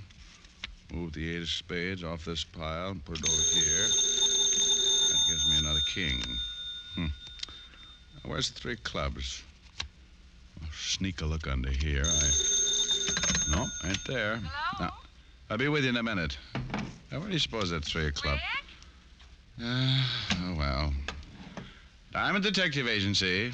Anyone for Pinochle? Rick, don't tell me you're still at it. You told me an hour ago you'd quit as soon as you'd won one game. 1-1 game. That's nice and confusing, isn't it? Helen, baby, I wouldn't admit this to anyone but you, but I haven't even come close. I was afraid of that. Have you tried stacking the deck? Helen, that's cheating. I know, but have you tried it? Well, just once. But only in self-defense, and even that didn't help. I still lost. Well, then I'm afraid you're hopeless. Why not give it up and come over here? We could play some gin. Oh, no. I owe you 1,369 toothpicks now. That rate, I'll have to buy a lumber camp. You there on the telephone. Me? Yeah, you the boss? Well, no, not exactly. I'm just the owner. That's good enough. If that's somebody wanting to hire you, tell him to call back. Rick, is that man ordering you around? He's trying. You hear me? I said tell him to call back. Now, just a minute. That's right, killer. Stand up to him. We don't have to take no guff. Well, honey, I wish you were here so we could get a look at the size of it. You gonna hang up or not? Yes, sir. Yes, sir. Richard Diamond, did you say yes, sir? Yes, sir. I mean, yes, ma'am. I mean, bye. Bye, Helen, dear. Okay. You said you were the owner of this outfit? That means your name's Diamond? Yes, sir. My name's Ed Barton, Diamond. Don't bother shaking hands, because I got a hunch you ain't gonna go for the deal I'm laying down. That way there won't be any hard feelings. Reason I say that is because I've already been to 3 or 4 of you guys, and they didn't go for it. For my money, you're all a bunch of lilies. Well, look, Mr. Barton, you Now, don't get me wrong. That ain't saying you're like the rest of them. Truth of the matter is, I hope you ain't. The deal I got to offer takes a guy with a little backbone. Well, suppose you tell me what the deal is before you get too involved with my sacroiliac. You've heard of the Barton Metal Works? Well, that's me. I'm the boss. Started out 15 years ago with a forge and an anvil. Today, I got over 40 men working for me, turning out some pretty big jobs. Contracts a lot of these guys around town would give their eye teeth for. If it's made of metal, Barton will make it. That's my motto. Well, that's as good as some of mine. Go ahead. Diamond, it took me a long time to get this thing going the way I want it, and now somebody's trying to mess it up for me. Trouble is, I don't know how much longer I can hold out. Loyalty is one thing, and staying with the sinking ship is something else again. Very well said, Mr. Barton. Now, would you like to tell me what it means? 4 men quit on me yesterday, Diamond. 6 the day before, and no telling how many today. Word's getting around that the plant is jinxed. Must be a pretty good reason for it, Mr. Barton. Men don't give up their living over a superstition. Of course there's a reason for it. Why do you think I'm here? You tell me. Because I've had 2 accidents down at the plant in the past 4 weeks. 2 men killed in less than a month. That's a lot of accidents, Diamond. Yeah, does seem to be stretching things a little. So now, just because of that, the whole plant's supposed to be bad luck. Diamond, my production's beginning to slack off. Mm-hmm. Well, just how accidental were these accidents? Craziest things you ever heard of. Mike O'Brien tripped and fell over a steel rod. Larry Martin got in the way of the big hammer. Just one fool thing after another. Somebody's out to do me dirt, Diamond, and they're trying to get at me through the plant. Yeah, but why, Mr. Barton? How do I know why? They just are, that's all. Don't ask me if I got any enemies. I probably got more enemies than any man on the face of the earth. People just don't like me. Can't understand that. Soft-spoken fellow like you. So, the idea is you want to hire me to go down there and see who's out to get you, huh? That's right. Got a job already picked out for you down at the plant. You mean I have to work, too? Certainly. You don't think I'm going to pay you just to run around asking a lot of fool questions, do you? No, I guess you wouldn't, Mr. Barton. Well, how about it? You going to back down, too? Mr. Barton, thanks to you, my girl already thinks I'm a coward. Looks like there's only one way to change your mind. Big Ed Barton came as close to a grin as he probably ever would, dumped a tidy retainer on my desk, and stuck out his hand. Coward that I am, I took off my ring and lost 5 fingers somewhere inside of his calloused palm. The bargain being sealed, Big Ed then drove me down to the plant.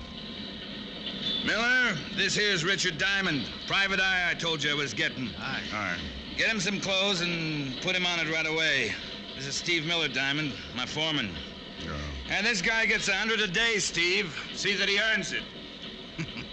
I don't mind Big Ed, Mr. Diamond. He means well, but if it isn't made of metal, he doesn't understand it. Yeah, I wonder how he'd react to a Geiger counter. Which way is the locker room, Mr. Miller? Down this way, Diamond. Oh, and just call me Steve. Oh, sure. A nice little place you got here. Being foreman must keep you pretty busy. Full-time job, all right. I suppose Ed told you what he wants you to do. Yep. Wait for an accident to happen to me. Yeah, that's about the size of it. Whoever's behind this will try to get rid of you right away. Oh, isn't there something else we could talk about? Income tax or the war or something pleasant like that? Sure. Oh, locker room's right in here. Good. Big Ed and I have both gone over the entire personnel looking for a possible suspect. But just about everybody down here has been with us over 5 years.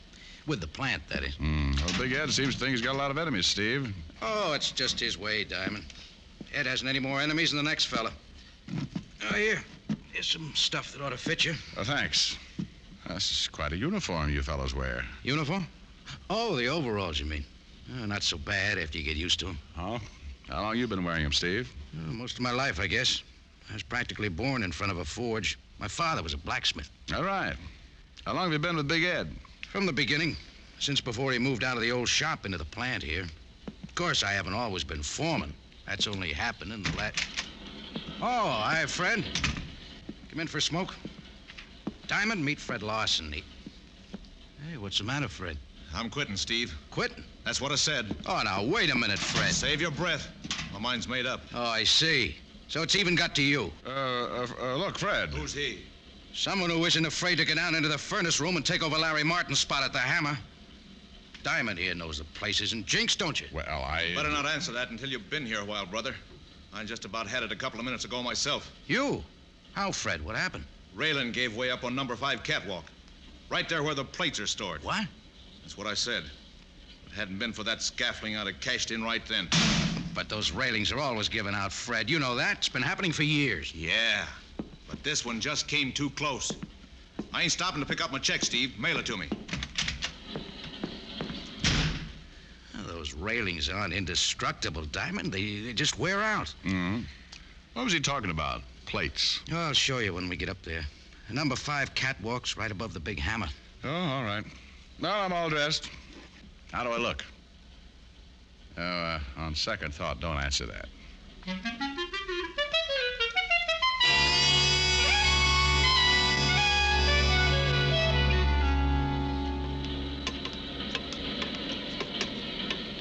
Oh, here's the place Fred was talking about, Diamond. Guess I can't blame him for quitting. Would have been a nasty fall. Yeah. Hey, what's this stuff under the catwalk, Steve? Oh, those are the plates. They're too heavy to lug back and forth, so we just store them up here on the scaffolding. Oh, I see. You mean I'm going to work down there under these things? That's where Big Ed told me to put you, Diamond. Yeah, he's the boss. Yeah, I guess that's right. If I ever forget it, I guess he'll come around and remind me. Well, that hammer's a pretty big piece of equipment, isn't it? Sure is. But the work you'll do isn't hard.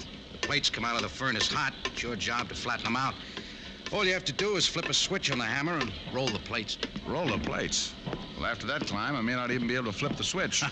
Otto! Yes, Stevie? That's Otto Schmidt. He'll handle the furnace for you. Well, looks like he can handle the whole factory. Hello, Stevie. Is the fellow going to take Larry's place? That's right, Otto.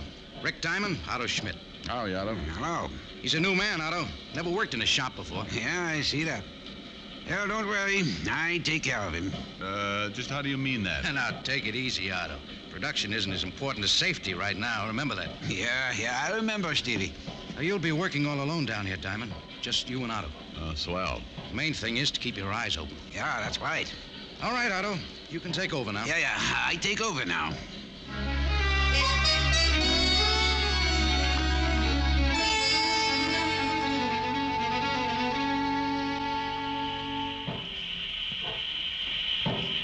You like it, yeah? Yeah? Just don't get too close to hammer. No home should be without one. It's great for straightening nails, pounding out meat. Yeah, maybe pound out home, too. You think maybe you stay? Sure. Why not, Otto? You not scared, huh? Should I be? Yeah, maybe not. What kind work you do before? Delivered telegrams. Say, you pull Otto's leg? With these gloves on, don't be silly. Hey, you better heat up this plate again. Hey, this hammer's going crazy or something. What? Look out, Diamond! Look out! Where? What? Up there! Look out for those plates! Jump! Down!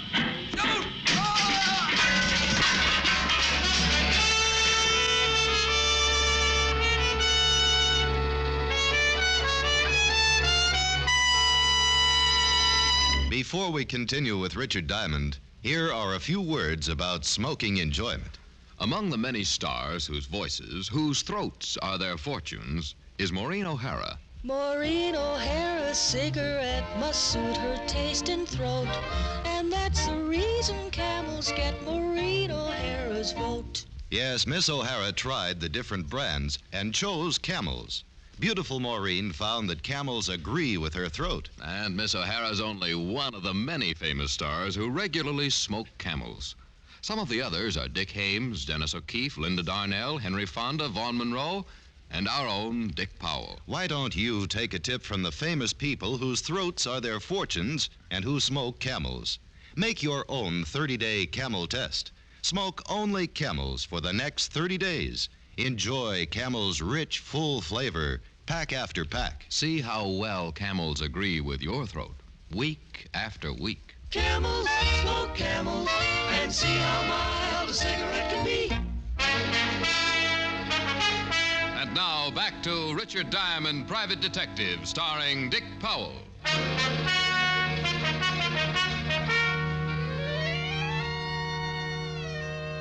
Well, Big Ed Barton had another accident on his hands. Otto Schmidt. They carried him out of the furnace room in bad shape, but alive. I went up to have a look at number 5 catwalk. And it took me about 20 minutes up there to decide that it hadn't been any more accidental than my working for Big Ed. Oh, come on in, Diamond. I'll need your signature on this accident report. You know, Steve, I don't think it was an accident. That scaffolding didn't come loose all by itself. Yeah, but I've still got to make out the report. Well, have a chair. I'll have this finished in a minute. Okay, thanks. You handle the paperwork too, Steve? Yeah, most of it. Anything concerning the plant itself usually falls in my lap. Ed doesn't care much for office work. Well, I guess he would look a little out of character to that. And incidentally, how come that railing on number 5 catwalk hasn't been fixed yet? Seems to me if Fred Larson quit on account of it. Whose department is that anyway? I reported it to Big Ed as soon as I could. Oh? Well, where's Ed now? Home, I guess. Want me to call and see if he's there? No. No, that's all right. I think I'll just run over and surprise him. What's the address? 105 East Parkview. Big mansion. You can't miss it. 105 East Parkview, right. I'll sign that report when I get back, Steve.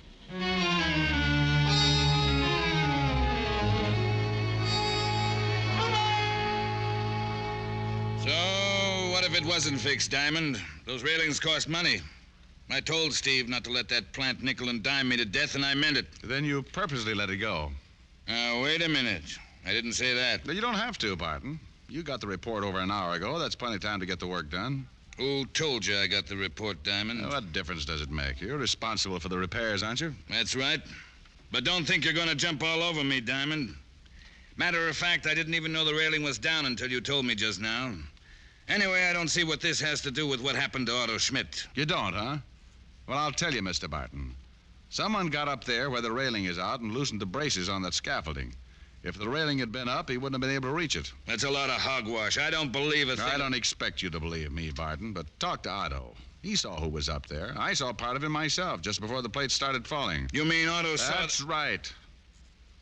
Well, don't look at me. I told you I didn't know anything about that railing. That's your story, Mr. Barton, and you better stick to it. Where do you think you're going? I didn't say I was finished with you yet. No, and I'm not finished with you, Barton. As soon as I've had a talk with Otto, I'm going to take off these overalls and get back into my own clothes, and then you can You mean you're quitting? Walking out? That's right. Now, don't worry. I'm going to find out who's behind this, but I'm going to do it on my own. In case you haven't gotten the idea, Big Ed, I don't like working for you.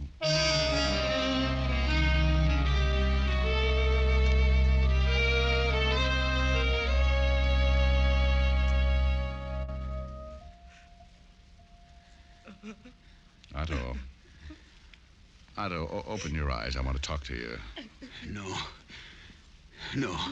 No talk. Why? It wasn't an accident, Otto. You know that. No. It was accident. Don't you want whoever's responsible for this to pay for it? No. What are you afraid of, Otto? Who are you hiding? I'm afraid it's no use, Diamond. For some reason, he just won't talk. No, but why? What's he afraid of? That's all the time I can let you gentlemen have. You'll have to have some rest now. Just a minute, Doctor. Mrs. Schmidt, talk to him, will you? See if you... No. Otto don't want to talk. All right. How long will it be before I can see him again, Doctor? Well, that's hard to say. Several hours, anyway. You might check with the front desk later this evening. They can tell you more about it then. All right, thanks. Would one of you mind dropping her off? It's getting late. There's nothing she could do here. I'll take her home, Diamond. You probably feel like a shower and a change of clothes anyway. Thanks, Steve. But I've still got some work to do. I dropped by the Barton Metal Works to get my clothes out of the locker room, but the night watchman wouldn't let me in without a pass. Too tired to argue with him, I hopped a cab to my apartment for a change of clothes.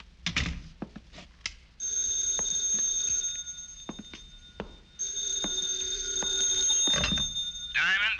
Yeah, but wait till I sit down. I just got in. This is Ed Barton. Never mind sitting down. Get over to my house right away. I got something to show you. I thought I told you. I know what you told me, but this is pretty important. All right, what is it? A note. It was in my mailbox. No stamp, no address, nothing. Just the note. A note? What does it say? Well, the fellow used up a lot of words he didn't need, but the gist of the thing is I'm supposed to close down the plant or suffer the consequences. Maybe that isn't a bad idea, Mr. Barton, if it'll stop these killings. Well, it'll be a cold day in the furnace room when I close up. Of course, I might get out from under. Work some sort of deal so I wouldn't lose any money. Yeah, you might do that. But...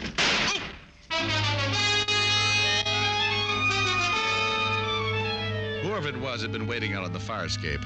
The bullet thudded into the back of my best chair, and I got on behind it, wondering which drawer I'd left my gun in this time. After a while, when nothing happened, I sneaked a look around the arm of the chair. Diamond, what's all the noise? There was no one there. Noise, Diamond? And then I realized Big Ed Barton was still talking. Hear me, Diamond? Speak up. What's going on over there anyway? What do you think?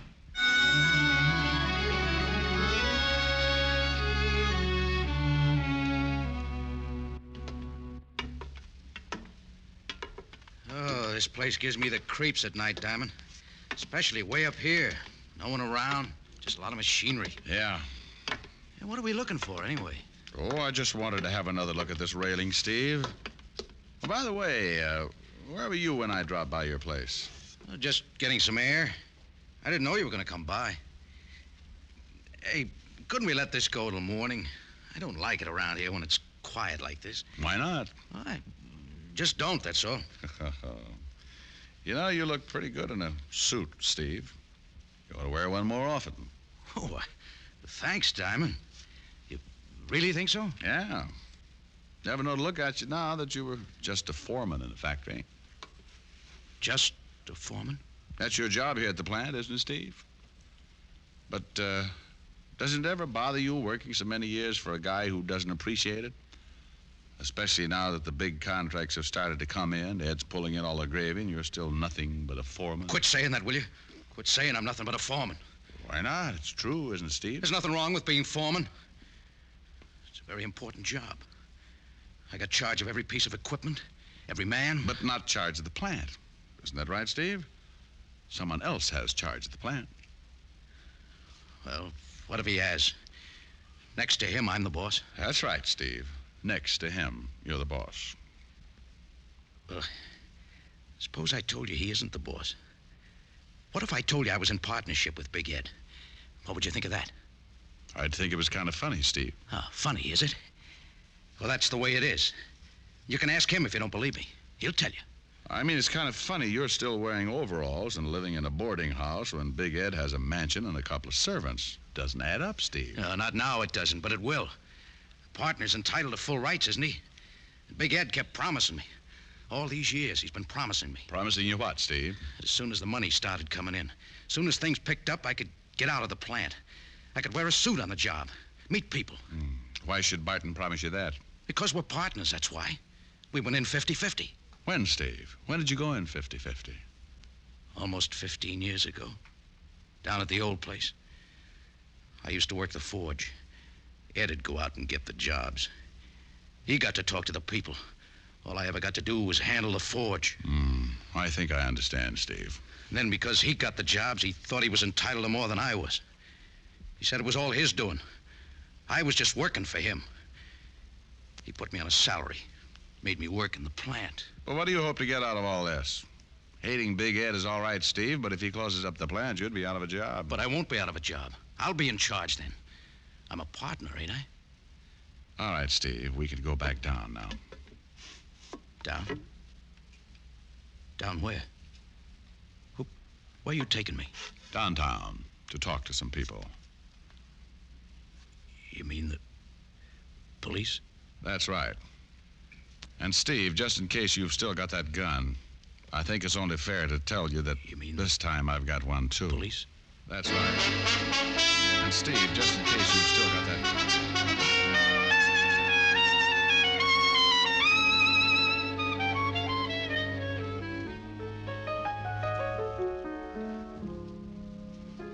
Kinda quiet tonight, Rick. Yeah, kind of quiet, Helen, honey. Is it because you owe me 1,369 toothpicks? Well, that could have something to do with it. Then I'll get the cards and give you a chance to even the score. Are you kidding? We'll be here for 6 months. What's wrong with that?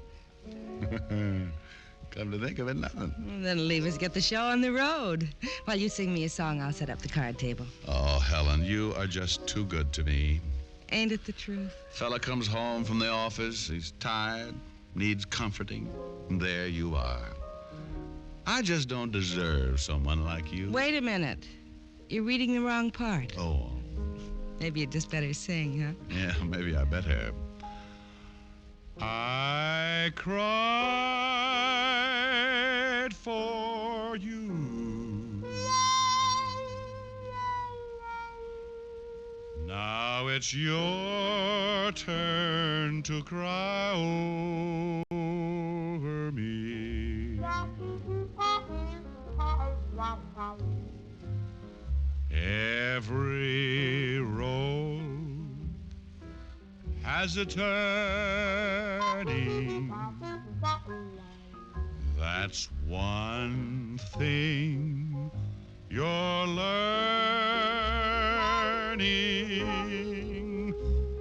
I cried for you. What a fool I used to be.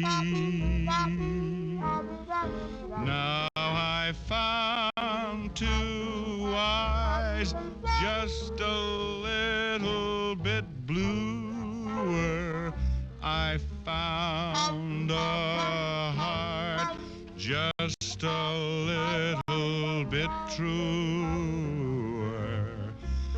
I cried for you.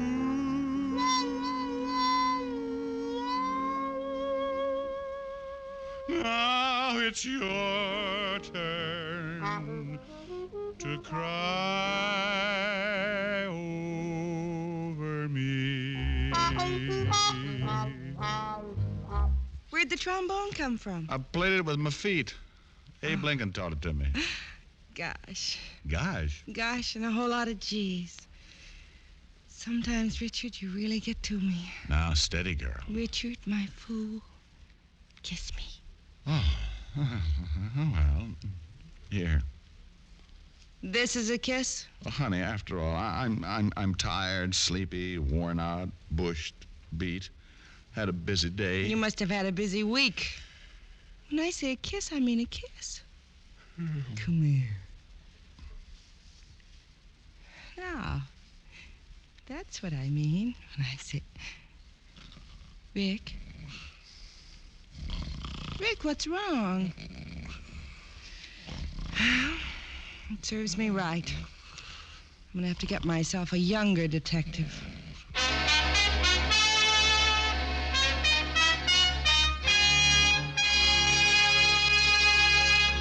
Dick Powell will return in just a moment. No other cigarette has Camel's rich, full flavor and cool mildness. That's because Camel's costly tobaccos are properly aged and I'd like to apologize. My keyboard is starting to freeze up, so I have not been able to type anything in the chat room. But we're still here. We're going to still continue the Old Time Radio Show, as we've got 1.5 days worth of episodes to go. We're up to the next episode is going to be William Logan and the Ivory Statue of Richard Diamond, Private Detective. It first aired on April 5th, 1950. And that will be starting in just a moment. Make the Camel 30-day test.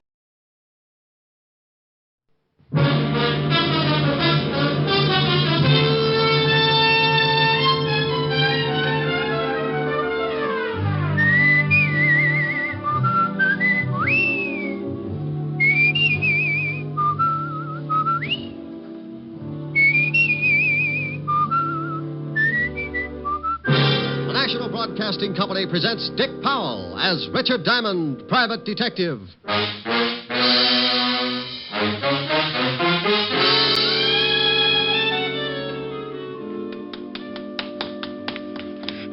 Here it is. I've got it. Let me see it. Here you are. Oh, yes, indeed. My friend, you have just made us independently wealthy. Many men have died in the past because of this. And unless we're extremely cautious, you and I will be added to the already long list of its victims. Come, hurry. Here's another exciting half hour with Richard Diamond, Private Detective, starring Dick Powell.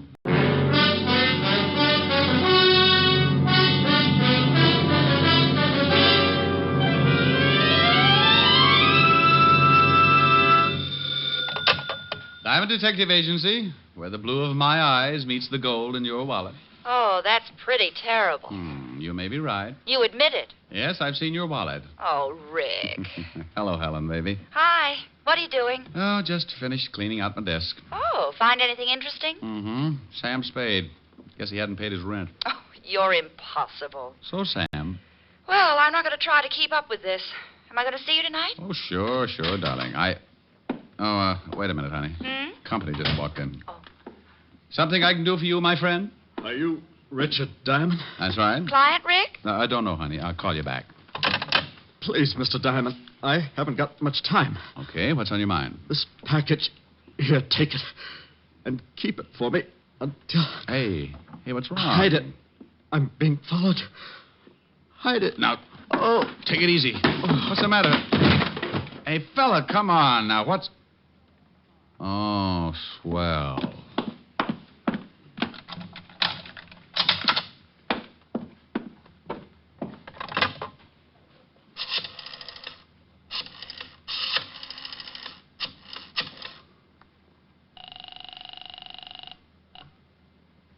Precinct Police Station, Sergeant Otis. Otis, let me talk to the lieutenant. This Diamond? No, it's Ponder, and I think I've been doped. Now put the lieutenant on the line. Oh. Homicide, Lieutenant Levinson. Walt, Rick. Oh, no, it's only 4 o'clock in the afternoon. Nobody gets killed at 4 o'clock in the afternoon. You better check up on your statistics. There's a guy in my office who makes a liar out of them. What? Yeah, lying right here in front of my desk. He's dead? Well, if he isn't, he's got a lazy heart. Maybe he just fainted. Maybe he's suffering from some kind of a shock. Maybe he's got some terrible disease, and he'll give it to you. Walt, if this guy isn't dead, he's sure going to have a hard time explaining the bullet hole in his back. Don't touch anything.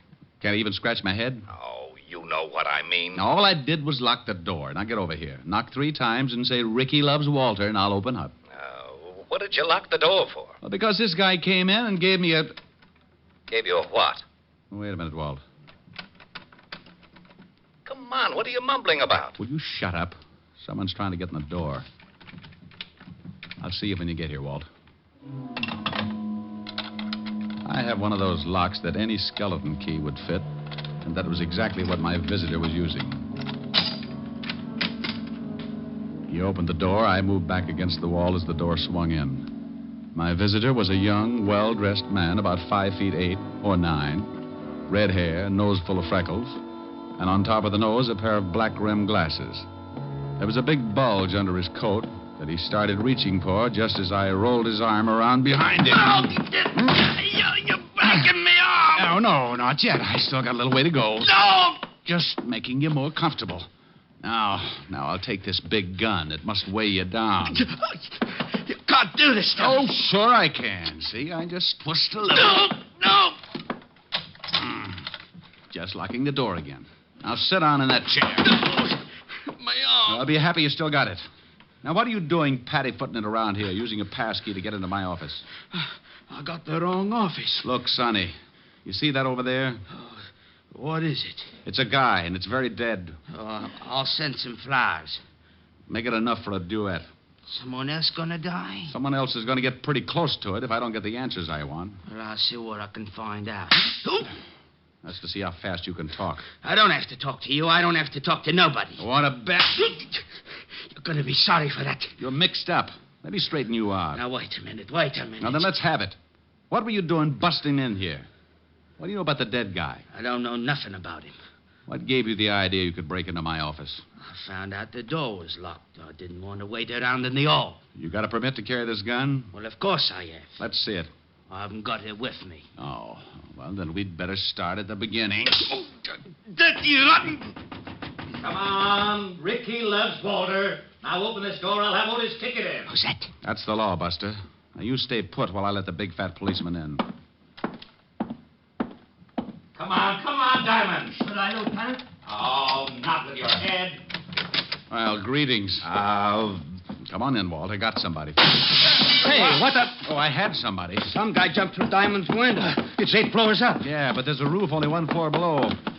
Look out for the glass. There he is down there. Hey, you, come back here. He ducked behind that sign. Otis, get off of my back. Oh, well, he's gone. That's that. What did he do? Busted into the office. Hey, is that dead guy over there? What does that look like? A bear rug? Oh. You think the guy who jumped out of your window has something to do with the dead man? I don't know. He had this gun on him. Well, why didn't you take a shot at him? Because if you'll notice, I've been holding it by the barrel. I wanted you to have the nice little old fingerprints. Oh. Yeah, oh. Why didn't you take a shot at him? Why didn't I? Yeah, Lieutenant, why didn't you? You shut up. Well, Walt? I don't know what he was, who he was, or what he'd done. Why should I take a shot at him? Lieutenant. Otis, I told you to shut up. Now, let's take a look at the dead man. Looks like he's been shot in the back. Yeah. You said he came in to give you something, Ray. That's right. This package right here. And what's in it? Well, I haven't looked yet. Wrapped in today's newspaper. Well, what in the... Hey, some kind of doll or something. Looks like it's carved out of ivory. Funny looking thing. Look at all those arms. Must be Oriental. You know what it is? No more than you do. The guy just came in and... It sounds like the wagon, Lieutenant. Yeah, when the coroner gets here, Rick, we'll go down to the office and see if we can get any identification on the guy who jumped out of your window. Okay. Here's a wallet off the dead guy. Now, let me see. Yeah, Lieutenant. Social Security card. Name's William Logan. Hey, here's something. Guy's a merchant sailor. Here's his card. We'll check these things. Look, Walt, you got to wait around for the coroner's report. I've got a date with Helen later, so I'll go over to my place and get cleaned up. Then I'll meet you at the station, huh? Okay. Hey, where you going with that statue? Well, the dead man, William Logan, gave it to me to keep. That's evidence. It's also something from a client. Client? He give you a fee? No, but he wanted me to have this thing. It looks like he died trying to get it to me. So he's a client until I find out what this is all about. Ain't he noble? Noble schmoble. That thing is still evidence. I'll take good care of it. Now, Diamond, you come back here. Walt, what do I always say when I leave you like this? What? What do I always say? Why, bye? Bye.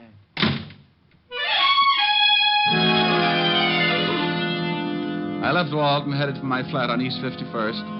I wasn't about to try and figure the whole thing out because it was still an early case, and sometimes cases like that can stretch out into 2 or 3 murders before things begin to fit together.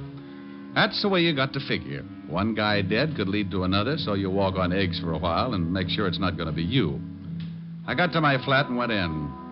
Smoked a few cigarettes. Looked at the carved ivory figure that William Logan had given me. It looked like a woman sitting cross-legged with all of her 6 arms outstretched. I gave it a good going over, but couldn't find anything unusual. So I put it on the piano and went in and started to shave. Yeah?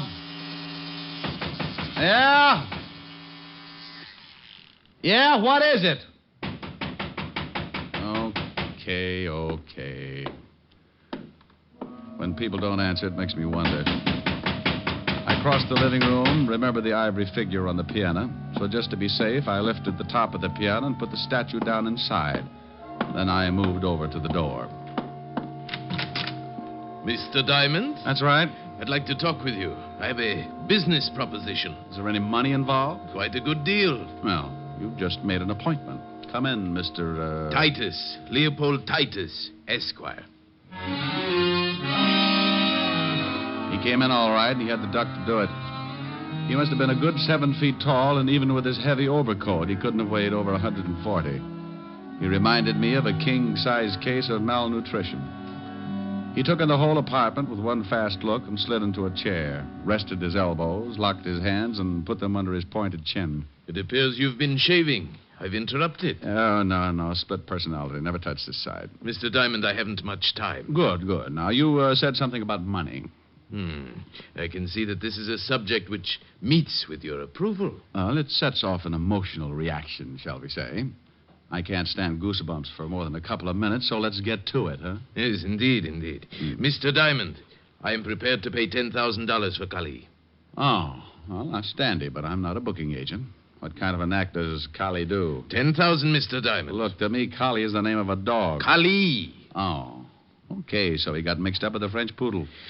10,000, and that's my top price. You know, of course, you're running me right into a nervous breakdown. I get the shakes when someone changes $5. Mr. Diamond, I want Kali. I will have Kali, whether I pay you the 10,000 or not. Look, Mr. Titus, really, I don't know what you're talking about. Well, I certainly hoped you'd be more sensible than this. I know that William Logan came to see you this afternoon. Oh? And I know for a fact that he had Kali with him. Well, did he have it when he left my office? I couldn't see. Mr. Logan was under a sheet. Now, either the police have Kali or you do. I'd like very much to know. Maybe I can help you, if you'll tell me exactly what this Kali is. I made an offer of $10,000, Mr. Diamond. That's a great deal of money, but it does not entitle you to play 20 questions. Okay. Now, if you don't mind, Mr. Titus, I'd like to finish shaving. As I explained, Mr. Diamond, I don't have much time. Well, then, good afternoon, Mr. Titus. No, I'm afraid not. Charles! Yes, Mr. Titus. Well. I thought maybe you'd cut your throat when you jumped out of my window. I hear you got rather ambitious with Charles, Mr. Diamond. He turned such a pretty color when you slap him around. I told you you'd be sorry for that. Yes, and indeed you will, Mr. Diamond, unless you tell me where I can find Kali. You can go to the devil. I'm afraid the trip would be unpleasant and premature. However, I'm sure your passage might be taken care of. Show him your new gun, Charles. Of course.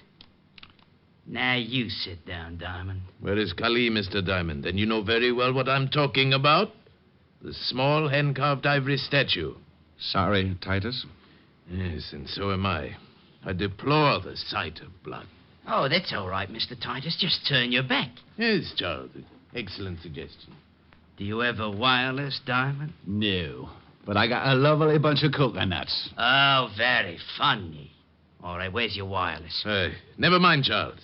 Mr. Diamond has a piano. I can manage to raise or lower the volume as the groans dictate. I could make a lot of noise. My old piano teacher assured me I could do the same. Now, go ahead, Charles. Hey, now, wait a minute. Oh! Where is Kali, Diamond? Oh, nuts. Again, Mr. Titus? Again, Charles. Are you using your fist, Charles? Oh, yes.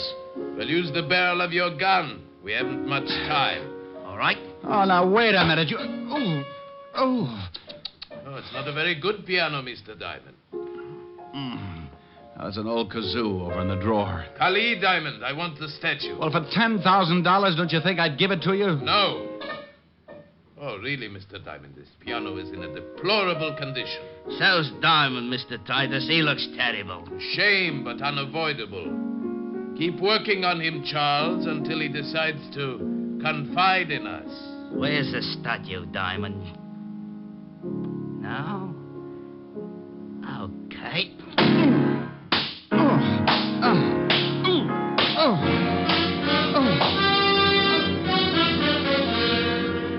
NBC is bringing you Richard Diamond, Private Detective, starring Dick Powell.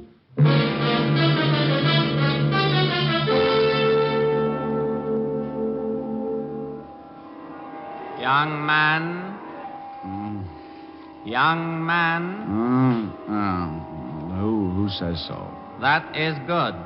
You can hear me? Oh, I can hear who? Try and sit up. You look quite uncomfortable. Yeah, you can make book on it. There, that's better. Now take your time. I want your answers to be correct. Well, he got me into a sitting position, and when things finally stopped jumping around, I got a good look at him. Titus wasn't around. Neither was Charles, his little butcher. The room was dark except for a single light in the corner. The man standing before me was short, dressed in a tailored blue suit. his dark face standing out against a white turban on his head. He didn't smile or blink his eyes. I am Ahmed Benif. Oh, thanks. I'd introduce myself, but I've been pushed around so much I could be anybody. Mr. Titus and his man Charles can be very persuasive. Well, a gallon of blood and a few broken arms, anyone can do it. Where did they go? I got tired. Took a nap. Did you give them Kali? Oh, no. Now, look, It is a very simple question. I know that a man came to your office with the statue. So does half of New York. I have been following Titus because I know the statue was stolen from him and that he would do anything to get it back. He led me to your office, then he led me here. If he has the statue, he has undoubtedly returned to his flat where he is preparing to leave for a place of safety. Well, I don't know whether he's got the statue or not. That is unfortunate. I have no more time to question you. I shall have to assume that Mr. Titus has the statue and kill you. He was like a cat. Before I could push myself to a standing position, he was around and back, and I felt something drop over my head and draw tight around my windpipe. Oh, I'm sorry, but I must know. If you will not tell me, I shall have to strangle you. Diamond! Come on. Ricky loves Walter. Now open this door. We shall meet again, Mr. Diamond. Come on, Rick. I know you're in there. You were supposed to be down at the station an hour ago. Oh, shut up. I don't want to break it down, but I will. Yeah, but I will. Okay, keep your badge on. Come on, step on it.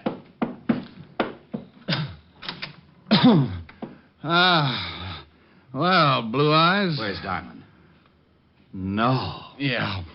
What in the world? Believe me, Walt, I don't know. You look awful. Yeah, I feel like I've been playing in a wind tunnel with blocks of cement. What happened? Look, before I go into it, tell me what you found out. We better take care of you first. Yeah, it'll have to wait. Things keep going on like they have been. It's only a matter of time until someone else gets killed. Now, what did you find out? Well, you know that gun you gave me? Yeah, the one I got from Charles. Is that his name? Yeah, what about the gun? It was the one that killed the guy in your office. That's why you've got to get down to the station and try to identify this guy from the gallery. By the time I do that, he'll be out of the country. How do you know that?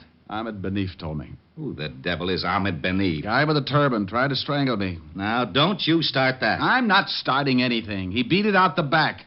If you had knocked on that door, I'd have been strangled to death. He the guy who beat you up like this? No. Charles did. Because Mr. Leopold Titus, Esquire, told him to. Leopold Titus, Esquire? What are you trying to do? That's right. He was looking for Kali in the first... Wait a minute. Kali? That's a dog. No, Walt, it isn't. It's an ivory statue. Oh, my gosh. Now what? Wait a minute. He's lost his mind. What are you doing on that piano? I'm looking for the statue. I put it in here. Please, Rick, slow down. Yeah, gone. Well, Titus has got it. He was playing the piano. Please, Rick, please. Walt, what did you find out about the dead man? William Logan? Yeah, what did you find out? He was a merchant seaman. Landed yesterday on the Queen of India out of Calcutta. Huh? Thanks, Walt. Where do you think you're going? Check with the steamship company.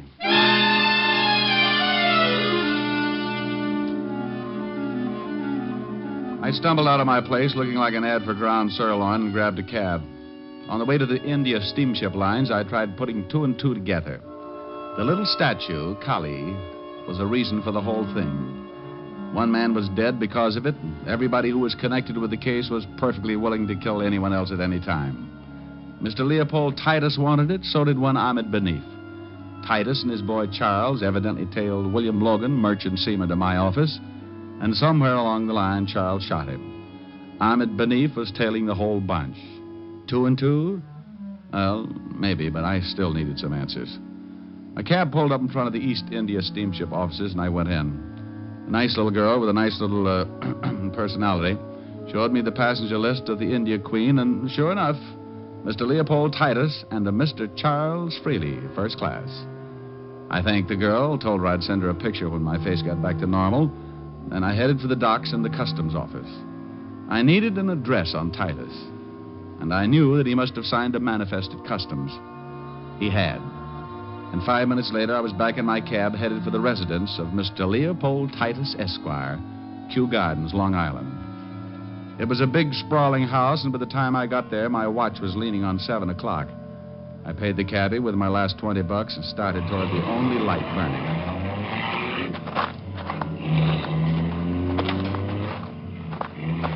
The light was coming from a downstairs room with tall French doors, so I went over the balcony and moved up for a better look. I got the look and went in fast. Titus! Mr. Diamond, I'm afraid you're a bit late. The place was a wreck. Titus was half sitting, half lying against the couch. There was blood all over him. Charles Freely was stretched out on the floor near the towering bookcases. He was looking up, staring, but not seeing a thing. Around his throat was a long, white length of cloth. Greed, Mr. Diamond. The price for greed comes extremely high, as you can well see. Ahmed Benif? Oh, you've met. Yes, Ahmed Benif. Quite as proficient with a gun as well as a strangling cord. I'll call an ambulance. No, Mr. Diamond. I'm having a twinge of conscience, so hear me out. You must find Benif and stop him. Does he have Kali? Yes, he has Mother Kali. Mother Kali? As she is known by her followers. Tugs, Mr. Diamond. Have you ever heard of Tugs? No, I haven't. What are they?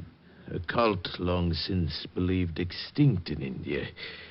An army of assassins banded together under the guidance of Mother Kali. Assassins? Yes, Mr. Diamond.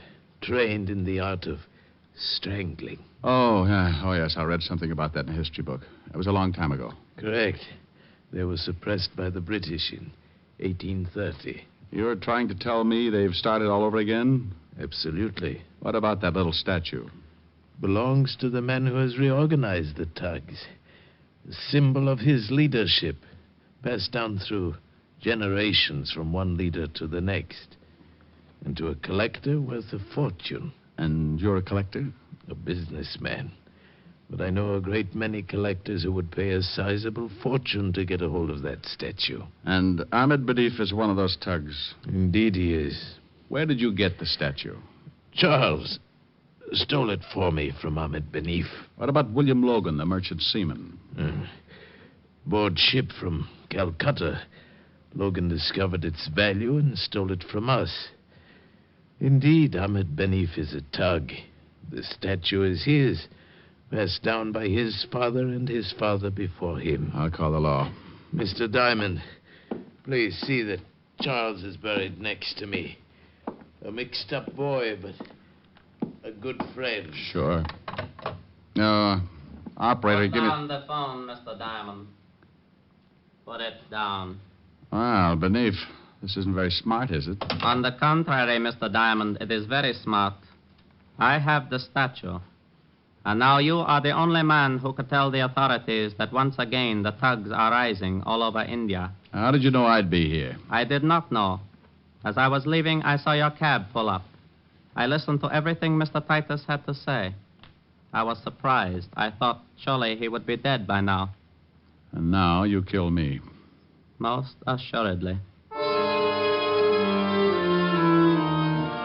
Ahmed couldn't see it because as he came closer to me, his back was to Titus, and Titus was pulling himself painfully across the room, trying to get to the dead body of Charles Freely. I didn't know what he was up to, but I had to give him time to make it. I deplore the use of a gun, but in some cases You'd rather strangle your victim. That is my religion, Mr. Diamond. Unfortunately, in some cases, I must take other steps. Well, you've sure taken some pretty big ones. I assure you it has been most necessary. All because of a little statue? All because of what that little statue represents. I rule the Tugs, Mr. Diamond, and Kali is a symbol of my leadership. As you have seen, I would do anything to retain its possession and keep faith with my people. So now, again, my time is short.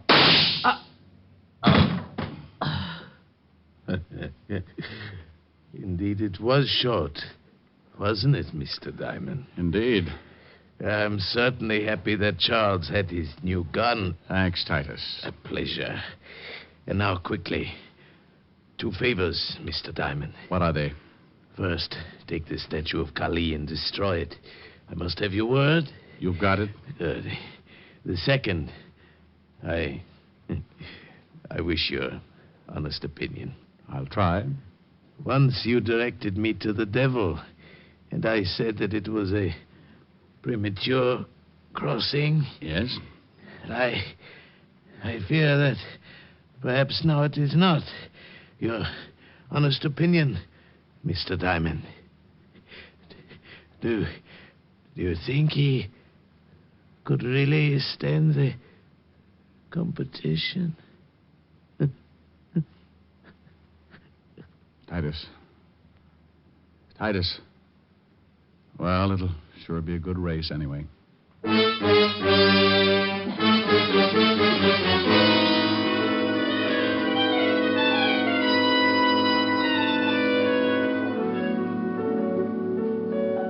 How do you feel, Rick? Oh, I don't know. Pretty good, I guess. Want to tell me about it? No, I don't think so, honey. You just get confused with an old argument about right and wrong. Well, I wish you weren't so unhappy. Unhappy?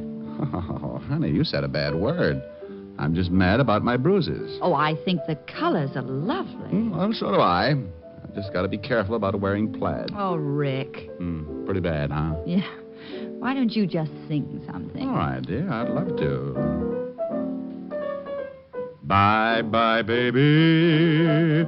Remember you're my baby. When you give me...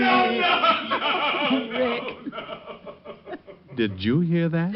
I certainly did. He's back. That's the grouch in the next building, isn't it? Yes, he's been out of town for a rest. Oh, my God. What's his name? Mr. Lumpkin. Oh. Good evening, Mr. Lumpkin. Oh, antisocial, huh? You are my sunshine. You are my sunshine. You are my sunshine. You are my...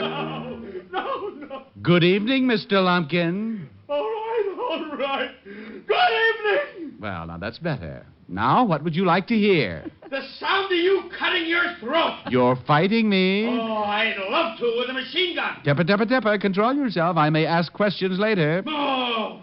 Good evening, Mr. Lumpkin. You stay out of this. Good evening, Miss Asher. My, you're looking well. Oh, thank you. So are you. If he leans out any further, he'll be hanging by his heels. Now, you just stay right there, Mr. Lumpkin. We've got a lovely surprise for you. Yes? Yes. Now, sing something nice, Rick. Love it. Bye-bye, baby. Remember you're my baby when they give you the eye. Although I know that you care, won't you write and declare that though on the loose, you are still on the square? I'll be gloomy, but send that rainbow to me, then my shadows will fly. Though you'll be gone for a while, I know that I'll still be smiling with my baby by and by. With my baby by and by. Well, how do you take it? How is that, Mr. Lumpkin? Oh, Miss Asher, it's impossible for me to express my feelings at this moment. Especially when a lady is present. He didn't like it. Well, what do you expect from a clarinet player? Come on, let's case the icebox.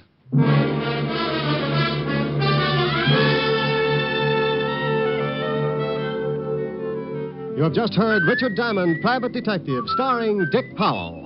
Gypsy Rose Lee visits Duffy's Tavern tomorrow on NBC.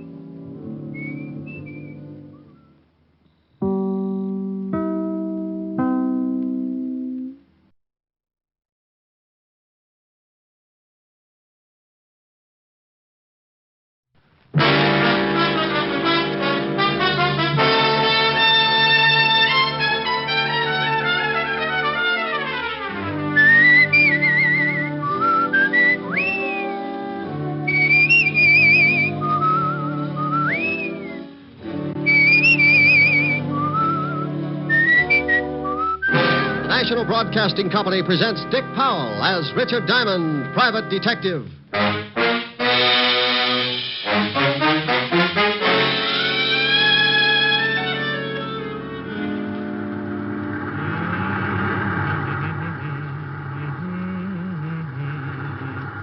Hey, Ed.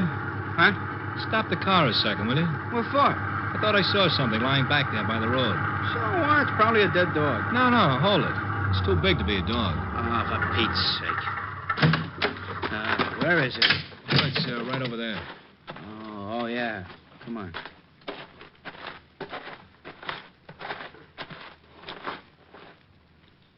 Holy cow. Yeah. She dead? Oh, I think I'm gonna be sick. Me too. Let's go call the cops. Here's another exciting half hour with Richard Diamond, Private Detective, starring Dick Powell.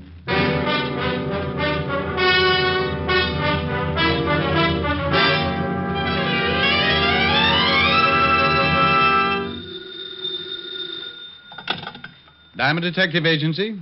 If there's a corpse in your cellar and your nerves are a wreck, old Rick to the rescue if you write him a check. Oh, Rick. I don't know what I'm going to do with you. Can I make a suggestion? Please do. Feed me regularly, take me for walks, and be sure that you let me out nights. Some suggestion. You do that for a cat. Hi, Helen. Hi. How are you? No, I don't know. I think I'm a nervous wreck. What from? You remember when you said I ought to take up something to keep me busy in the office? Yes. You remember you mentioned knitting? Oh, no. Oh, yes. I've dropped more stitches than a cross-eyed surgeon. You idiot. I was only fooling. Well, don't laugh. I was making Francis a pair of screaming Argyles. Keep with it, Strongheart. You'll win out. Yeah, you're darn right I will. Oh, what I said. Darn. Get it? Helen, are you still there? Yes, Rick. Wasn't funny? No, Rick. Okay, come on over. Let's neck. Yes, Rick. Shame on you. Yes, Rick. I'll see you about 8. Oh. You don't sound very happy. That's such a long way off. Give you time to make plans. Bye. Bye. Now, let's see. I gotta take out 1, 2, 3, 5 rows. Yeah, what is it? Rick? Oh, how are you, Walt? Very unhappy. You should see me. I've got to take out 5 whole rows just to pick up one lousy stitch. What? Now, forget it. What are you unhappy about? I'll tell you about it when you get down here. Well, the 5th precinct's 20 blocks. Can't you give it to me over the pipe? I wouldn't ask you if it wasn't important, and I'd rather not say anything over the phone. Okay. Stop making like life-facing Portia. I'll be down as soon as I finish this heel. Heel? Yeah. If you must know, I've taken up knitting. Coming from you, I am unmoved. I don't care if you're building Sergeant Otis a fur-lined money belt. Get down here as fast as you can. All right, Walt. But you'll be sorry when it starts getting cold again, and I won't knit you a sweater to cover your rural blueberry. Oh, now you get over here. Bye, Walt. Getting Walt's goat was a sport with me. Whether he'd admit it or not, he got a kick out of it, too.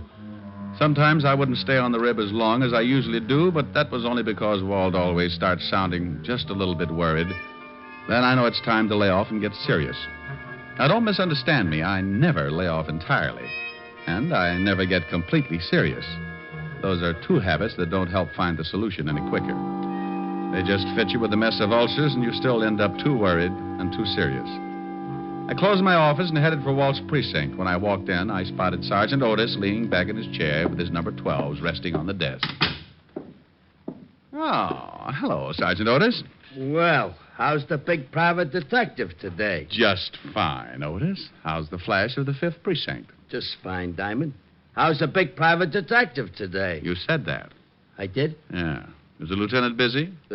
No, but he's happy. Why spoil it? Otis, when are you going to shine your buttons? What buttons? Oh, excuse me. Gravy stains. Oh. Hiya, Walt. Rick, why don't you leave that poor guy alone? After you leave, he comes running in and cries all over my desk. Otis? He wouldn't shed a tear if he was standing in an onion warehouse watching his grandmother set fire to herself. Yeah, well, give him a rest for a while. I got a big problem I want to talk to you about. All right, Walt, what's on your mind? Well, I don't know quite how to give it to you. It isn't strictly kosher for the police force to go around asking for help. Now, wait a minute. I don't want any apology routine. If you want a favor, you came to the right boy. You know that goes without saying. Yeah, I guess I do. But well, this is a pretty big favor, Rick. The commissioner's on my back, and so is everyone else that's got anything to do with this city's government. Oh, sounds rough. What did they do? Find out you were hiding a chimpanzee in a cop's uniform, calling him Sergeant Otis? Oh, now be serious for a second, Rick. All right, if you'll just get to the point. All right. I guess you've been reading about these homicides you've been having for the past 3 weeks. Oh, yeah. Pretty messy. Well, the powers that be say salve them or turn in my badge. Oh, well, now, wait a minute. Don't they know that this is the toughest kind of a killing? The killer's obviously got a lot of screws loose, and a maniac doesn't need a motive to kill. Don't those swivel chair bigwigs know that a crime without motive is the toughest job in the world to crack? Sure, they know all that, but the public and the press is yelling its head off, so the pressure's on. Yeah, well, what do you want me for? You've got one of the best departments in the state. When you were on the force, it was the best department in the state. Now you stop that. Then stop twisting my arm. What do you want? I want help. I've got to crack this case by next week or I'm out of my ear. You're the best detective we had on the force, and you're the best private gumshoe in the city. Well, now, that's real nice. Will you stop that clowning? Okay. What about these killings? Each time they find some dame looking like the last of a hamburger sale... Excuse me a second, Rick. Yeah? Lieutenant? No, this is Oliver Dragon. What do you want, Mallet Head? We just got a report from a guy out in the River Road. Another one of them butcher's killings. What?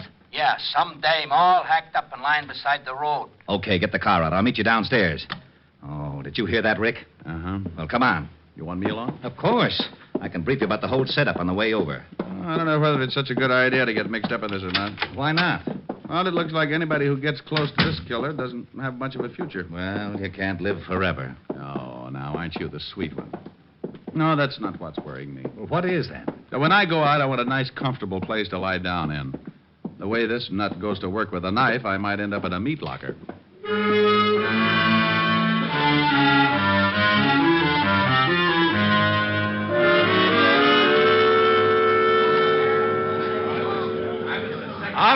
All right, everybody back. Go on through, Lieutenant. Show him your biceps, Otis. You comic. How did all these people get out here? This is 10 miles from anything. Someone must have heard me call the police. When I left the phone booth, the whole crowd followed me out here. Who are you? My name is Ed Cody. Me and my friend here found the body. Where is it? Right over here, Walter. How does it look? The way you thought it would. Now you see what I'm up against, Rick. This is the third killing like this in 3 weeks. Yeah. Oh, I don't feel too good. Let's walk over this way. Yeah. Cody, you and your friend come along. We'll want to ask some questions. Yeah, okay, Lieutenant. Well, whoever the guy is that's pulling these murders, he's a complete lunatic. Are they all like that, Walt? You should have seen the last one. Hey, how'd you guys happen to spot the body? Well, I saw it first, and I told Ed here. Yeah, we were just driving along when Max spotted something lying beside the road. I stopped the car and we got out. When I saw what it was, I left Mac here and went back to town to call you. What's your full name, Mac? McCarthy. John McCarthy. Okay. What are you doing, Rick? Oh, looking at the road. That's your car up there, Cody? It's Max. I was just driving. Now, you went ahead how far before you stopped? Well, about 20 yards. You won't find much, Rick, even if the road is soft. Their car and then the other one would have blocked out the killer's tracks. Hey, maybe he didn't use a car. Maybe he walked her out this way and then killed her. No, this place is 10 miles from anything. He drove all right. And this crowd has ruined any footprints for sure. Oh, here come the boys. Come on, Rick. As soon as they start examining things, we can get back to the station. Yeah, I want to go through the whole file in the last 2 killings. You won't find much. A change of reading never hurt anyone.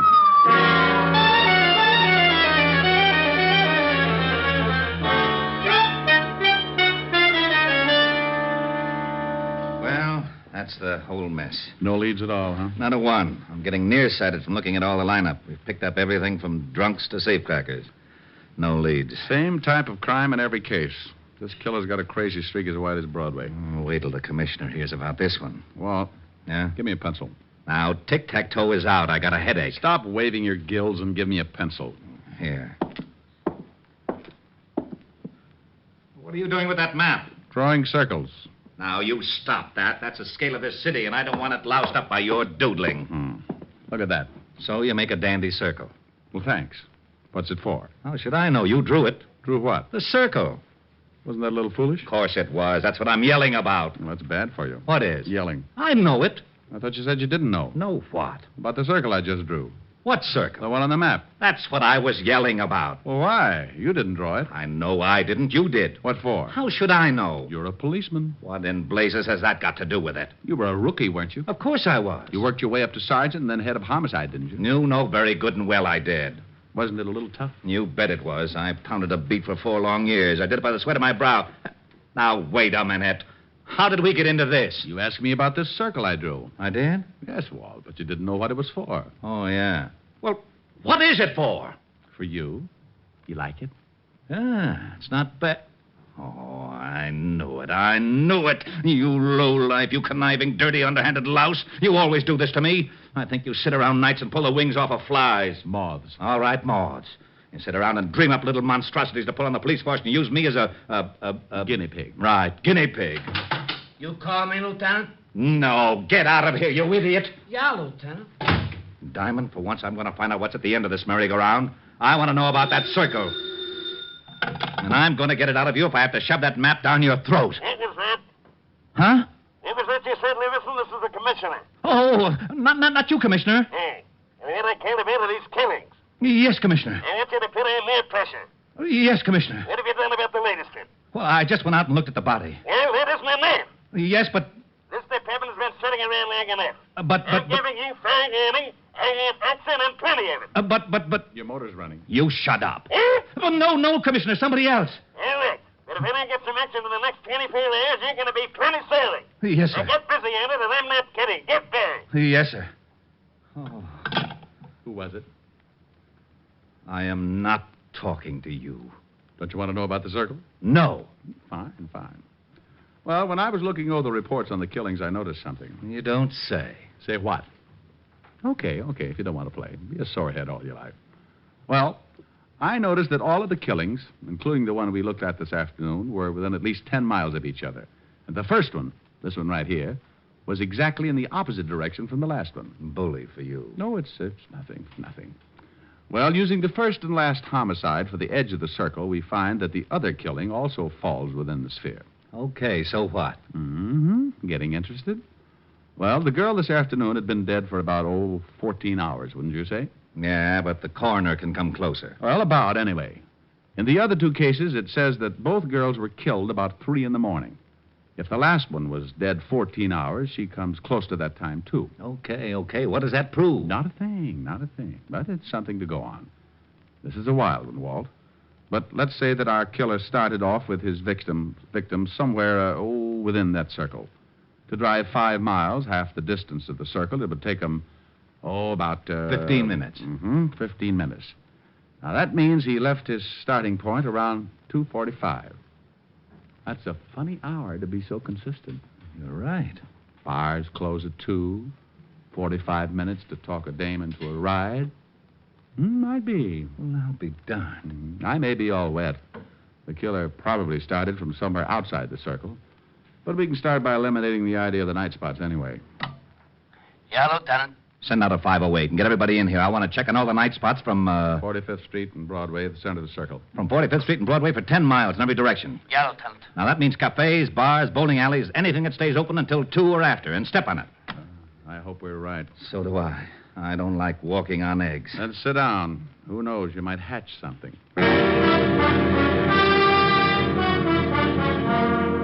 NBC is bringing you Richard Diamond, Private Detective, starring Dick Powell. Walt found out the name of the last victim, and the family supplied us with a picture. Her name is Martha Kirk, and they knew nothing of her whereabouts the night of the murder. You can't really appreciate a police department until you really see them in action. Inside of 2 hours, Walt had every dive, bar, and night spot in the 10-mile circle tagged. They spread out, 1 man to every 5 blocks, each with a picture of the 3 murdered girls. Because it had been my idea, Walt wanted me to swim with it and maybe sink. I took a little section from 48th Street to 46th Street, and by late afternoon, I'd covered most of the likely prospects. Yeah, you guessed it. The bottom of the barrel was coming up fast, and it was emptier than a ballpark during a thunderstorm. No one had ever seen the 3 victims. The last spot on the list was a bowling alley. I walked in and spotted a cocktail lounge, and when I climbed up on one of the stools, a bartender with a head that should have been out on the alleys walked up to me. Yeah, what'll it be? Oh, how about a glass of milk? Glass of milk? Think you can stand it? Well, if you're worried, water it a little. I don't want to pass out on you. I get him. He made it funny. So did your family. You're looking for trouble? Only if I get pushed. I'm looking for information. First door on the left. Yeah. Yeah, ever seen any of these girls before? What are you, a cop? Well, let's just say I'm nosy, and I've got a badge to keep me in the spirit of things. Oh, why didn't you say so? Let me see. All right. Here's the first one. No. I ain't never seen her. How about this one? And this one? Nah. Hey, wait a minute. Sure, I know. This one comes in here about twice a week. Was in last night. Gets lushed up and cries about how tough her family is on him. Let's see, her name is... Kirk? Yeah, Martha. Martha Kirk. Nice looker. She was. Huh? Did she ever come in here with a man? No, but sometimes she leaves with one. Same guy every time? Nah. Do you remember her leaving with a man last night? Hey, yeah. Come to think of it, she did. What time? About 2:15. We stopped serving at 2. Right on the dot, that we do. Oh, that you do, yeah. Okay. Think you'd know the guy if you saw him again? Sure, he comes in a couple times a week, too. I seen him pick up a couple of strays. I guess you call him a wolf. Yeah, with a hatchet. Huh? Forget it. Where's your phone? Right over there. Hey, here, use a slug. It's on the house, officer. Thanks. I hope nothing's happened to Martha. She was a rotten drunk, but a wonderful kid. Well, she was, huh?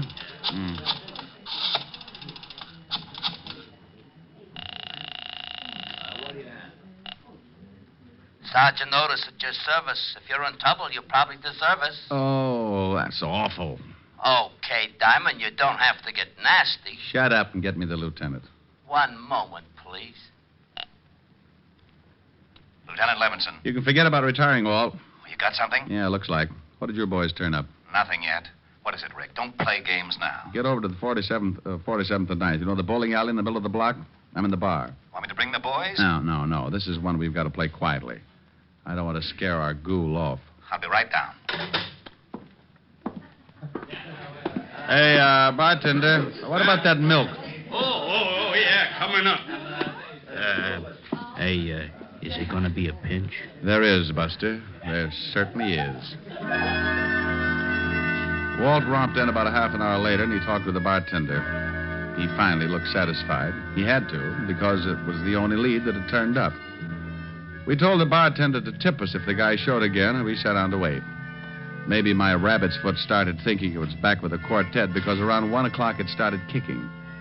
The bartender gave us a nod just as a big guy wandered in and sat down at the bar.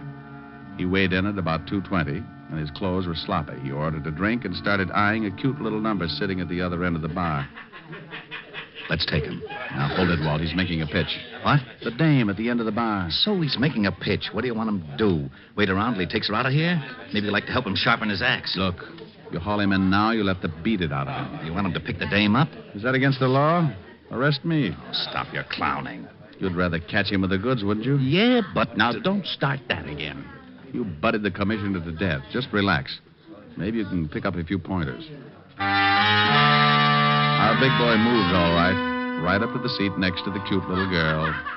She was under full sail and didn't seem to mind at all. He landed at 1:15. At 1:30, he'd established a firm beachhead, and by 2 o'clock, there was a flag raising. Okay, he scored. The joint's closing. And believing I'm going to tail him. How? He's probably got a car. He'd spot you sure if he takes her out to some lonely place. How do I know? You put in a call, throw a dragnet around this area for 10 miles. I'm not going to let you. If he gets away with that girl, he may kill her. Look, Walt, I promise you he won't get into that car unless I can stick with him. Come on, we'll both stick close to him until I can think of something. We followed the man and girl outside and walked a few yards behind, making like we had a little load on. They headed for a big parking lot, and that's when I got the idea. The parking attendant was just walking up to him when I stumbled forward. Hey, boy. Rick, what are you doing? Stay with me, Walt. Yeah, mister? Sonny, I'd like to have an automobile, please. Hey, just a minute. I was here first. Sure, honey. Don't let him get away with it. Yeah. Oh, look, old man. My friend here's late getting home, and he's got a wife that's 10 feet tall. You mind if I get my car first? No, go ahead. Someday. No, relax, honey, relax. We're going to take a little drive, huh? Yeah. Okay, mister, let's see your ticket. Well, I got it here someplace right in my pocket. Come on, we'll walk up. I know where the car is. Okay, but you got to have a ticket. Rick, what's going on? Keep walking. Hey, Hey, I thought you was loaded. Keep going with the police. You what? That's right. Well, what's wrong? Which one is that guy's car? You mean the guy back there with the dame? Yeah. Well, he gave me his ticket. Oh, it's right over there, the coupe. Rick. Come on. I'm going to climb in that trunk, and you're going to get in your car and tail us. But stay far enough behind so that he doesn't spot you. Okay, but I think you're crazy. Is the trunk open? Yeah. I'll get going. Well, they'll see me coming back. Well, then tell him you forgot something in the bowling alley. I passed out in my car. All right. And, son. Yeah? Don't let on that anything happened. We think that man is a killer. Oh. I squeezed into the trunk and waited. About 2 minutes later, the Lovebird showed up and got in the front seat. Oh, very much. I rode like that for about 15 minutes, and it wasn't bad until we hit the dirt road. Then my inside started bouncing around like a pound of rice in a wind tunnel. We drove for about 10 minutes more and came to a stop. I raised the trunk just enough to get some fresh air and listen. I didn't want to climb out because they'd feel the movement up in front. I was sure they could hear my breathing. Oh. Well, what are we stopping for? I thought maybe that... Huh? I wanted to look at the pretty scenery. Well, how can you? So dark. Pretty though.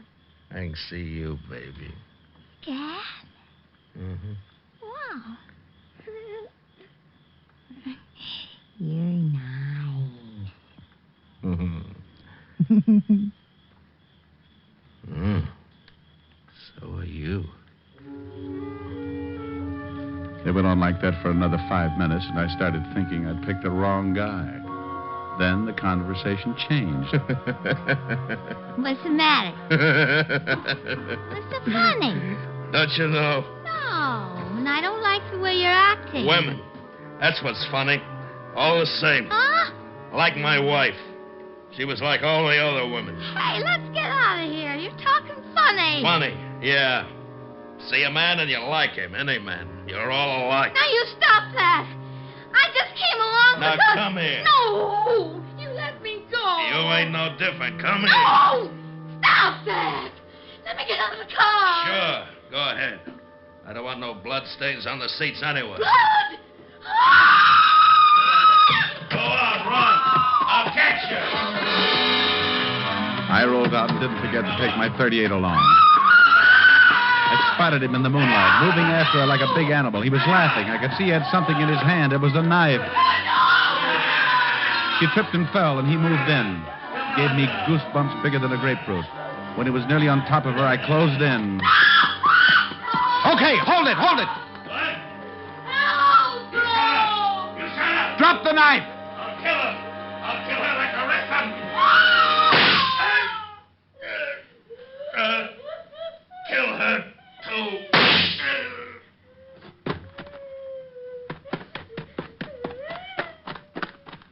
You all right? I'm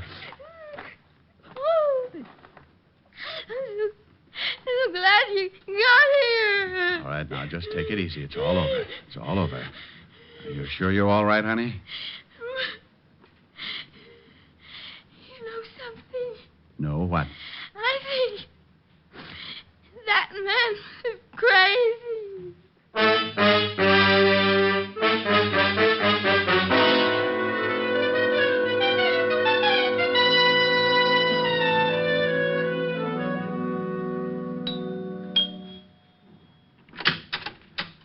Oh, good evening, Mr. Diamond. Good evening, Francis. Is Miss Asher in? Yes, sir. She's in the study, knitting. Knitting? Knitting? Thank you, Francis. Knit 1, purl 2. Knit 1, purl 2. Knit 1, purl 2. Drop 3. That's the way I do it. Rick. Hello, baby. Oh, look what I've gotten into. I'm a nervous wreck. I'll never teach you. What are you building? It was going to be a surprise for you. Oh, a whole suit. Silly. Rick, I'll get it. Hello? Helen, is Rick there? Oh, just a minute. It's Walt, Rick. Oh, well, give me that phone.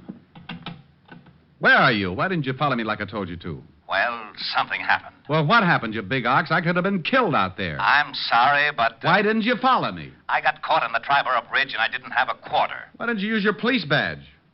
Holy smoke. Now you tell me. Ricky, Oh, yeah. I need relaxing. You need relaxing. Oh, swell. Ricky, come here.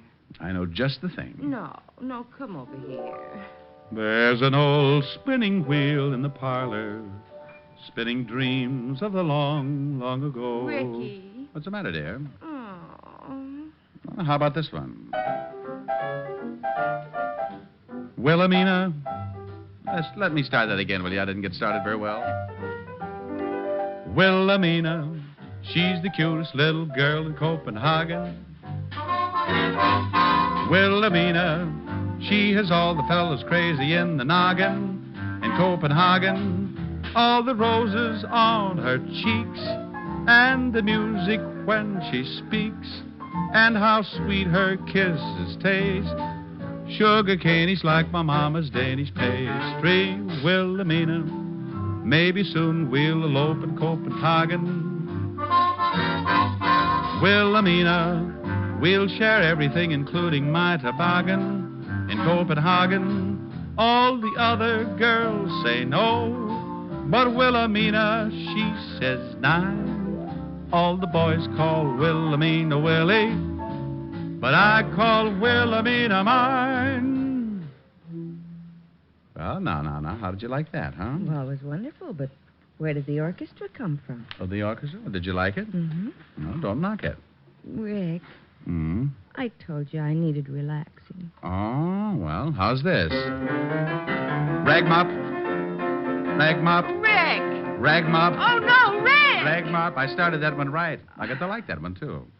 You can sing later. Oh, all right. Now, what is it, little baby? Come here.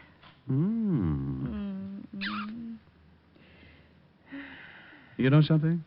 What? I may never sing again.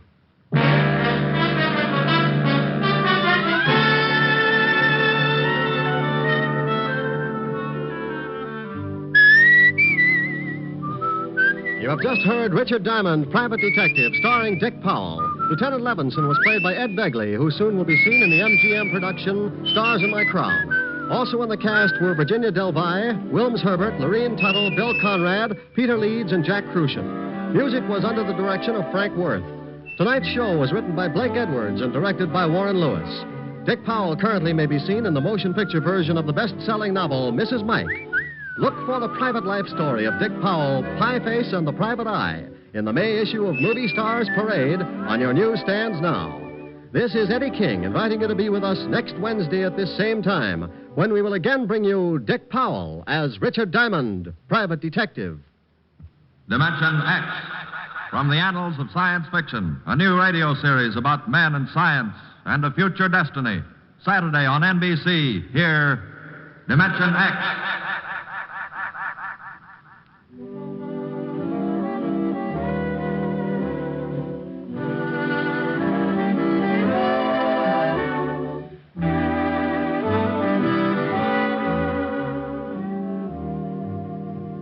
Hear Dick Powell and June Allison tomorrow on Screen Guild Theater on NBC.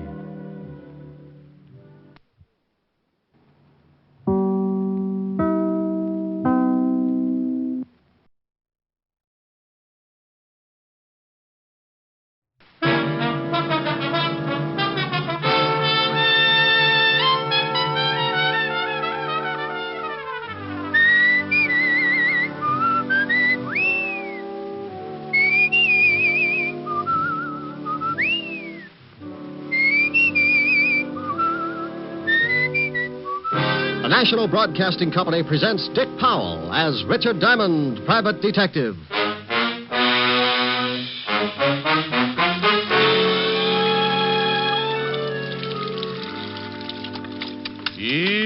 E-A-O-E.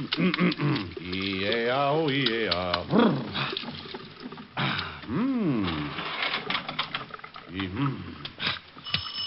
Oh, swell. Oh, everything will be right there. Okay. Just let me get a robe on. Coming. Yes.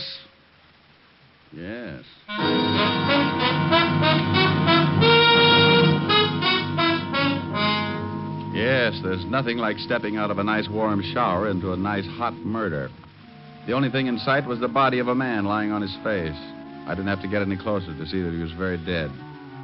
Then I heard someone running down the front steps and out of the street, so, still being the kind of guy who's always interested in seeing what a killer looks like, I went down the stairs and out into the street. I landed on the sidewalk just as the sedan pulled away from the curb and dove into a hole in the traffic. I only had time to see that there were 2 people in it. Didn't even get a chance at the license. Well, a white terry cloth robe can be a little conspicuous at 11 o'clock in the morning on East 51st Street, right off Madison. So I shuffled back up the stairs, put in a call for Lieutenant Walter Levinson, 5th Precinct, homicide. But it seems as if I was a little late. A neighbor on the way down the hall had stumbled on the dead one in front of my doorway. Now, generally, a body in front of my door would be left alone to sober up. But this one seemed to be bleeding, so just as a precaution, the neighbor had called the police. All I could do was just stand around and wait for them. Wouldn't you know it, Otis? Wouldn't you know it? Finally got to be right in his own building. Yeah, Lieutenant, and she said it was right in front of his own door. That's around this corner. Oh, what'd you say the name of the woman was who turned in the alarm? Myrtle Tibbles, the apartment next to his. That's right, Otis, and she's a big snoop. Huh? I heard that. What's that? Myrtle Tibbles. Now listen, Rick. If you've got any questions, officer. Ask me no questions, I'll tell you Oh, no... shut up. Otis, go question her. Me? Yes, you. Go ahead. I know plenty I can tell you about that Mr. Diamond there. Lady, I know everything you're going to say, and a lot more. Oh? Then come in, Captain. Hey, did you hear that, Lieutenant? Get in there, Sergeant, and question the big lady. Yes, sir. Snoop, eh? Well, Rick? What kind of a bit is that? I suppose you're going to tell me you had nothing to do with this killing. Walt, I was in taking a shower when this gentleman decided to get himself shot in front of my door. I was singing, too. Would you like to hear what I was... No, Hey, wait a minute. If you were in taking a shower, how did you know he was getting himself shot? He rang the doorbell first. Oh, sure. He wanted to let you know there was going to be a murder. Listen, Blubbermouth, I was taking a shower. I stopped taking a shower. The doorbell rang. I went to the door. I opened the door. Dead man. I ran down into the street after the killers. What about the shots? I didn't hear any. Must have used a silencer. Well, you say you ran after the killers. Was there more than one? 2. I don't know who pulled the railroad trigger, but I chased 2 people down into the street. Did you recognize them? No, they didn't leave any calling cards. Descriptions? Man and woman. Now, that's helpful. License number? Too fast. Got lost in traffic. In other words, all you noticed about them was a little less than nothing. I'm surprised you didn't forget and leave your head hanging in the shower. Yeah. Oh, now, by George, Lieutenant, that was a real dandy, that was. Cut it out, Rick. Come on, let's take a look at the corpse. Well, have you forgotten? You just sent it in to question Myrtle Tibbles. Not Otis, I mean this one. You better be specific. I've known a lot of coroners to get pretty confused when Otis was covering a homicide. Some kind of a messenger. Yeah. Band on his cap says Speed Messenger Service. Here's his receipt book. Only one entry. Richard Diamond, Apartment E, 53 East 51st Street. Nothing else. Would you want any more? I'm honored. Now, what the devil could he have been delivering? The reason he got shot, probably. Huh? Yeah, Myrtle. Lieutenant. Yes, Sergeant. Go ahead and ask him, Otis. Oh, no. Yeah, young love. Myrtle, Miss Tibbles wants to know if it's all right if I stay for lunch. Why, I think that would be real nice, Sergeant. How long do you think it will take? How long, Myrtle? Not long. Well, that's fine. But before you sit down and start feeding that fat face of yours, what would you suggest we do about this body in the hall? Well, I'll tell you, Lieutenant. Otis! Yeah, Lieutenant. Get out here. Coming, Lieutenant. Thanks anyway, Myrtle. Well, where to, Lieutenant? Oh. How about the Speed Messenger Service? Right. Just as soon as the coroner and the boys get here and take over. You want to come along, Rick? Well, sure. The dead man was trying to deliver something to me. I'd like to know what was important enough to get him shot. Sure, let's get going. Diamond, don't you think you ought to change that robe? Walt.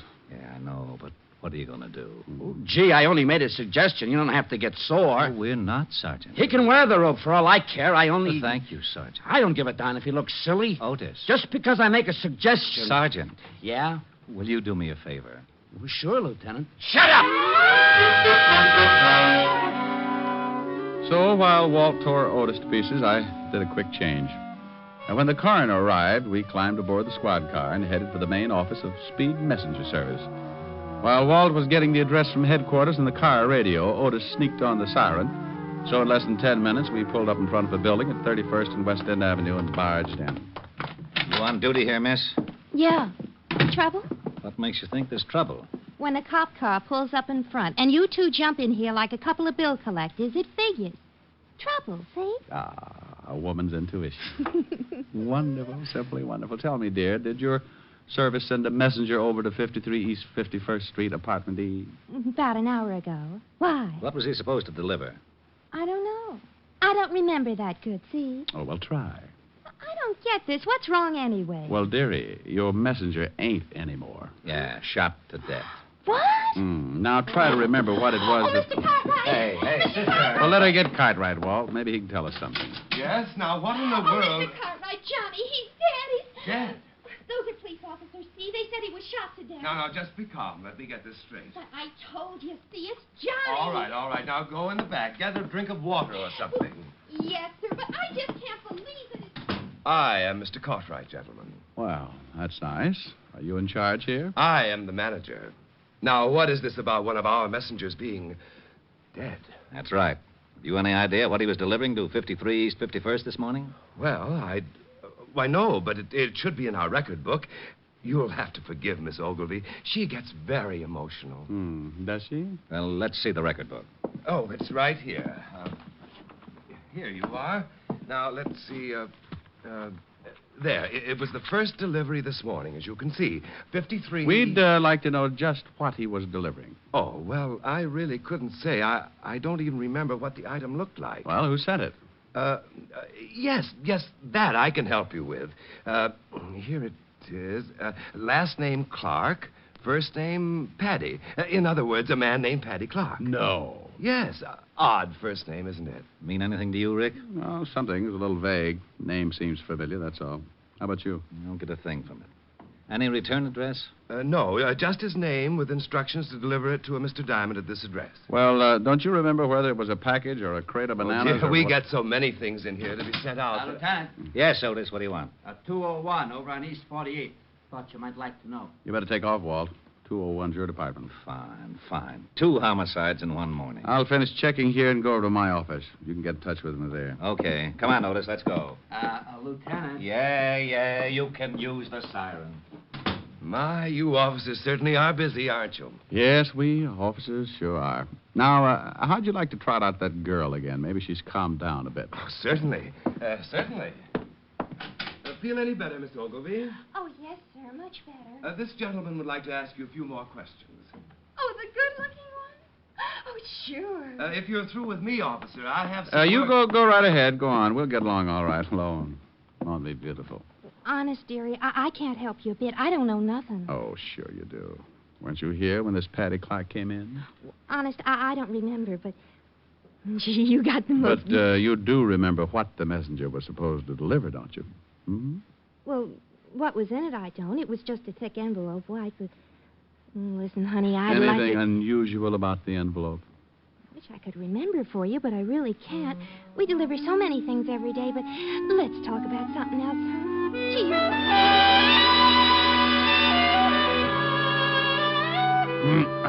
Well, after all, there was no reason in the world why she should remember one particular envelope, so...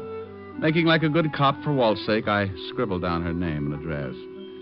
Then headed for my office at the corner of 51st and Broadway. I stopped in the lobby for my morning supply of cigarettes and was about to step in the elevator when a big fat hunch, that's right, hunch, grabbed me by the arm and turned me back into the direction of the tobacco shop. That's the place I've been stopping at every morning for the last 6 years. And it was run by a little guy with a twitch in his right eye. A little twitch and a last name Clark. And the first name, Paddy. Back for something else, Mr. Diamond? Yeah, Max. Where's Paddy? Oh, he called up the other day and says he was going out of town for a couple of days or so. Oh, is that it? I missed him the last couple of mornings. Well, you know, he got 3 stands to look after. Yeah, that's right. Say, tell me, where's Patty live? You want to see him? Mm-hmm. Got a little business deal I want to talk over with him. Oh, sure. You know Paddy. Anything to make a buck. Here. Here's his address.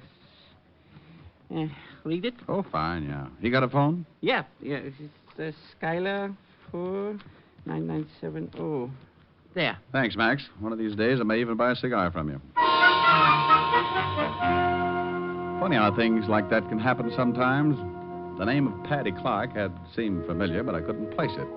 Only because I'd been doing business with him every day for 6 years and didn't think to look that close. I grabbed the elevator, went upstairs to my office, and put in a call to Mr. Clark. Yeah? Paddy? Who wants him? Oh, no. Rick. Hello, Walter. What's new? You know perfectly well what's new. What do you think I'm doing over here? Well, now, let me guess. Riddle homicide? You knew that's why I come over here in the... Now, wait a minute. Yes, Lieutenant. How did you get this phone number? Paddy Clark dead? The deadest. Now, how'd you get the number? I, looked in the book. It's not in the book. It's a hall phone listed under the apartment name. I asked my Ouija board. Pow. Okay, Groucho. Paddy Clark owns a cigar store in my building. Well, why under the sun didn't you tell me that in the first place? You said you didn't know him. I said the name was vaguely familiar. All right. How was Paddy killed? Shot. Coroner's on his way. Look, I'm not far from your office. I'll be over as soon as he gets here. I'll have a candle in the window. Bye. To the happy people.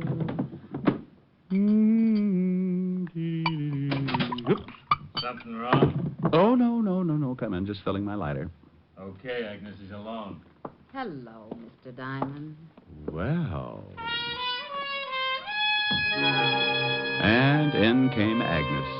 And this was the type of girl easily recognized. About 5'5", with more curves than the World Series.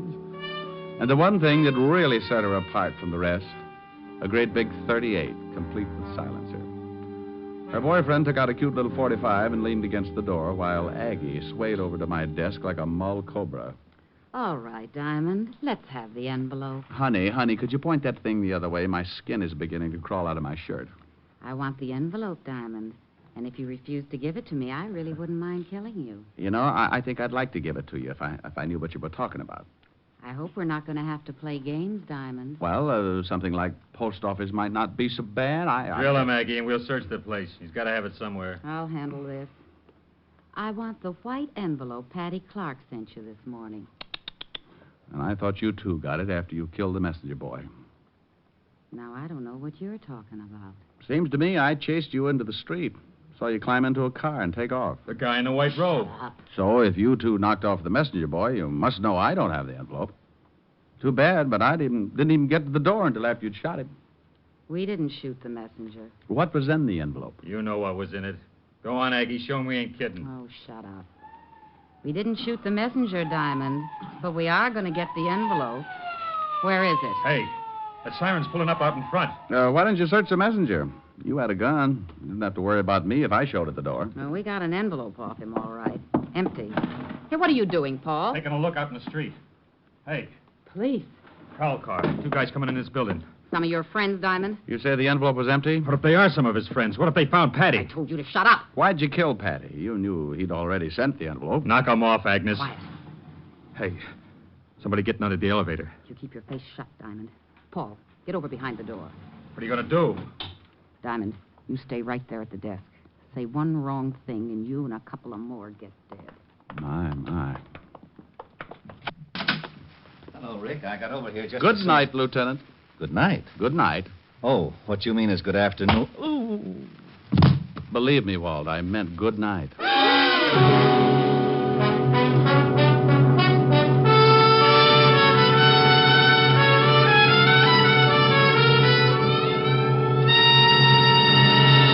NBC is bringing you Richard Diamond, Private Detective, starring Dick Powell.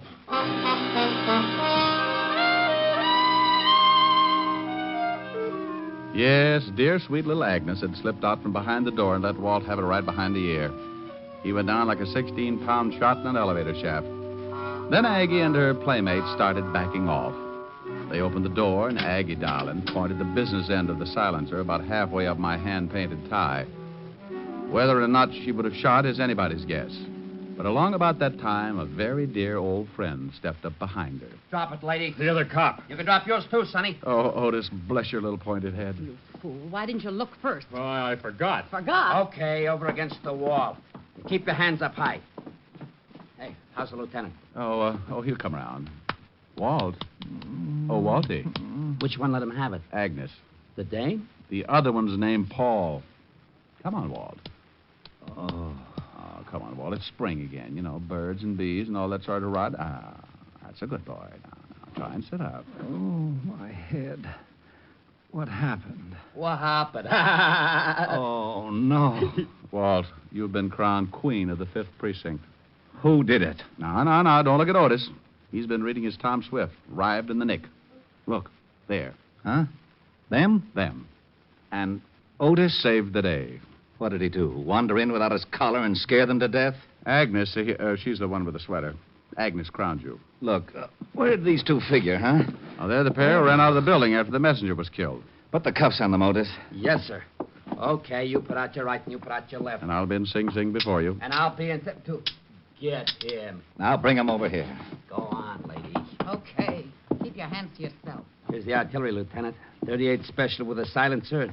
This 45 auto. Silencer, that's enough to book him in itself. All right. You kill the messenger? No. How about Patty Clark? We don't know who you mean. They know. That's your story. Well, we'll take him down and book him. Happy now, Rick? No. I want to know who has the envelope. What's in it? Envelope? Yeah. The girl at the messenger service finally remembered. Come on, let's take these two down to headquarters.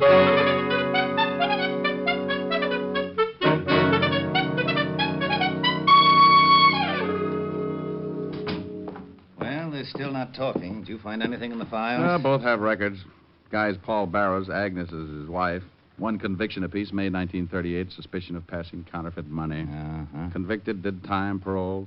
Oh, you got a fresh address on them? They've been living in Flatbush. Otis went over with some of the boys to check. Good. And here's some fancy news. Just yesterday, the FBI started watching all of Patty's cigar stores as possible fences for phony money. Yeah? Well, then it ties. Come on, I want to take a look at Patty Clark's room.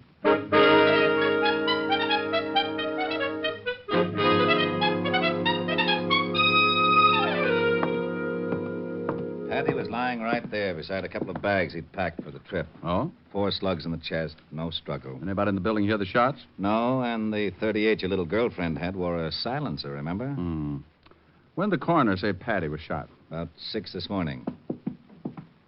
What's that? Oh, a little address book. Patty must have used the speed messenger service more than once. Look, see here? Here's the address and phone number. Now, Walt, let's go over and take a look at Agnes and Paul Barrow's place in Flatbush. See what Otis has found out.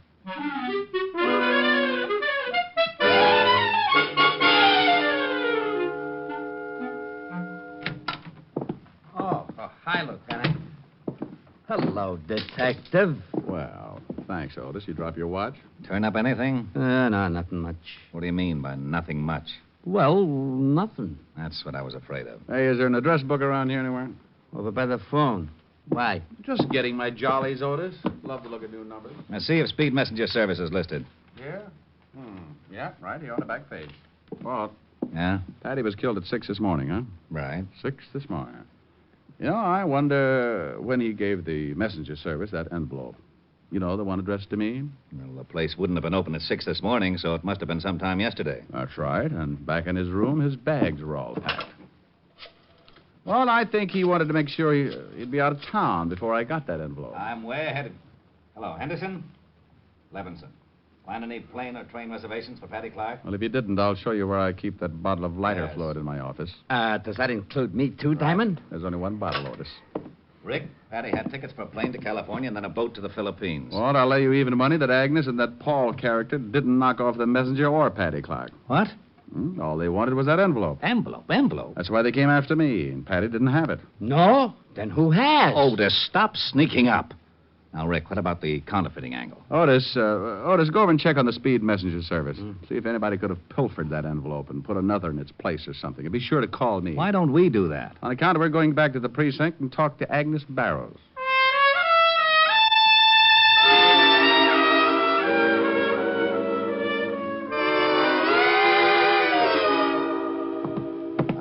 waiting outside. Good. And here's something you like. Ballistics says the .38 your Aggie was carrying is not the gun that killed Paddy Clark or the messenger. Swell. Okay, show them in. Hello, Aggie, darling. I'm sorry I didn't shoot a hole in your head. Isn't she a doll? What do you want out of us? We ain't got nothing to say. We'll see. Now, we know that Paddy Clark was fencing counterfeit money for you two. Now, ain't that peachy? Mm-hmm. Walt, get the phone. Yeah. Hello? Lieutenant, I'm down to Speed Messenger Service. Well, congratulations, Otis. We thought you'd get lost. Walt, let me talk to him. Sure. Otis? Yeah? Mr. Cartwright there where I can talk to him? He's right here. He isn't? Yeah. No. He's right here. Well, if Cartwright isn't there, put the girl on. Cartwright is here. He's standing right next to me. She isn't? She? No, he. Cartwright's a he. Can't you get anything straight? They've skipped? Huh? Whole place cleaned out? No, there's plenty of people. Oh, now, wait. Hold the phone a second. They've skipped, Walt. I'll pull out a general. Skipped? Why, those dirty... Oh, shut up. Didn't you hear what he said? They skipped. How do you know? You're going to take his word? Henderson, put out a general on Cartwright and his girlfriend. That dirty, no-good, double-crossing Cartwright. Look, kiddies, that guy's framed you two from the very first. Why don't you talk? The state will make it easier for you. Agnes? I don't know. Sure, tell him. We've been getting the runaround ever since he got us in this deal. Hello? Okay. Okay. Hold it, Otis. But, I said hold it. Go on, Agnes. Well, I don't know whether Cartwright killed him or not, but Paul and me sure didn't. What about that envelope that Paddy Clark sent to me? What was in it? Counterfeit dough. Some of the stuff we made with Cartwright. Why send it to me? Oh, because Paddy got sore at Cartwright and wanted to blow the racket wide open. He was crazy to send it through the Speed Messenger Service. Sure he was. Yeah, I think I get it now. When Cartwright found it out, he killed the messenger and had you two there just to make it look like you'd done it. Sure, the lousies. Otis. Hey, listen, how long can a guy hold Otis. You want to be a hero? Huh? How close is Cartwright standing to you at this minute? He's about a foot away. Well, just reach out and slap the cuffs on him. Really? Yeah, and something else, Otis. What? You may use the siren all the way home.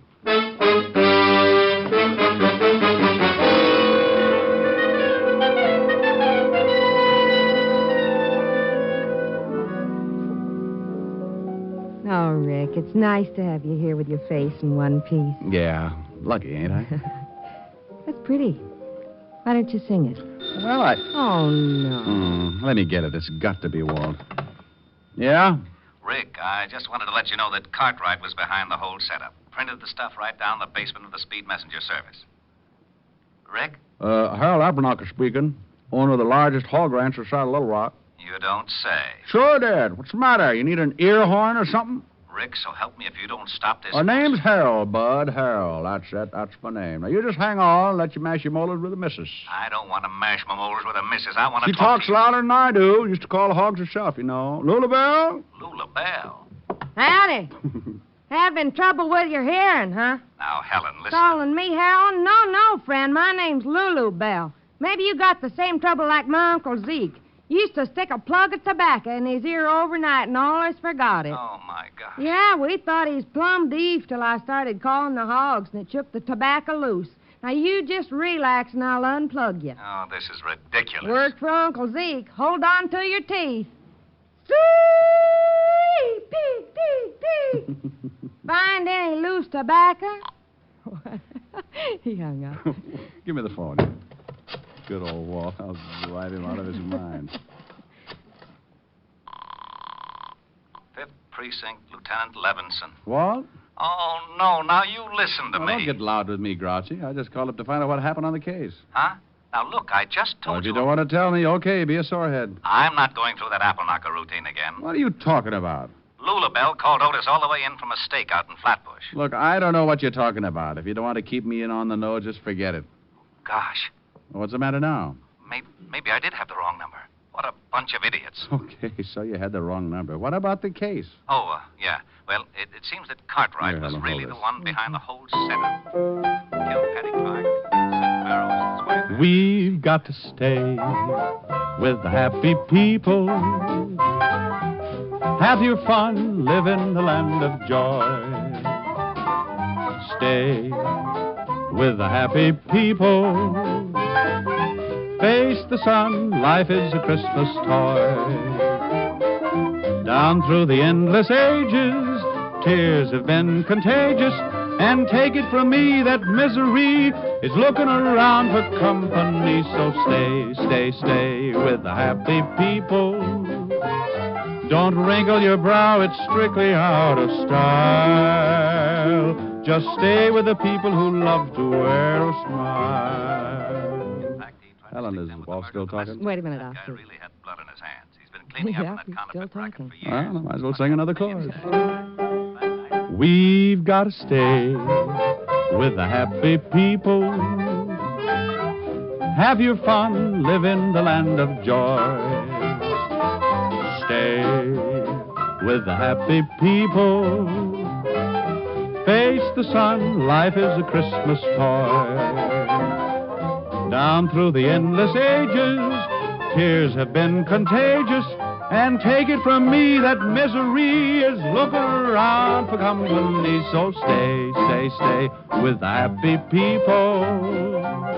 Don't wrinkle your brow, it's strictly out of style. Just stay with people who love to wear a smile. Arrived at, Otis says there must have been more than 100,000 in phony bills. We got the plates and everything. You don't say. Yeah, that just about ties it up. Well, Walt, I'm sure glad to have heard all that. Oh, wait a minute. Someone wants to say hello to you. Oh, yeah?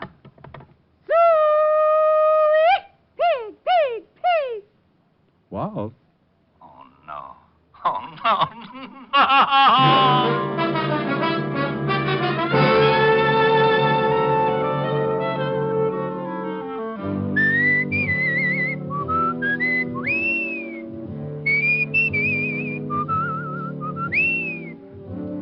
You have just heard Richard Diamond, Private Detective, starring Dick Powell.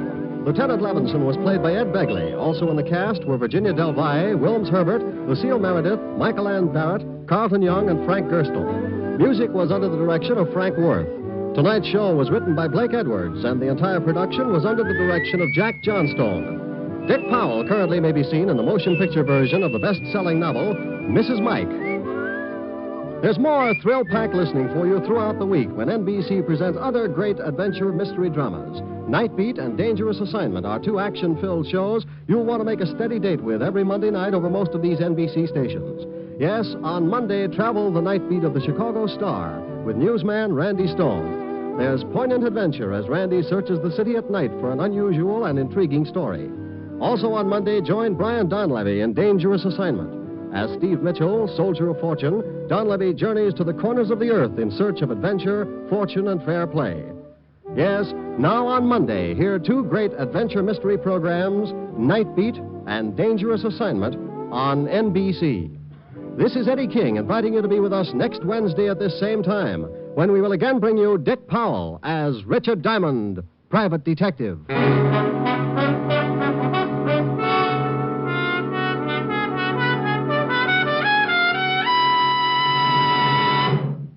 Green Guild Theater stars Ginger Rogers tomorrow night on NBC.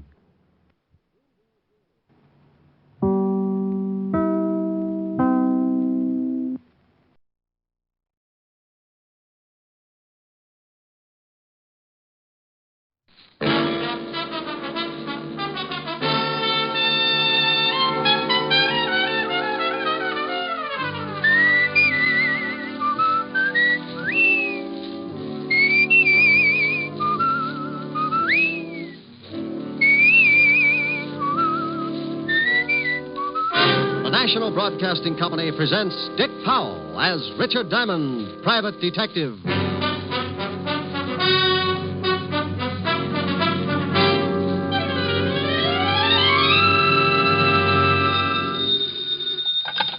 Diamond Detective Agency, a corpse in every plot. Oh, Rick, that's awful. I know, Helen, but my sense of humor's out of gas. Aw, what's the matter? No business? Not for a week. If a client walked in now, I'd probably swear it was an hallucination and referred to Bellevue. Walt's been trying to get you. He called here about 5 minutes ago, said it was important. I just got in the office. I'll give him a call. Am I going to see you tonight? You know it. Me and my empty wallet will be glad to stop over for dinner. Well, I'll have Francis fix something healthy. Tell him to cook some money. I'll see you around 7 then. Don't forget to call Walt. Bye. Bye. When Irish eyes are smiling, sure it's flying a morning Lieutenant Levinson, homicide. Oh, you want to talk to me, Fatty? Rick? How many people call you Fatty? Where the devil have you been? I called you at your apartment all morning. Helen just told me I slept late. Well, why didn't you answer your phone? Rent was due. Could have been a trap. Can you come down here? Well, if it's important, I can come down. But if a potential client gives up because he can't find me, I may have a crying jag all over your office. I'll stock up on hankies. I wouldn't ask you, Rick, but it is important, very. Well, don't sound like the last course of Gloomy Sunday. I'll be there. Relax. I knew Walt was on the level because every time he thought something was important, he came on in a higher register and began to sound like a harp. Well, I closed the office, set the bear trap in front of the door in case of a client, and left a box lunch. I might be gone for a good while this time, and if I caught something, there was no sense in letting it starve. The 5th Precinct was 20 blocks away, so being a practical man who always regards that lonely feeling in his pocket as the sure makings of a pedestrian, I insulted a few well-meaning cab drivers, and 30 minutes later, I limped into the squad room of the 5th Precinct Police Station. Yes? Is there something I can do for you? In my business, you have to be conditioned to anything. Nothing should surprise you. But in my business, like any other, there's always a first time for everything. And it looked like this was it. For over a year, I had been walking leisurely into the squad room of the 5th Precinct and smiling inside when I spotted a cop with a battering ram for a head and landing barges for feet. He was always the best straight man I'd ever run across, and his name was Sergeant Otis Loveloon. But this day, dear old Otis was not to be found. Instead, sitting at his desk, looking up at me through a pair of thick horn-rimmed glasses, was something else. It pulled out a clean white handkerchief, removed the glasses, clouded them up with a quick breath that filled the room with the essence of sen-sen, and said, Well? Where's Otis? You mean Sergeant Loveloon? He's been transferred. He's been what? Transferred. Who are you? Sergeant Andre Klume. Is there something I can do for you? Andre Klume? Sergeant Andre Klume. Sergeant Andre Klume. Just one moment. Yeah? Where do you think you're going? Look, Sonny, I'm going in to see the lieutenant. You'll have to wait until I find out if he can see you. Oh, he'll see me. He just called me. May I have your name, please? What? Citation. Mr. or Mrs.? Hey, this may not be so bad after all. No? No. We're going to have fun, Andre. Are we? Yes, indeed. Now, call in to the lieutenant and tell him Mr. Diamond is coming in to see him. Yeah? The gentleman you were expecting, Mr. Diamond. He's getting introductions now? Send him in. Yes, sir. The lieutenant will see you, Mr. Diamond. Thank you, Sergeant Klume. And something else, Mr. Diamond. Yes? Sergeant Loveloon warned me about you, and I can assure you right now that I have no intention of becoming the brunt of your obvious, crude comedy. Sergeant Klume, I don't think there's much you can do about it. Oh, Walt, I want to go on record right now as saying Don't. I know. Well, what is that out there? The commissioner says he's one of the most valuable men on the force. But how can you put him in a cop's uniform? It's like dressing Rasputin and a Mother Hubbard. I miss Otis as much as you do, but strictly off the record, Sergeant Klume has relatives. Oh, I thought so. Been scratching all the way in here. Otis moved over to the 11th Precinct. Who's he working for now? Lieutenant Crawford. They've had a suicide watch on him all night. What's this Andre Klume supposed to be so good at? He's only been with us for a couple of days. I don't know. Well, if I keep thinking about him, I may have to be dipped in hot tar. You better tell me what you want to see me about. You may not like it, Rick. Oh? This is new? Remember Ralph Baxter? Sure. I sent him up while I was still on the force. Yeah. Well, you worked on that case for over a year, didn't you? You were in charge of the department. You know darn well I did. Rick, you knew Baxter's habits better than anyone on the force. Oh, now, Walt, what's it all about? Is Baxter loose? Very loose. Busted out at 8 o'clock this morning along with 7 other guys. Oh, all got away clean? Every one of them. One of the best planned breaks I've ever heard about. Well, if Baxter was in on it, it had to be. He's a smart boy, Walt. One of the smartest. Yeah, well, the commissioner says we've got to pick him up before he does any damage. Just like that, huh? Just like that. I need someone who knows him so well he might have a chance of nailing him before the trouble breaks loose. And you know Baxter and trouble. How come you're in on this, Walt? Somebody already get killed? Truck driver. Oh. Baxter's an unhappy boy. He kills to make up for it. Really does a fancy job. You want to help me out? You in trouble if they don't nail Baxter in a hurry? The commissioner is relying on me. Okay, then. It's got to be official in case you have to make an arrest. Oh, now, wait a minute. Got to swear you in as a deputy. Look, Rick, we've got to. I don't really care how you bring Baxter in and who gets the credit, but what would the commissioner say if... Yeah, I know. I'm sorry, Walt. Every time I used to put on that badge, a book of rules and regulations went with it. I do it my way or not at all. Now, don't start running your motor. I don't want the credit. The department can have it. Besides, it's 20-1 in any man's book that I'll never even get close to Baxter. And you stand more chance than anyone else. Okay, then. You still don't have to worry about the credit. It's 50-1 that the newspapers will read. Private detective found with his head missing. Okay, Rick. Your way. Andre. Yes, Lieutenant? Andre. Yeah, some name. I beg your pardon? Bring in all the information on Baxter and the 7 other men who were in on the break. Yes, sir. Andre Clume. Yeah. Here you are, Lieutenant. You want to look over this stuff, Rick? Yeah. I want to know how the break was pulled off. Maybe if we can get a line on who helped them, we can get it Baxter that way. A truck was used. A Ford pickup that hauled garbage regularly. The large garbage cans were placed on the truck and taken off to a dump. The 7 men and Baxter hid in the cans and were covered up with garbage. Oh. The men in the prison kitchen have all been questioned, but none will admit a thing. Well, thank you, Sergeant. Maybe you can tell us what happened after that, Sergeant. Several miles outside of the prison, the men got out of the cans. One man climbed up into the cab of the truck and ordered the driver to stop.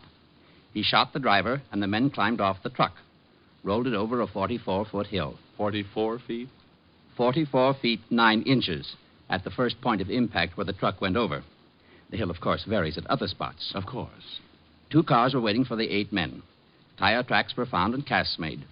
A report on these casts should be in at any minute. Synchronize your watches, men. Rick. Tell me, Sergeant Clume, have you any idea who might have been driving the 2 cars? No.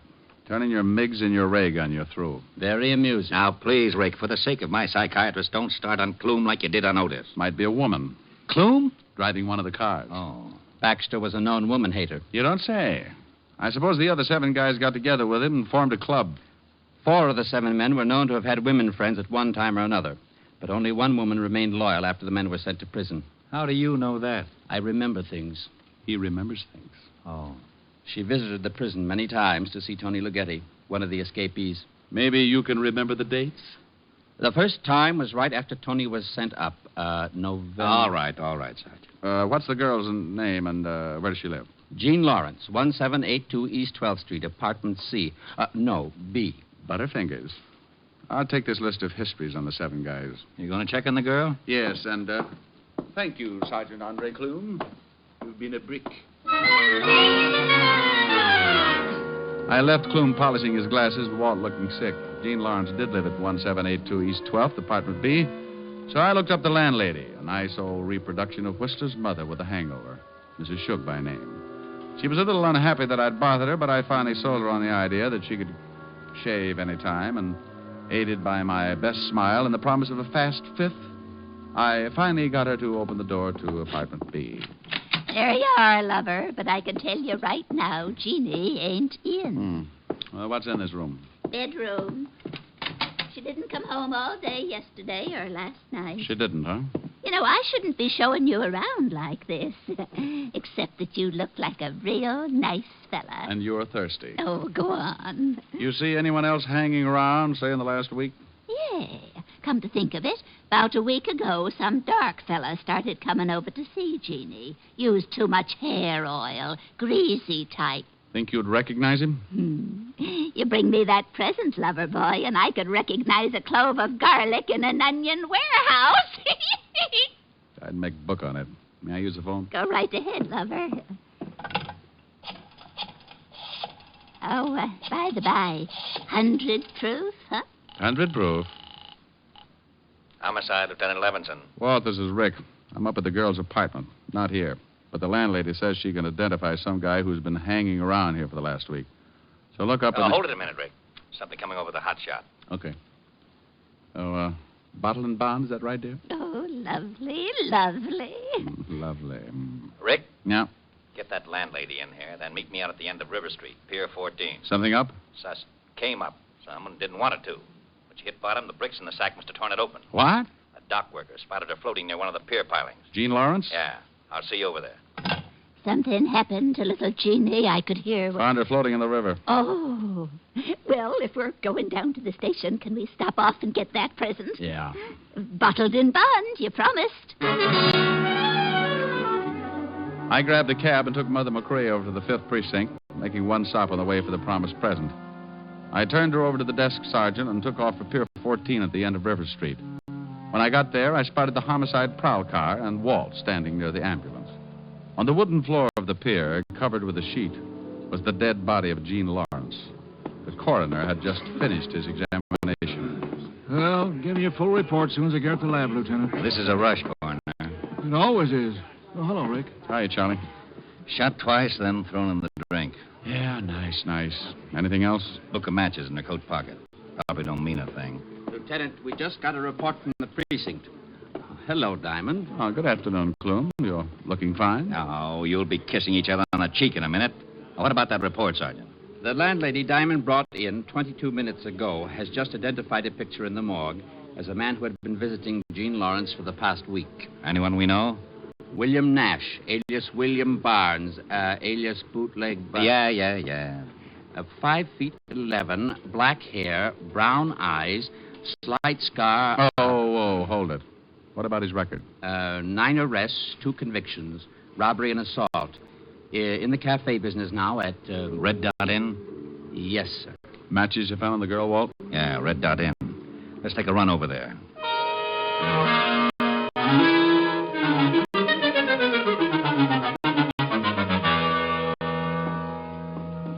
Yes, gents, what'll it be? William Nash, he around? No. Police. He still ain't around. He got an office? Well, He got an office. Yeah.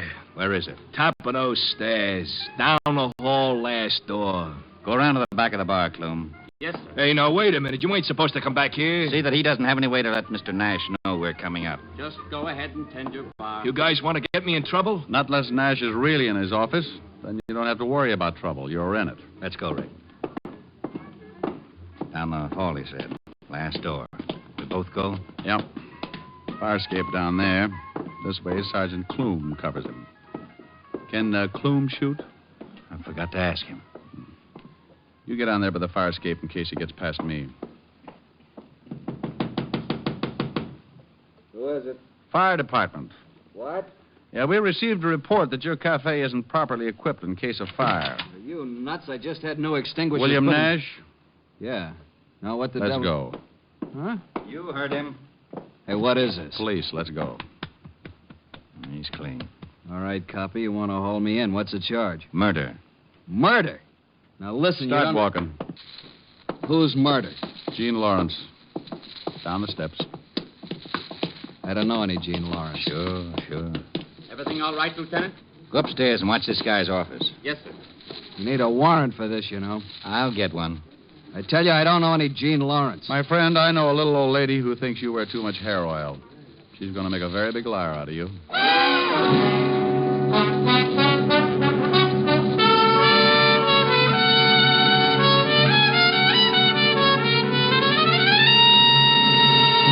NBC is bringing you Richard Diamond, Private Detective, starring Dick Powell.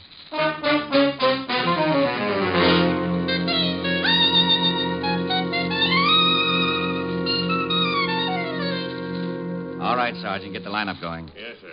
Henry Phipps.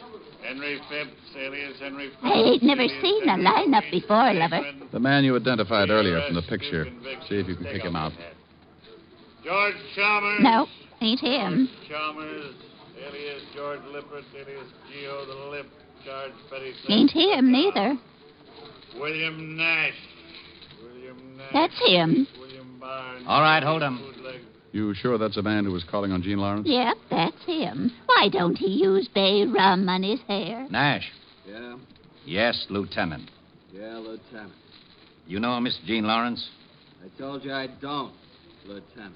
He sure is a lousy liar. All right, run him off. Step down.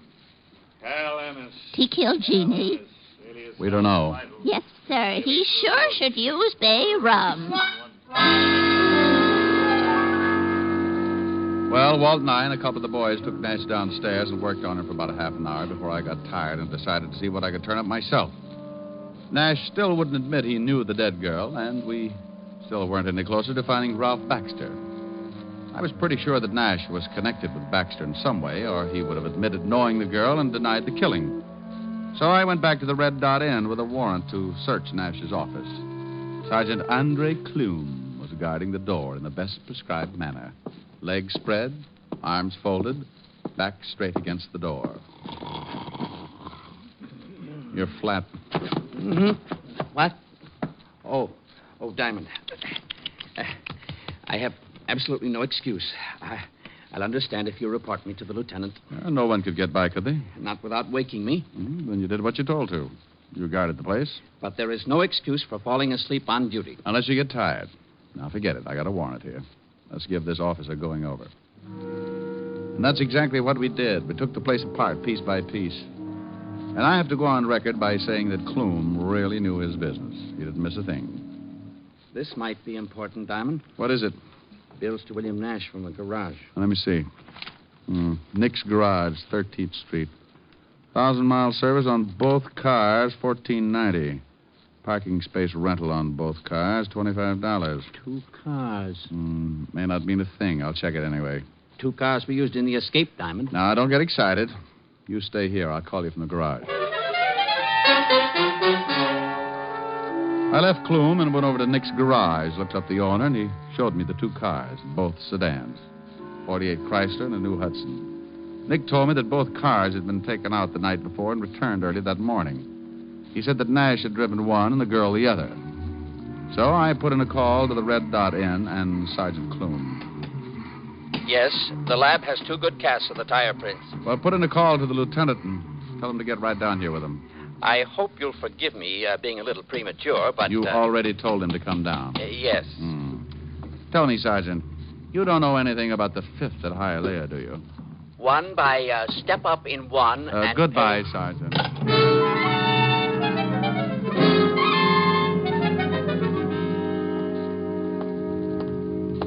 Hello, Rick. Well, this is Nick Miller, runs the garage. Hi, Lieutenant. Miller, how about the cars? This one and that one. Hold this cast. I'll try the other one. Okay. Fit? No. Those tread prints on that can supposed to fit the treads on one of these cars? You hope so. How about that one, Walt? Like a glove. Try your cast on that car.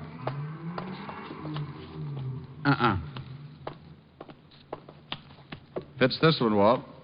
Rick, both of the cars were used in the getaway. What happens now? Go back to headquarters and tell Nash we got him dead to rights. We'll sweat him till he cracks. I got a better idea. Turn him loose. What? Nash knows that it's only a matter of time until we turn up his evidence anyway. And he knows something else. He knows Ralph Baxter. He knows if he spills anything, Baxter will kill him sure. But we'll promise him protection. Against Baxter? Baxter'd get him if it took 10 years. Not if we get Baxter first. Nash probably knows where he's hiding out. Walt, even if Nash knows where Baxter is, he'll be a long time telling you. In the meantime, Baxter can cause a lot of trouble. All right, so I let Nash go. So what? Get a hold of the newspapers. Tell them to run a story that you've picked up Nash for questioning in the prison break, but that you had to release him because of insufficient evidence. You think Baxter will go after him? Well, he'd at least send some of his boys. I think the girl was knocked off because she got out of line. You can bet that Baxter won't want Nash around for a witness. Okay. Gee, you're kind of making Mr. Nash a sitting duck, ain't you? Oh, I guess you'd say that, Mr. Miller. Now, why don't you come on down to the station with us and answer a few routine questions? Hey, I don't know nothing about this. That's what Mr. Nash said, but you can see what a liar he turned out to be. We went back to the precinct, and the garage owner was held for questioning. In the meantime, 2 men were sent to the home of William Nash, and the phone tapped. 2 other men took their places on a stakeout at the Red Dot Inn, another pair at the garage. The garage owner was cleared of any suspicion and told to go back to work, but warned not to say anything. About 4 in the afternoon, a call came over the hot shot at the 5th precinct. My name is Barton. I've just been robbed. Where are you calling from? I own the Rome jewelry store. 3 men came in and tied us all up. They stole over $100,000 in gems. Anyone hurt? My clerk, he's still unconscious. All right, what's the address? Corner of Wilmot and 21st Street. It looked like just a routine robbery at the time, so the robbery detail took over. Walt released Nash and called the papers. Around 4:30, Walt got a call from robbery. Levinson. Jennings, Walt. Those guys that held up the jewelry store over on Wilmot Street. The owner just identified one of the holdup men, Tony Lughetti. Oh, thanks. Rick, Tony Lughetti, one of the guys that busted out with Baxter, has been identified as one of the holdup men in the jewelry store. Now it starts. The gang had gotten away clean. No trace, except a cab driver who spotted a green sedan in front of the jewelry store. 3 men in it. We waited. Levinson. Sullivan, Nash just got a phone call. Man said he wanted to see him for the payoff. Said to meet him at the place. Nash left the house, Fisher's tailing him. Right. Nash just left the house. Got a call. Let's go. We piled into the squad car and headed across town in the direction of Nash's house. A newsboy on the corner yelled the planted news of Nash's arrest, and the car radio told us what Nash was doing. Suspect just went into garage. We're parked across the street. Instructions. I'm about 2 blocks away. If he gets in his car, let me know. He's coming out, turning north on Chestnut. See him? There he is, Walt. We've got him, Jennings. We'll tail him. We followed Nash until he hit the outskirts of town. He drove for another good half hour, then pulled into a roadside eating place with a motel off to the left. This looks like it. Yeah. Drive past. We'll swing back. Nash is going into the diner. We'll walk up. Attention, all units. I'm at a roadside diner. The stop-a-while motel near it. Suspect just went into diner. All units proceed with caution. A whole bunch might be in that motel. Mm-hmm. I hope the boys get here before things start popping. You said it. We can't go in. Hey, there's Nash at the counter. See anyone else? Not from here. Let's walk over to the other side. Hey, Walt. What? Over there by the gas pump. Green sedan. Think it might be the robbery car? Nobody in it. Look, 2 guys coming out of the restroom. Yeah. And one of them, Tony Lughetti. Baxter's boys. I got a hunch Baxter's around. I got Tony's going in the diner. He's going in to pick up Nash. Probably going to take him for a ride. Let's take this guy before Lughetti comes out. He hears us. He's turning around. Police. He's going for a gun. You knocked him cold. Nice tackle, Rick. Vassar, 28. Here's his gun. I'll dump him in the car. Here come some of the boys. I'll wave them off. You get in the back of the car. Okay, I'll get in with you. I wonder where Baxter is. Can you look out that back window without being seen? Yeah. 2 more prowl cars pulled up. If the boys in the diner don't spot them. Nothing yet? No. Hey, here they come. Lughetti and Nash? Yeah, holy cow, the whole bunch. Is Baxter with them? Yeah, and 1, 2, 5 others. They've spotted the cars. They're headed for this car. You go out that side, I'll go out this. You're boxed up, Baxter. Look out, Rick! 2 of them down. Baxter's heading around back. Rick, don't go after Malone, you crazy! Now he tells me. Stop, Baxter! You get him, Rick? Yeah, but just barely. That was my last shot.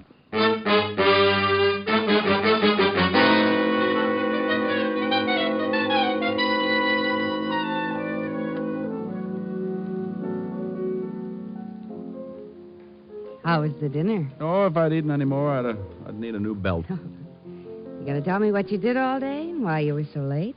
Went for a long walk in the park. Oh, that's what I love about you. Gone all day. Come in smelling like a shooting gallery until you tell me you went for a walk in the park. Oh, no. I get it. Yes? Oh, Rick, you going to give me a routine, or do you want to hear about Baxter? Oh, Harold Appleknocker's tired. Let's have it. Lughetti's dying in the hospital. 2 of the other boys died on the way. The guy you tackled is singing all over the place, and Baxter will have a quiet funeral tomorrow. The others we got locked up. Your boys all right? One of them got it in the leg. Otherwise, okay. You were right about the girl. Baxter killed her because he was afraid she'd talk. Seems she had a beef and walked out. Baxter got worried. Nash was to get his tonight, just like you figured. Okay, Walt, thanks. I'll talk to you tomorrow. And thanks, Rick. Sure. Well? Well, wanting to know if his boys were all right. Now, Rick, you've been doing something exciting, and I want to know about it. Honest, baby, the park's very dull in the afternoon. Want to go stir up some action in it now? Good mood. Rick, why do you lie to me? Oh. All right, come on. Oh, wait. We're forgetting something. I got to sing a song first. Oh, Rick, now that you brought it up, I want to go to the park. Well, this will only take a few seconds. You just pucker up and hold. Well, look who's here. I haven't seen you in many a year. If I knew you were coming, I'd have baked a cake, baked a cake. Baked the cake. If I knew you were coming, I'd have baked the cake. How'd you do? How'd you do? How'd you do? Had you dropped me a letter, I'd have hired a band, grandest band in the land. Had you dropped me a letter, I'd have hired a band and spread the welcome mat for you. Now I don't know where you came from, 'cause I don't know where you've been. But it really doesn't matter. Grab a chair and fill your platter and dig right in. If I knew you were coming, I'd have baked a cake, hired a band. Goodness sake, if I knew you were coming, I'd have baked a cake. How'd you do? How'd you do? How'd you do? Now I don't know where you came from, 'cause I don't know where you've been. But it really doesn't matter. Grab a chair and fill your platter and dig right in. If I knew you were coming, I'd have baked a cake, hired a band. Goodness sake, if I knew you were coming, I'd have baked a cake. How'd you do? How'd you do? How'd you do? Oh, how'd you do? How'd you do? How do you do? Miles, still puckered? Mm-hmm. Think you can hold it till we get to the park?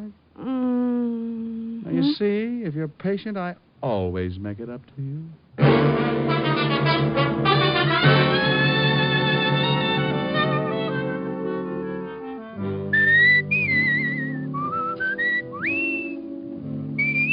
You have just heard Richard Diamond, Private Detective, starring Dick Powell. Lieutenant Levinson was played by Ed Begley. Also in the cast were Virginia Del Valle and Wilms Herbert. Music was under the direction of Frank Worth. Tonight's show was written by Blake Edwards, and the entire production was under the direction of Jack Johnstone. Dick Powell currently may be seen in the motion picture version of the best-selling novel, Mrs. Mike. Richard Diamond's Private Detective will next be heard 2 weeks from tonight. Check your local newspaper for the time of broadcast. Listen next week at this hour for Dangerous Assignment, starring Brian Donlevy as Steve Mitchell, Soldier of Fortune. Remember, at this time next week, it's Dangerous Assignment on NBC. This is Eddie King, inviting you to be with us 2 weeks from tonight when we will again bring you Dick Powell as Richard Diamond, Private Detective. For all the family, try Father Knows Best tomorrow on NBC.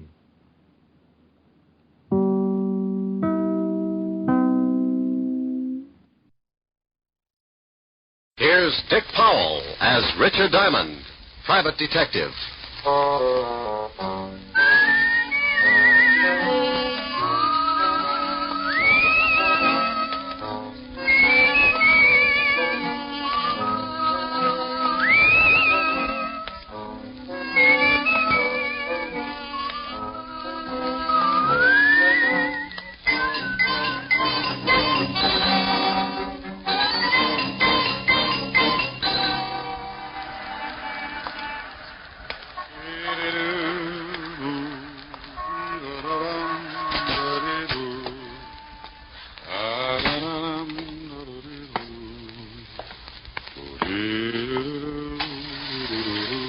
Good afternoon, Mr. Diamond. Oh, afternoon, Ed. Have a good lunch, Mr. Diamond? Too early to tell. Hey, you must shave with a dull razor. You got a scratch on your face. I use a rake. Here's your floor, Mr. Diamond. Thanks, Ed.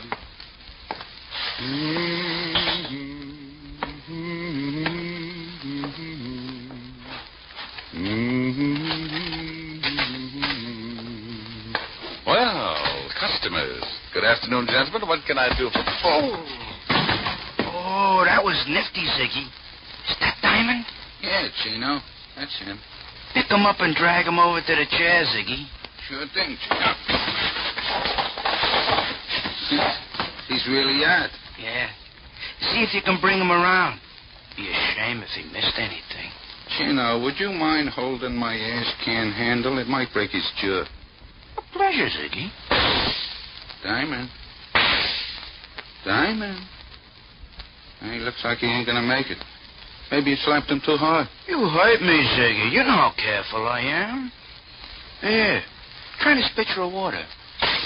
I felt like I was lying in the middle of a crowded sink and someone had piled all the dishes on my head. They turned on the faucet and I floated up with a dirty coffee cup and took a look around. I treaded water and squinted through my dewy eyelids at two of the ugliest dishwashers I'd ever seen. He's twitching. Oh. See, Ziggy, he's just lazy. Diamond, let us know when things start making sense. Oh, that's a dirty trick. Oh, he's talking screwy. What's a dirty trick, Diamond? I'm stuck in the drain.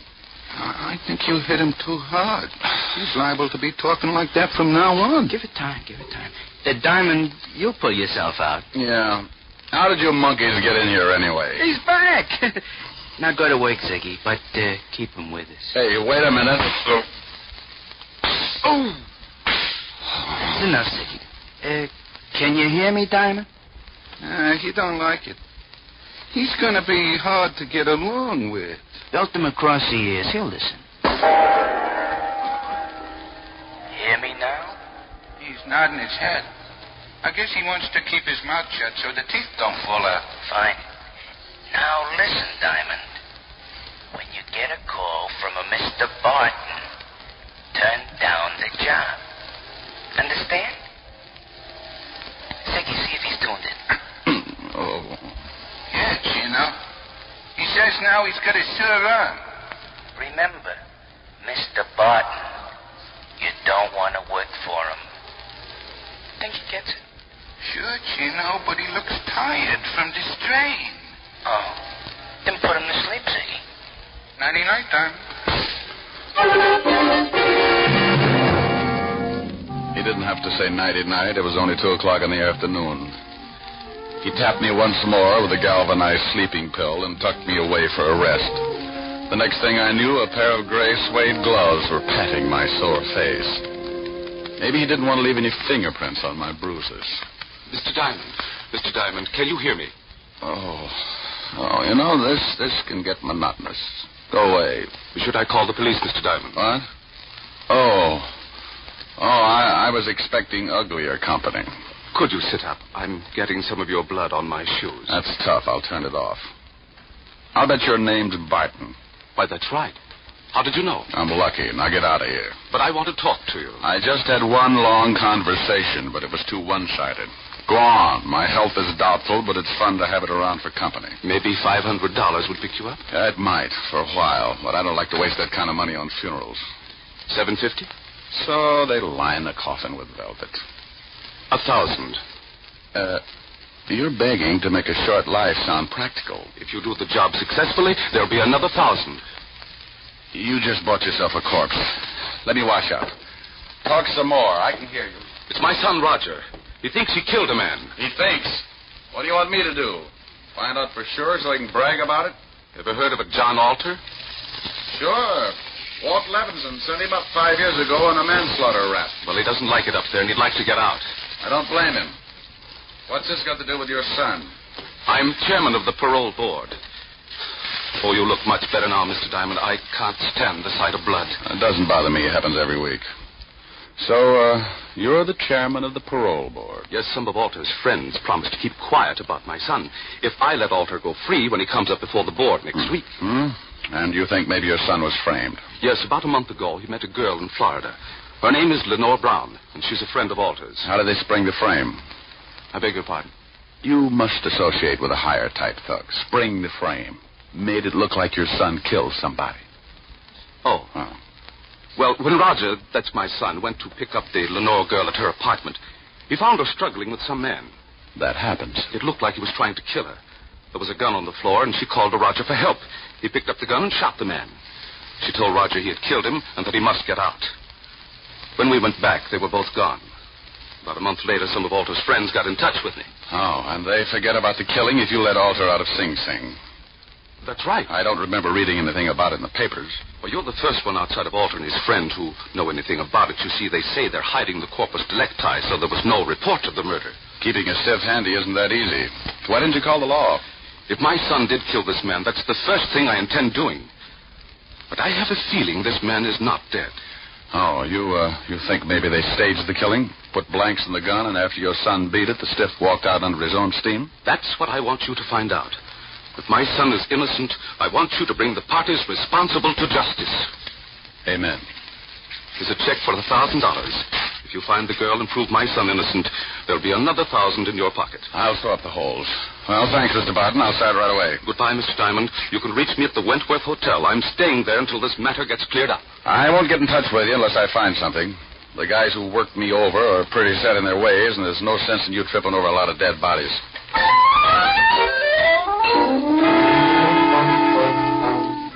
I looked at the $1,000 check and thought about the beating the two polite gunsels had given me. It was a toss-up. If I'd spent the $1,000 like I knew I would, I'd be dead anyway. The two goons were probably still hanging around my building, and if they spotted me, they'd guess I'd taken the job.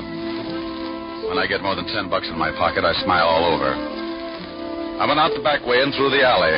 Had to start somewhere, so I headed for the 5th Precinct Police Station. When you're looking for a killer, homicide's got all the road maps on murder. An old friend and ex-partner was in charge. The men who worked the detail called him Lieutenant Levinson, but he had a couple of friends who still called him Walt. I was one of them. You earn that right when you work for a guy for 6 years. After I left the force, Walt started doing a solo, but he now had a sergeant who stumbled around after him. His name was Otis, and he had the biggest feet in the state of New York.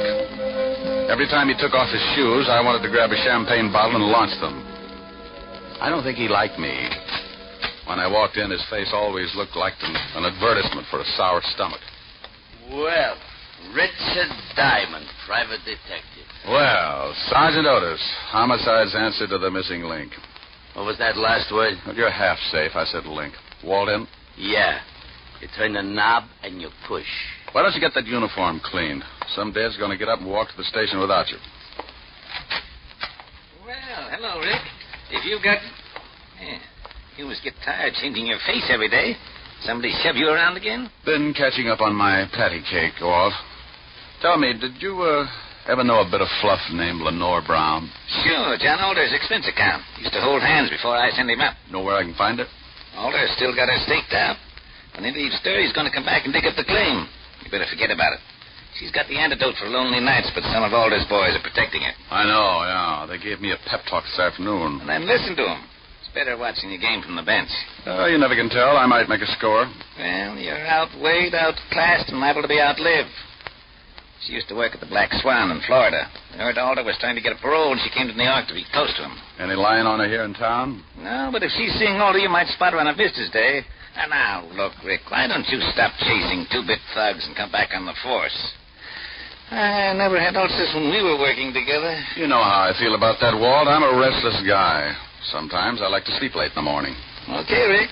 Want me to call the warden and tell him you're coming? Yeah, thanks, Walt. Take it easy. Bye, Rick. Be a good boy.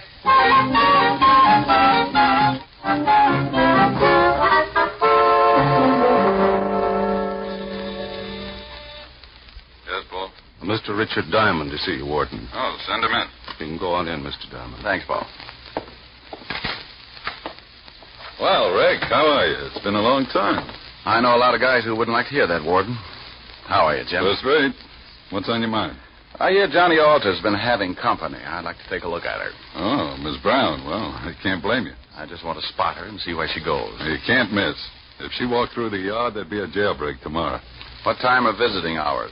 Well, if she's seeing Alter today, she should be downstairs right now. Pardon me a second. Yes, Warden. Paul, has Lenore Brown come in today? Yes, she has, Warden. She's in seeing Alter right now. Thanks, Paul. She's downstairs, Rick. Like to take a look? Yeah. I'll have Paul take you down. On second thought, I'll go myself.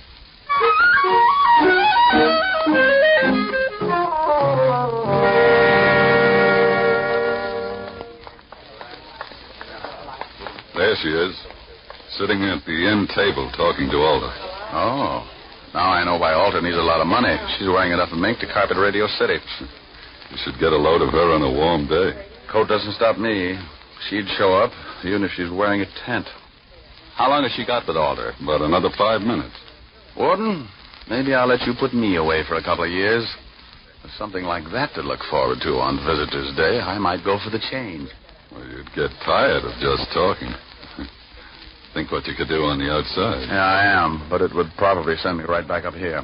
You want to stick around till she's through talking? Thanks, Jim. I'll wait in front till she comes out.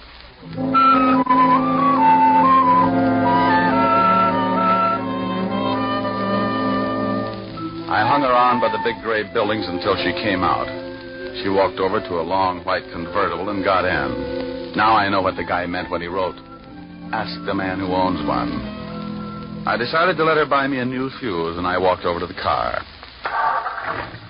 Going to town? Oh? Back up 3 feet and I'll let you know. Okay. Mm-hmm. Your tailor couldn't do all of that. Thanks. Get in.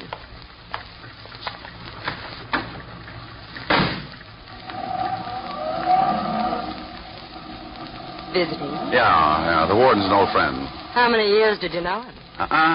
Baby. I've been going home every night all my life. Every night? Well, almost. What do you do with the almost? Depends. Everybody likes something different. You must get tired thinking up new ideas. Oh, I don't think much. It's more fun being surprised. Hey, what are you stopping for? We just got started. Surprise? Oh, yeah. And the nickel-plated one. Look, baby, you don't have to pull a gun. If I'm getting fresh, I'll get out and walk. You'll sit right there, Diamond. Oh, name dropper.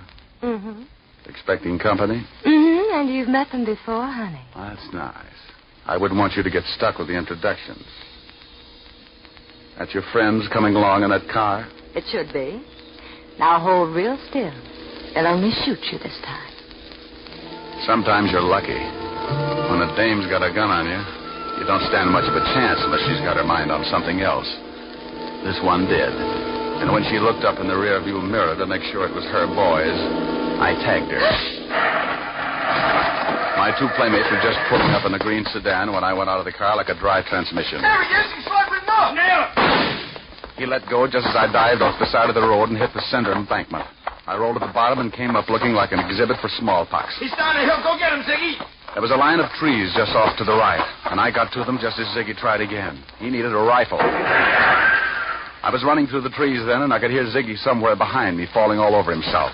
I pulled my gun and thought about waiting for him. I could give him so many holes he'd whistle in a high wind, but I had another idea. I stopped and listened. He's around here somewhere. Well, come on. We'll spread out. That tore it right down the middle. They were somewhere behind me, and both of them were looking. I got him. Look, all I got. Get off of me, you million hand. I got on a new suit. Oh, my deepest apologies, Gino. I thought you was Diamond. Can't you tell the difference, Ziggy? He's got on a blue suit. Oh, I'm a little colorblind. Now let's find Diamond. They started hunting again, and I cut off to my left and headed back to the highway. I reached the hill that sloped down from the highway, and I went up fast. The cars were about 100 yards down the road, and I used my last lung getting there. Lenore was still out, just like I'd left her when I put her to sleep. I went over to the Gunsel's car and lifted the hood. Chino and Ziggy could apologize all night while they looked for a new distributor. I went back to the white convertible with the unconscious nylons and got in.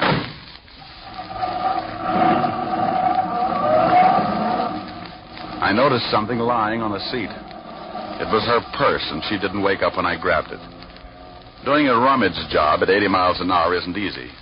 But there wasn't much of interest anyway, just a little black book. I needed a gimmick, so I stuck it in my pocket. I put the purse back on the seat just as she started coming around. Wow, now that's it, baby. Sit up and look at the pretty scenery. How did you get here? Where's Ziggy and Chino? Playing Peter Pan. Jaw hurt? Yes, you heal. Play rough and you get hurt. Where do I take you? My apartment, I guess. You're going to ask a lot of questions, and I don't talk much. We might as well figure out something to fill in the lull.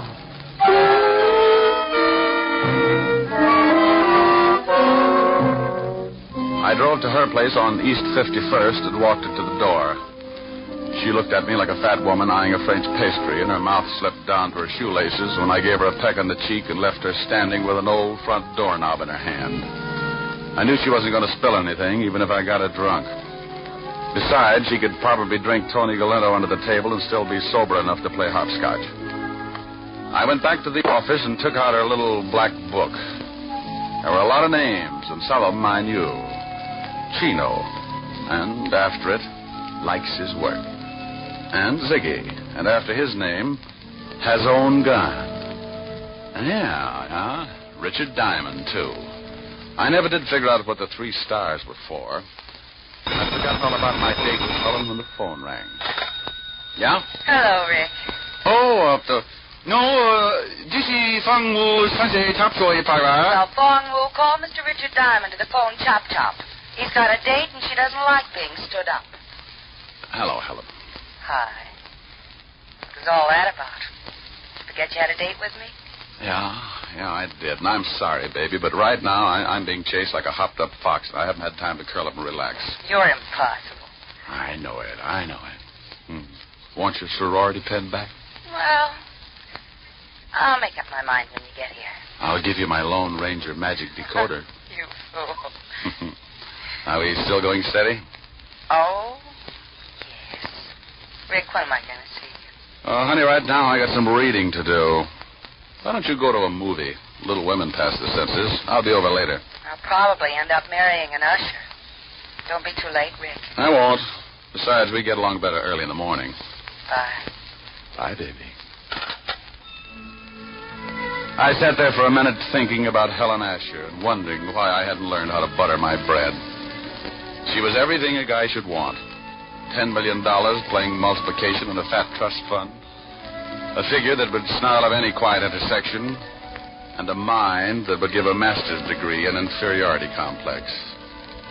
Diamond, you fool, you. Well, Lenore Brown's little black book was a poor substitute for an evening with Helen, but 3 items put me in second gear.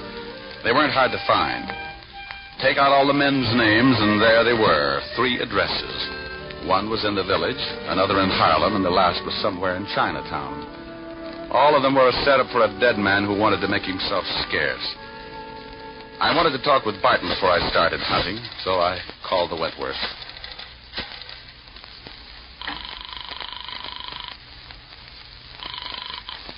Wentworth Hotel. Mr. Barton, please. Yes, sir. I'll ring him. Hello? Mr. Barton, this is Diamond. Oh, yes, Diamond. Did you find out anything yet? Not yet, but tell me, did your son tell you what his victim looked like? Why, yes. He said he was a dark man with a scar from his nose to his chin. He said he'd never forget it. Oh, well, thanks. Maybe I'll call you tomorrow. I hope you clear this thing up in a hurry. So do I. I want to get my nerves untangled. I took the easy address first, grabbed a cab, and 20 minutes later I was walking down the steps of a little dive on the east side of Greenwich Village. It was a shabby little place, and the customers had enough long hair to give a toupee dealer the DTs. A fat waiter walked over and eyed my clean shirt. He was wearing an apron that looked like he'd made the salad on it. He was swell. You wanted something, Mac? Yeah, a pound of egg noodles. Just sweep them up off the floor. Do you know anyone named Lenore? Lenore. Oh, sure, Lenore Brown. Hey, she comes in about once a week, listens to the kid at the piano. Now, why would a classy dame like that go out with him? He don't play the piano so good. You ever see a guy with her? Dark man with a scar from his nose to his chin? No. She always does a single. Yeah, well, thanks. Hey, you still want those noodles?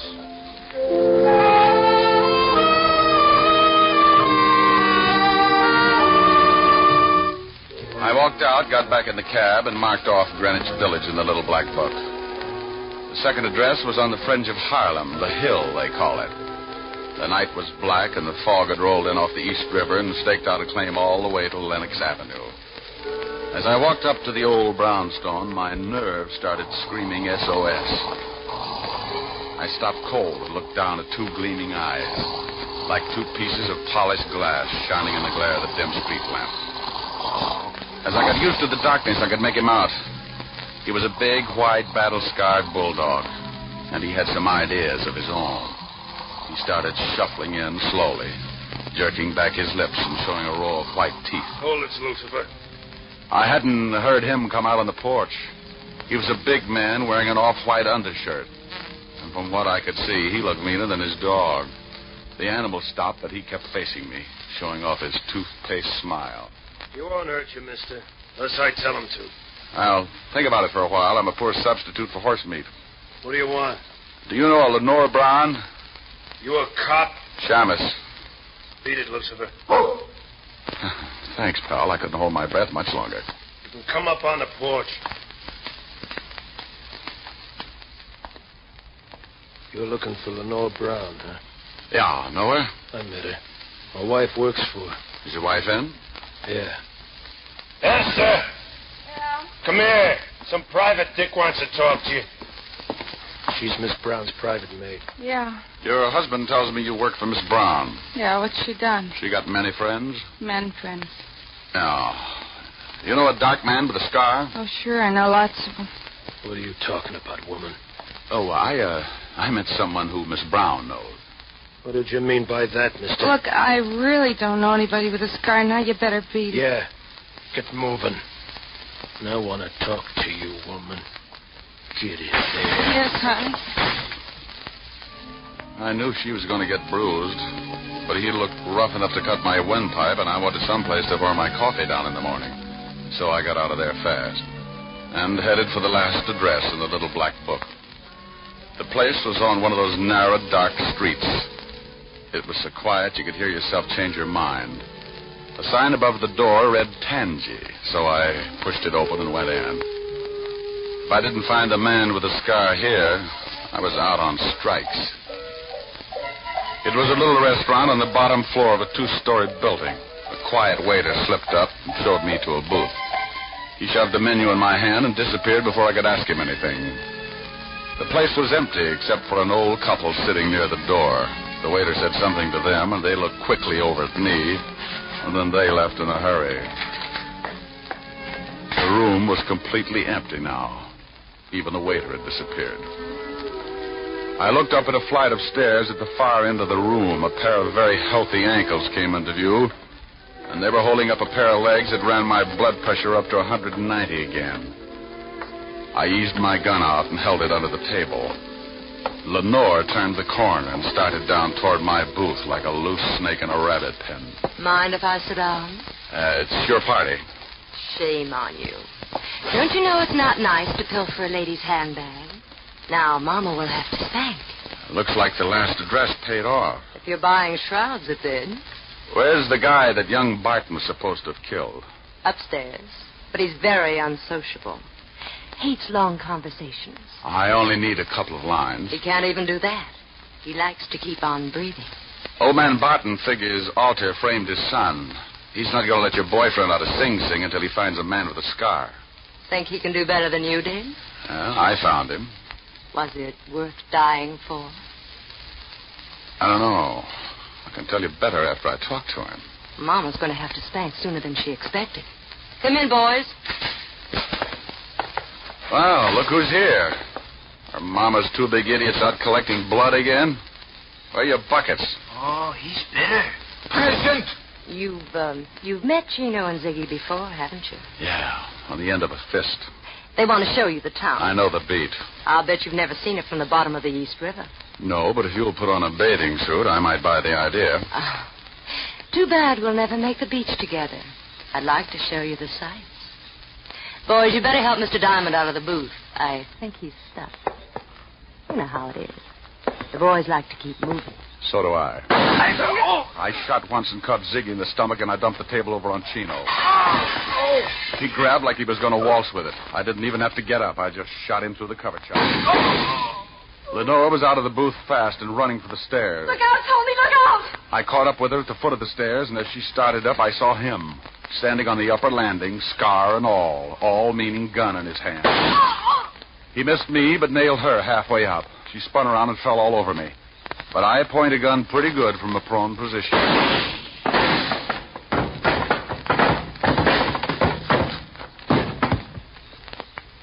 You should have kept your nose up, mister. A bad landing washes you out.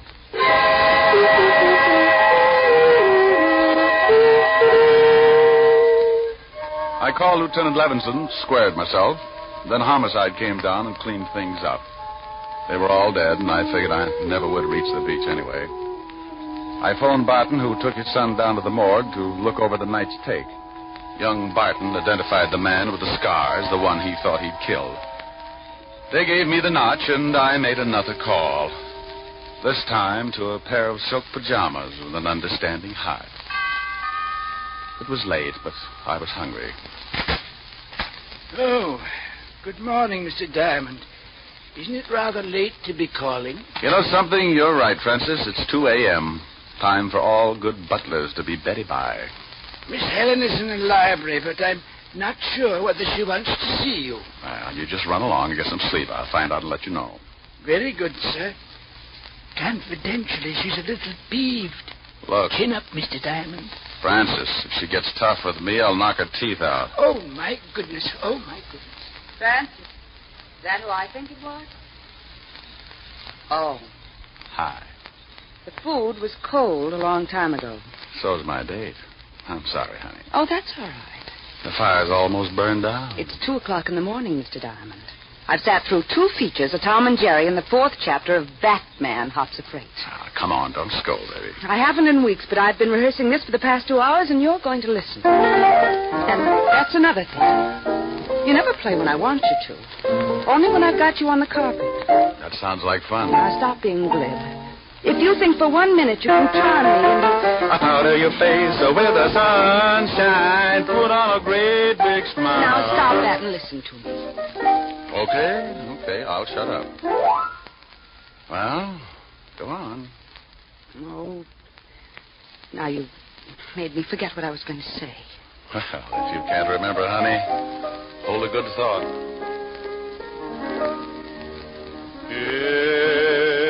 It's a big, wide, wonderful world you live in. When you're in love, you're a master. Of all you survey, you're a gay Santa Claus. I just remembered. Too late now, honey, I'm rolling. There's a brave new star-spangled sky above you. When you're in love, you're a hero, a Nero, Apollo, the Wizard of Oz. Oh, Rick, how do you do it? You've a kingdom, power and glory. Richard Diamond, starring Dick Powell, was previously released over the National Broadcasting Company for listeners in the United States and has been re-released to you men and women overseas by the United States Armed Forces Radio Service, the voice of information and education.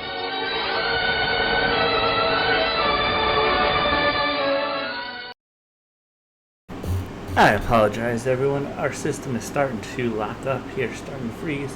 So we're going to have to reboot the system, and we'll be back in a few more minutes, probably about 10 to 15 minutes, with some more of the Richard Diamond Private Detective Radio Show. Welcome, the Joker Foxtrot. I hope you're doing well, and Tea with Capybara and the Haunted Tree Bear. Hope you're all having a good day, and everybody else out there listening, hope you're having a wonderful weekend too. We'll be right back as our system is going to restart now. I think you can just stay in the chat room and just refresh it in about 15 to 20 minutes, and you should see us live again. Alrighty, see you soon.